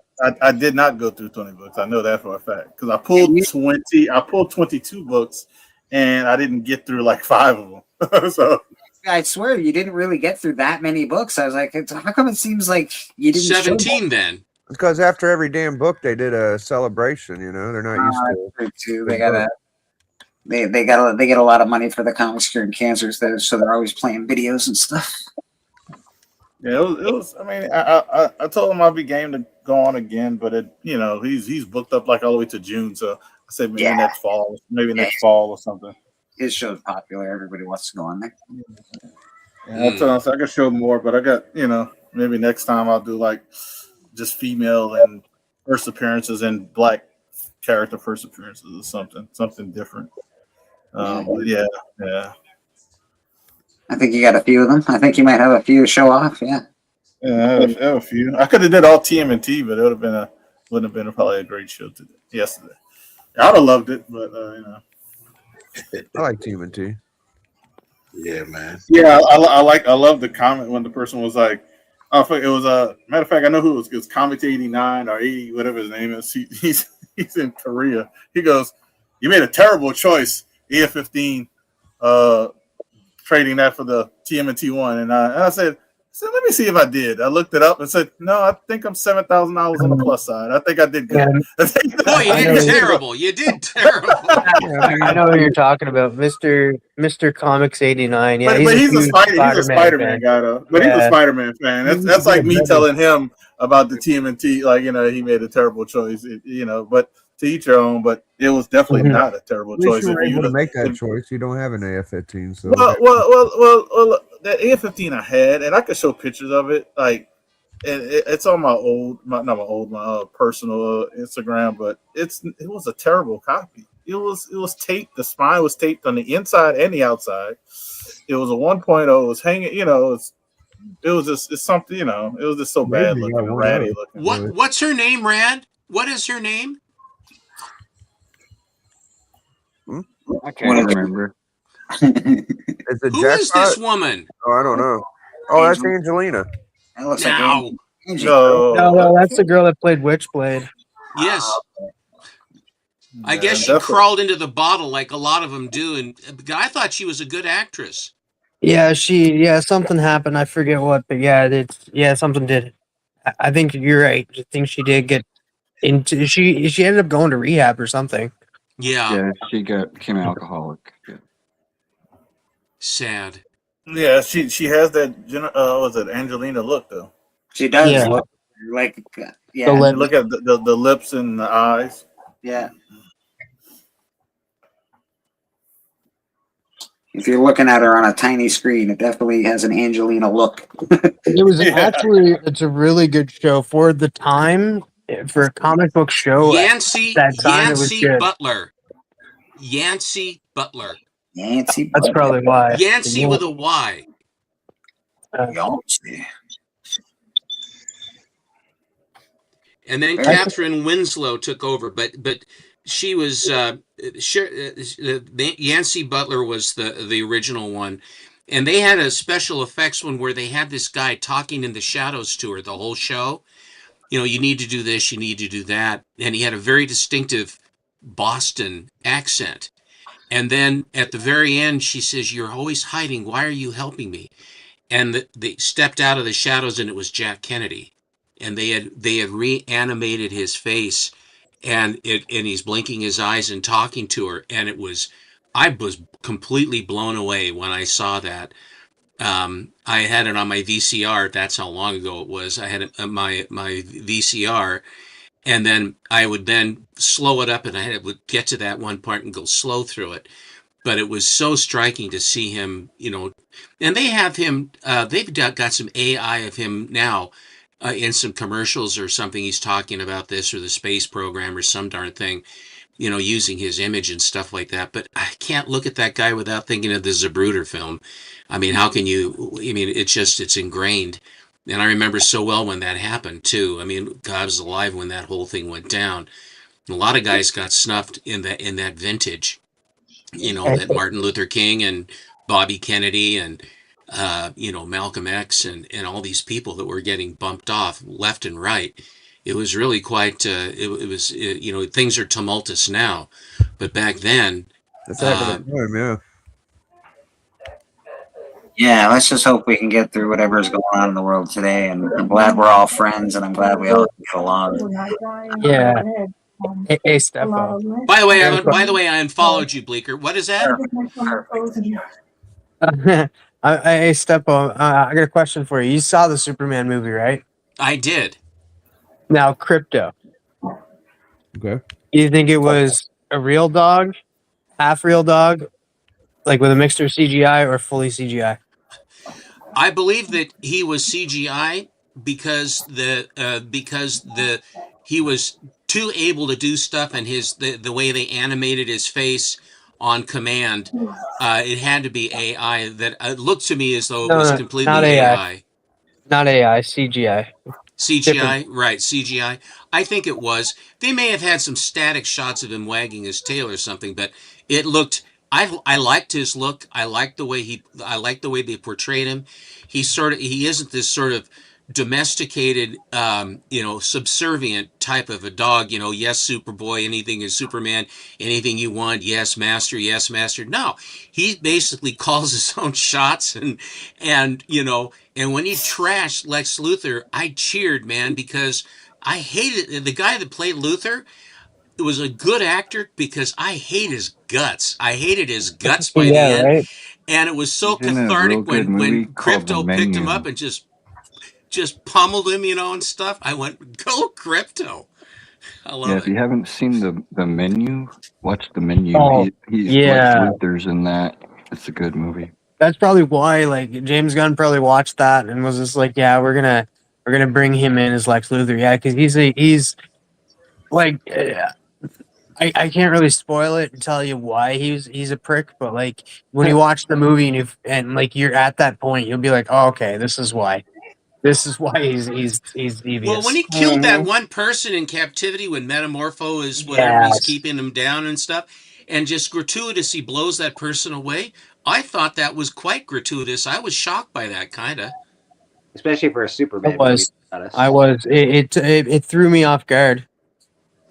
If that was the intent, it succeeded with me. I mean, I'm just going to go, God, this guy's got to pay really quick. But any actor that can make you absolutely dislike them because they played a bad character. A plus, man. I mean, that's what I'm saying. He's I- coming back too. He needs more. He needs to be beat up more. It's time. The guy that Joffrey, the guy that played Yes. in Band of Brothers, the guy that played the Roman guy in Gladiator.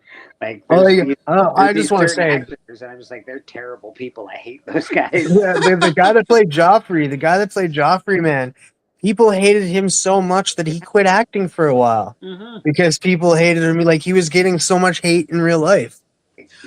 Just really quick. This is an old one. Basil Rathbone, who played Sherlock Holmes. Yeah.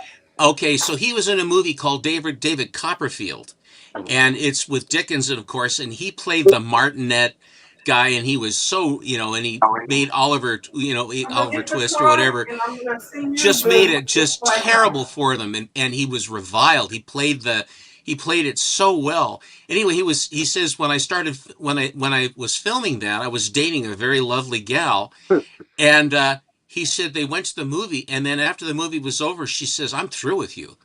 He says, "What's wrong?" She says, "Because you're an evil person. I don't want anything to do with you." He says, "I was just acting. I mean, did you like my performance?" She says, "I can't stand you. Don't ever call me again." And that was the end of the relationship. I mean, he was so good at being evil. He says, he says, "I guess I was so good that she couldn't stand the sight of me anymore." It happens. There are actors that take me a long time to like again because they played such a good role as a bad guy. You're like, ugh, that guy's an evil dude. But, they're just acting. But it's good. I enjoy it. What else we got going on today? We saw the He-Man trailer. What else did we do? Oh, one more thing. You guys remember the guy that played Eugene on The Walking Dead? Yeah.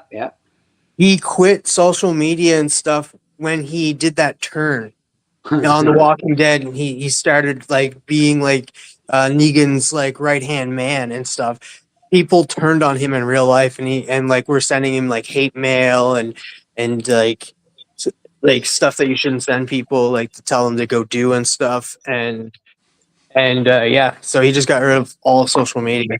So sometimes these actors, it's just like they do a good job, and we just hate them for it. They're damned by their success in their craft. They're so good that people believe that they're actually that bad. That's a good actor. The Darth Maul Shadow Lord trailer just dropped. It's another cartoon series for Star Wars. I, again, not partial to the cartoon style that Star Wars uses, but it looked good. It did look really good. I'm not gonna lie. The music was good. Everything looked pretty good on that. Did anyone watch the Darth Maul trailer? Besides me. Besides TM. No, but I just watched the Super Mario Galaxy trailer, and that looks amazing. Yeah, right. Look, Papa. Yeah, Papa. You're my friend, huh? You should be my friend forever, Papa. You won books when I did my show on Rob Fest. You won some books. There you go. I gave you luck. You should be all our friends, Mr. Papa Wheelie. Yeah, just let you know, Papa, I was there before the trailer dropped. There's a countdown and everything in that live stream, and I was sitting there waiting for it. So I was the first one there. I got a new camera this week, so my lighting looks a lot better. Same lighting, just new camera, so everything looking a little better there. Oh yeah, it looks way wider. Yeah, it looks much better, right? It looks way better. We can actually see the covers now. I can't believe it's the same fucking color. It's Like, exactly light. the same lighting, Big. No, I haven't changed anything except for the camera. What kind of camera is it? A Pro? It's a Meet something or other. I don't know. Oh, you have to show it to me later or something. Yeah, it's pretty cool. It's a fancy camera, but it wasn't very expensive. Was that an Amazon buy? Yes, it was. Is it like a regular laptop camera, or is it like one of you said it's like a cheaper one? So I'm assuming. Well, it's I think I got it for $69. Regularly, it was $160 or something like that. It's pretty expensive. Yeah, it was on sale for like a third of the price. So I was like, oh, I'll buy that one. Okay. And it swivels. $69 for that kind of technology? Yeah. I mean that's not expensive, Biggie. That sounds cheap as And hell. you could get cameras for like $30 though. So. Oh, is that so? Okay. But the only problem that I'm having with the camera, because on YouTube or on StreamYard, you can pick up to 1080p, and I'm like, why won't it let me pick 1080p? My internet's fast. I have a 4K camera. What the hell is going on? Apparently, my computer is too old, and it won't allow me to go to 1080p. Yeah, the computer is a bigger deal than the camera almost, because I got a new computer and I can now like share screens and all that shit. But yeah, I think the webcam still helps too. Like it looks so much better right now. Like just that looks a million. It does. Oh yeah, it's way brighter. Yeah. So pretty happy with that. Because you can have like that red kind of ominous, dark kind of lighting. Yeah. No, it's not like that. And I, again, have not changed any of the lighting. All the red lighting is still behind the books. That's crazy. You know, it just so much cleaner and brighter. It's much nicer. Webcams do a lot, man. Yeah. So I'm pretty happy about that. Get to show off books a little better. What were you using? Just your computer camera? No, I was using a different, like a cam. It's a 1080p cam, but it just was, it's a cheap one. Oh. So it just makes everything look really red. I was with Steppo backstage, and I flipped back and forth between cameras, and the difference is just astronomically. There's no comparison. I just bought this computer that I'm on now. One I had before lasted a very, very long time, and what happens is they make these programs that are so much more memory intensive that you don't have the memory and it won't support the different older programs. This is like it's planned obsolescence, big surprise. Yeah. But when I went to this new one that I have now, the resolution that I have just out the improvement in the computer camera is it's incredible how much better. I mean, make me a little big, if you will. Yeah, I will. Give me 1 second here, Steppo. I'm just gonna show the difference here real quick. Oh, okay, sure. Go ahead. My camera. So I'll show you what the other camera looks like. Yeah. That's so funny, dude. And then this is what the webcam actually looks like. It's terrible. Holy shit. Lord, look at that. My webcam is really bad. Holy shit. Yeah, it looks like you're on like Mars. Yeah, there's nothing wrong with your television. They should do videos on broadcasting from Mars. Darth Vader here recording. But that's the Amit. So that's what I'm using now, and this was what I was using before. So the difference is astronomical. Yeah, the people would like hit me up and be like, "You gotta tell Bleecker he needs better lighting and shit." And I'm like, I think he's using as much fucking light as he can. Like, So lighting's fine. So it's just the camera. It was just the camera. That's going to make a huge difference for you. And Steven, you wanted me to make it big for a Just second? a little bit. I just had a few more Doom Patrols to show since I got them out. But you see how clear you can see the books here? Yeah. I mean, it's just, and I'm at 720. I'm not at 1080 on your live stream.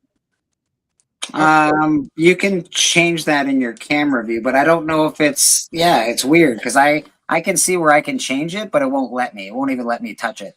Like Okay, there's something. I mean, you're. I don't know what's going on there, but maybe it's just because it's my stream, so it won't let anyone else go more than 720. I don't know. Everybody could do regularly, but you just can't. I can for sure. But this just gives the sharpness. I mean, it just. You look great, but you look like you're in 1080p to me. So.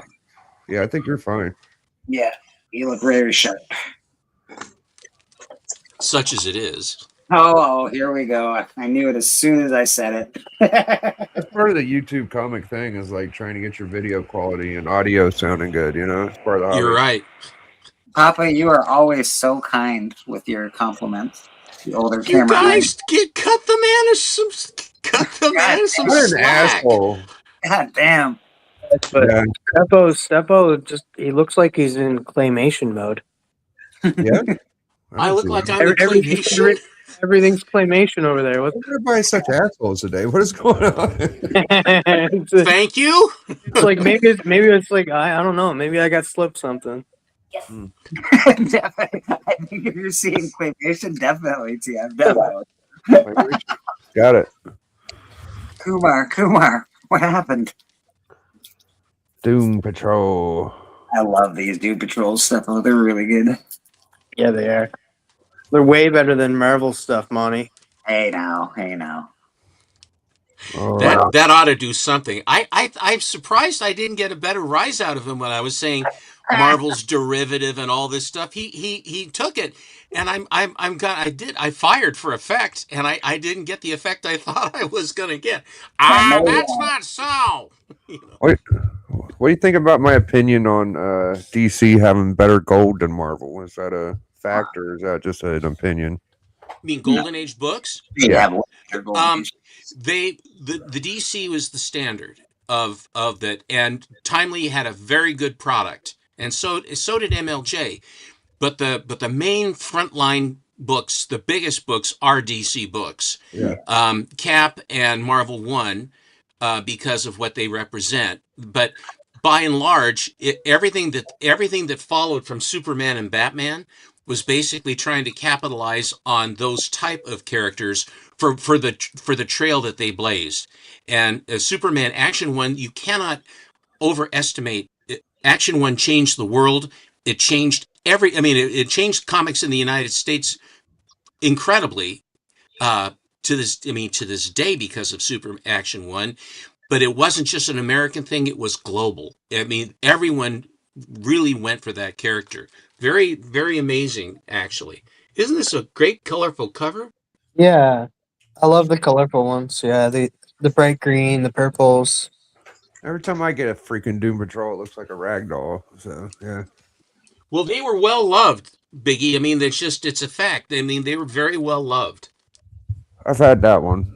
That one reminds me of Professor X, Very much. Well, the professor here, the chief, was before Xavier, who was, Right. again, another derivative character by Stan Lee. Sorry. He brilliantly adapted. How's that? I like that one. I got that one, yeah. That's Madame Rouge, isn't it? I think it's Madame Rouge, yeah. I may be wrong. It's been a while since I read them. It's like that facial expression shit that guy was telling me about, I think.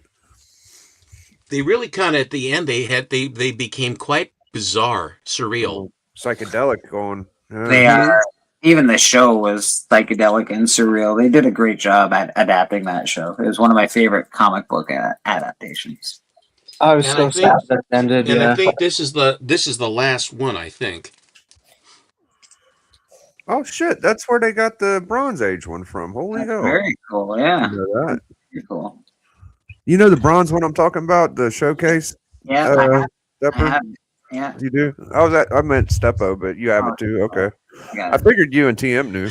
Yeah. So anyway, those are my Doom Patrols. I just it's been a long time since I showed them, and I really do like the characters and Paviati or whatever the guy's name was that did the first did issue 80, that issue, and Papa, I think you had one of those My Greatest Adventure 80s. I can't remember if you bought it or you sold it, one or the other, but it was a great book it's a surprisingly difficult book to find. I don't know that So, one. I have to look at it. Is Yeah. it the first Doom Patrol? It's the Okay, I first. do. It's the first one, the black cover, where they come in. I can't believe Papa had that. He really had that book? Yeah, what's it called, Steven? Sorry, what's the first Doom Patrol again? My Greatest Adventure 80. Sold.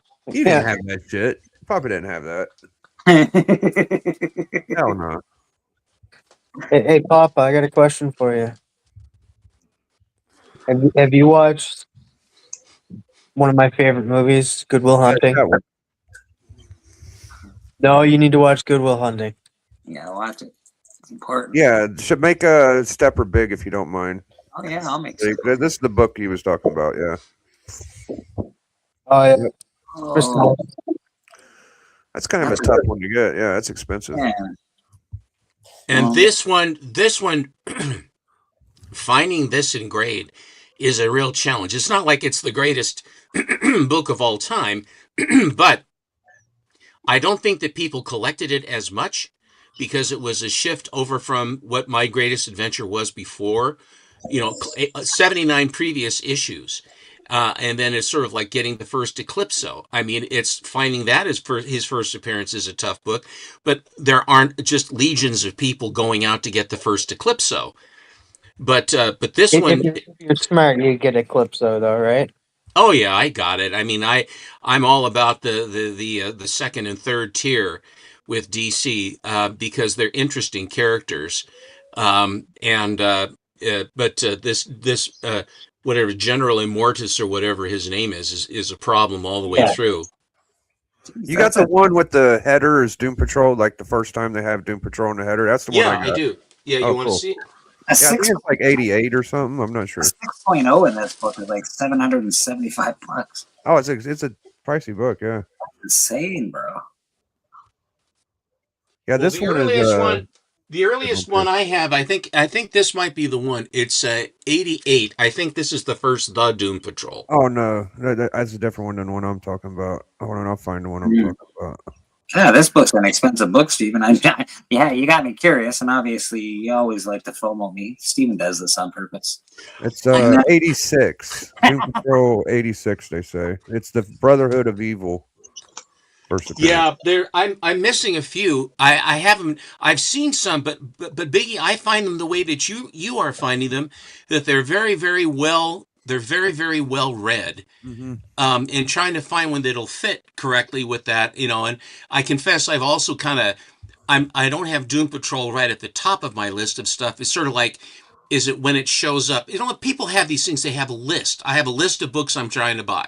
I want to buy these books. I'm going off my list. Well, my list is up here because if I've looked at a book long enough and then I think about it, and if one comes across my trail, then I will react to it. I says, here's my chance to get it. But I don't go hammer and tong after it. I mean, in other words, I'm a little bit more passive and let the nets catch what they do. But the thing is like with my comic shop, when they post stuff, when they list stuff, then you got to step up because someone else is going to buy it. Bobby's got that Doom Patrol handy. This was a Doom Patrol when they came back. Well, Steve Lytle. Yeah, Steve Lytle. He was a Kansas City artist, and he worked on the book. And they relocated. They moved to Kansas. Yeah, the Doom Patrol. Yeah, they were working out of Union Station. Yeah, so it's one of my favorite runs. Yeah, Steve Lytle was an artist here in Kansas City. He's one of the first guys that I met, and he was a real cool dude. He worked on this. He came out. He did this DC New Talent showcase. He co-created a character called Echo. Yeah, but for DC, like DC would come out with some new talent. They'd give some people a shot with some stories. They'd give him this book here to do. Yeah, but he went on. He did some. This is a Wonder Woman that he did cover there for Action Adventures. Yeah. And he did some Legion of the Superheroes. Yeah, it's some cool. He was one of those guys where I first met him. He would be at the cons here in Kansas City. So whenever I came across a book that he did, I picked it up because I knew that I could. I'd meet him, I'd see him every time and get his autograph. He was real cool. Yeah. Here's some Supergirl that he did. And then Legion. Yeah, these are all signed. Yeah, these ones. Bobby, 3,500 for the first appearance of the Doom Patrol. Oh, nice. I think I have like 10 of those, to be honest. Great. That's one of the more famous covers, yeah, but that's Steve Lytle. Yeah, like I said, Kansas City artist. Me and him was pretty cool friend. That's the first one. Yeah. He did a lot of these Marvel Comic Presents. He did a lot of these covers, yeah. I don't know what she did. That girl, that's a good shadow. Yeah, that's what's her name? Typhoid Mary. Yeah. Hell of a shadow. He did a lot of these. Yeah, he did some Spider-Man stuff. Like I said, when I run into him, I get him the autograph. You know what I'm saying? Yeah, he'd autograph cards and just they used his artwork on a lot of stuff. Yeah. and I was able to get his autograph. Like I said many times, this is a cool Legion Shadow Last book, that he did,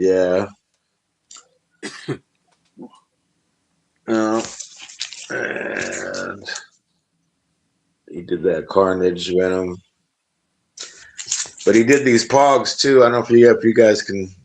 He did these. Holy shit! Yeah, these ones, they tell the X-Man story, and they connect. They all connect. Yeah, but it tells the whole X-Man story. These are unpunched, right? These ones came in these Kool-Aid. You bought the Kool-Aid and you got these Pogs, and they're Steve Lytle artwork. And so I got him to sign all these. And if you ever want somebody to look at you sideways, ask them to sign a Pog. Yeah. Yeah. So he did these. Yeah, like I said, amazing artwork on these Pogs. Like I said, I was grabbing these up. I knew I could get them signed. So yeah. He probably didn't even know what a Pog was. What do you mean my art's being used for Pogs? What's happening? What is this? No, these ones he knew, but I would show up, like I'd have like a lunchbox with his art was on, and some coloring books and stuff that he was like, he didn't know they were using it. He was like, what? He'd sign it, but he'd be like, man, these guys didn't even. He's like, I better get my paycheck. I need some cash for these fucking lunch boxes, bro.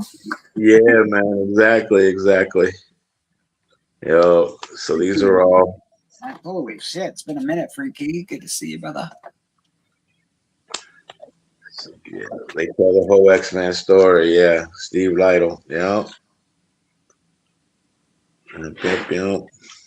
First Gambit on a Pog. Yeah, there's your first Gambit on a Pog. First Bishop Pog. Yeah. These first appearances, guys. Come on. Yeah. Yo.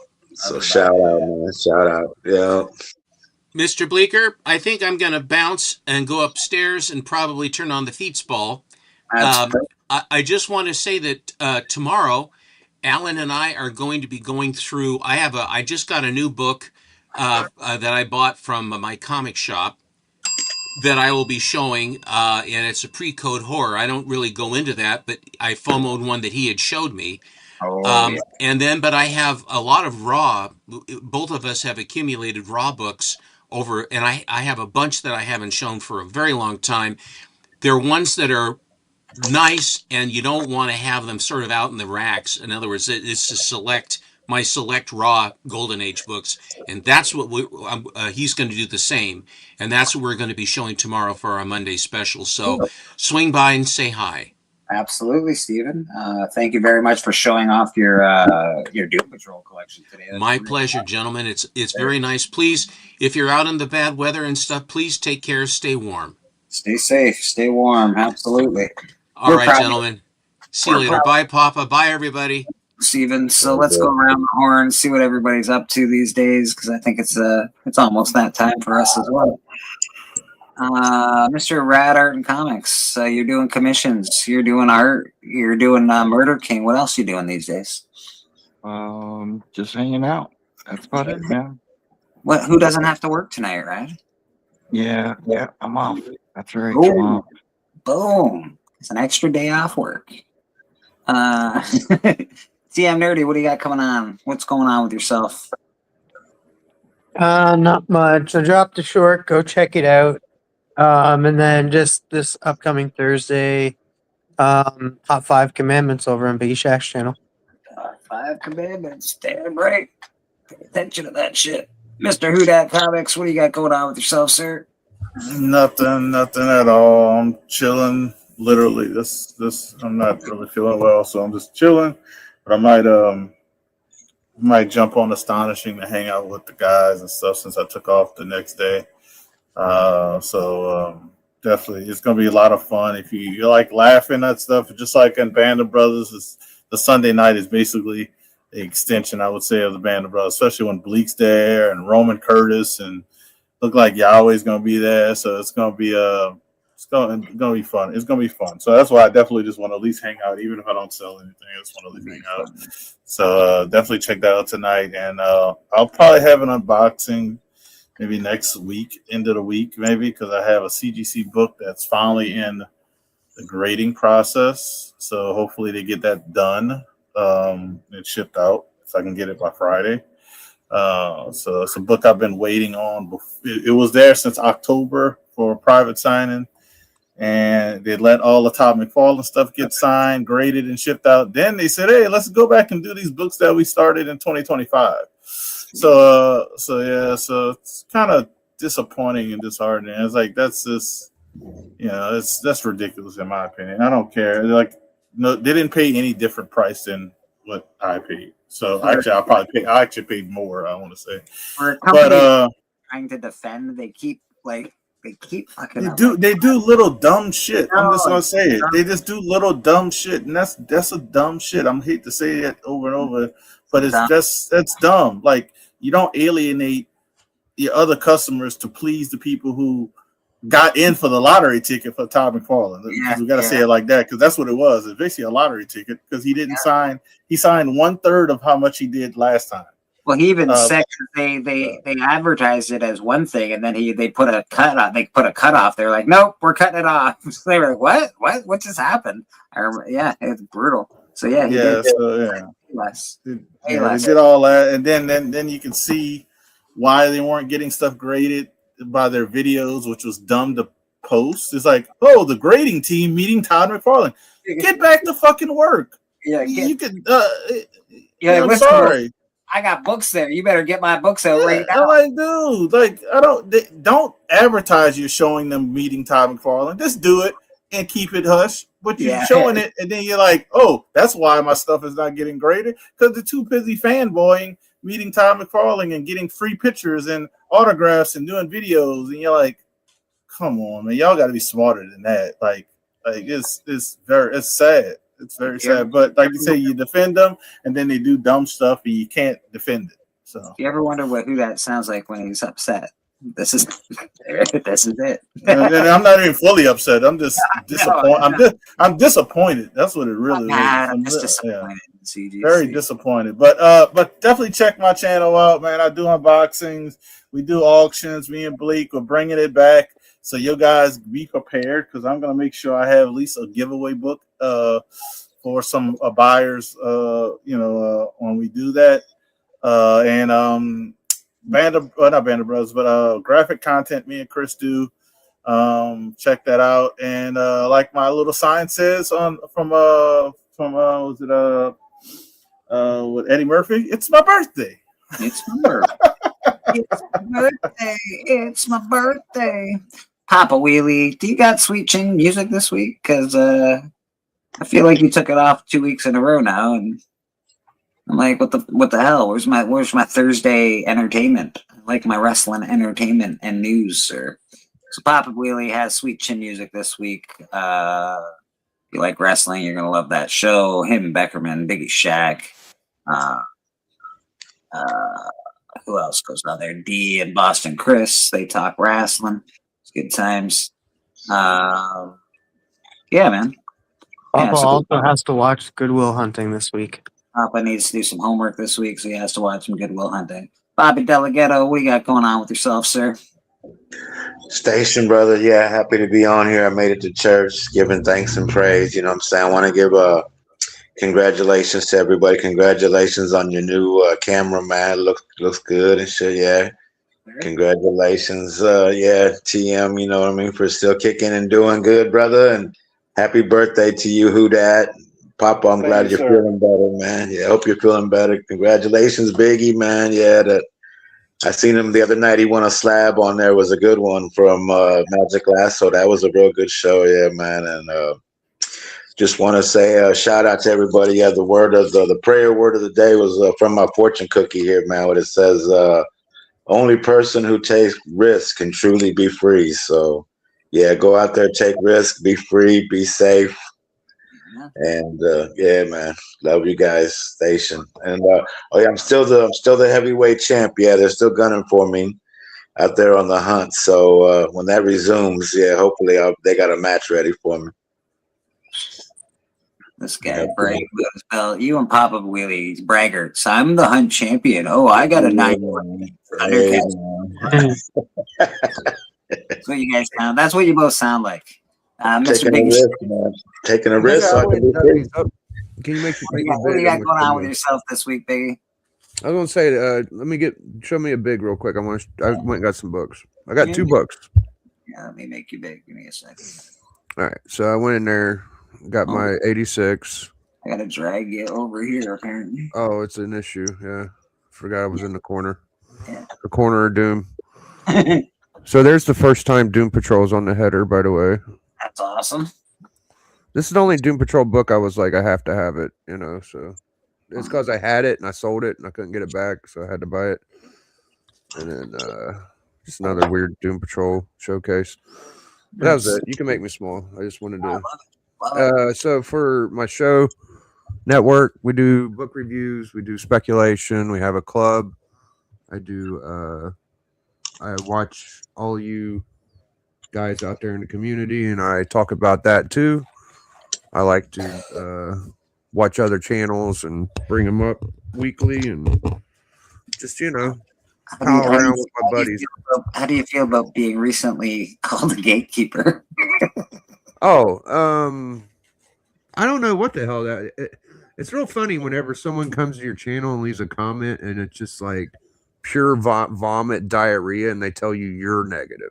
It's like, I don't think that was Angle. He was on that show. Was we shitting on the kid? We said like a million nice things. We couldn't say, unfortunately, his collection was a $20,000 collection, but that don't mean we're being pricks. I don't think. No, I didn't think we were being mean. In fact, I thought we were, as far as that is considered. But yeah, I thought we were okay.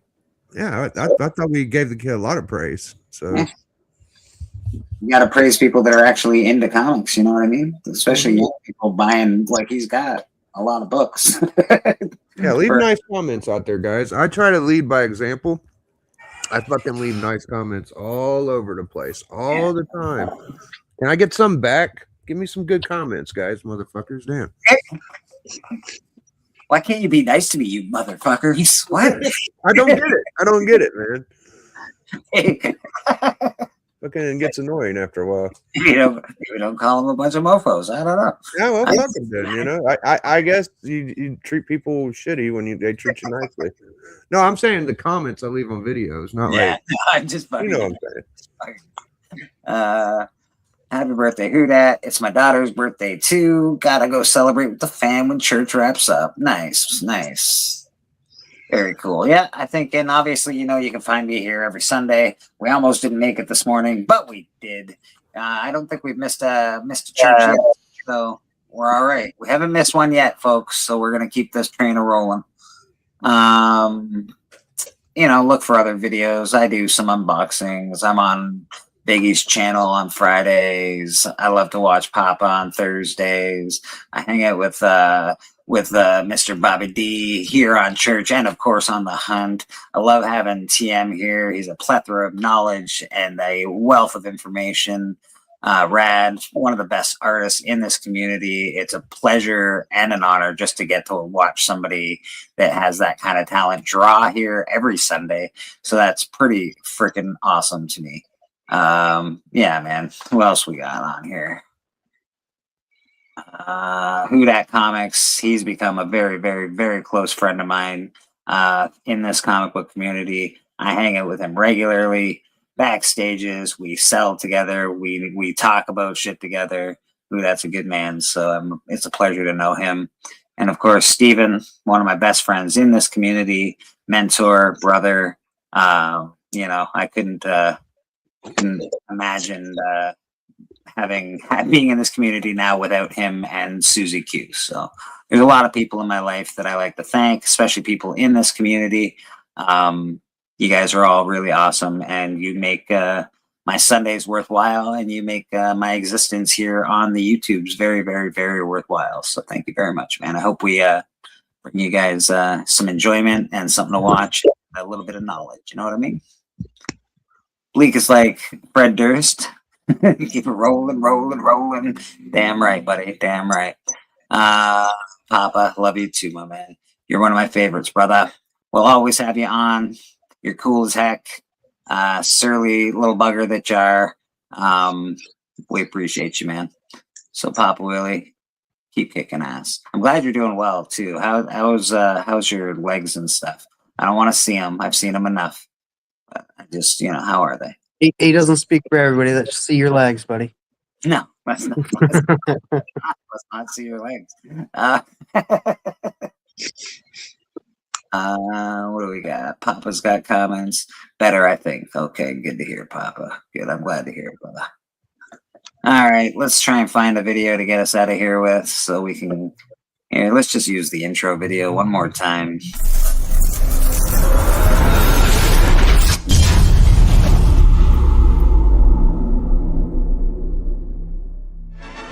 Come on, buddy. Come on. So they put us through the turnstiles and turned us loose inside.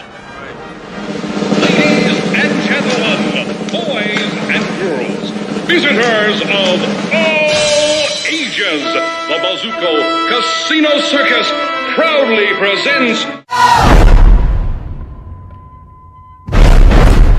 Ladies and gents, this is the moment you've waited for. You're searching in the dark, your sweat soaking through the floor. Buried in your bones, there's an ache that you can't ignore. Taking your breath, stealing your mind, and all that was real is left behind.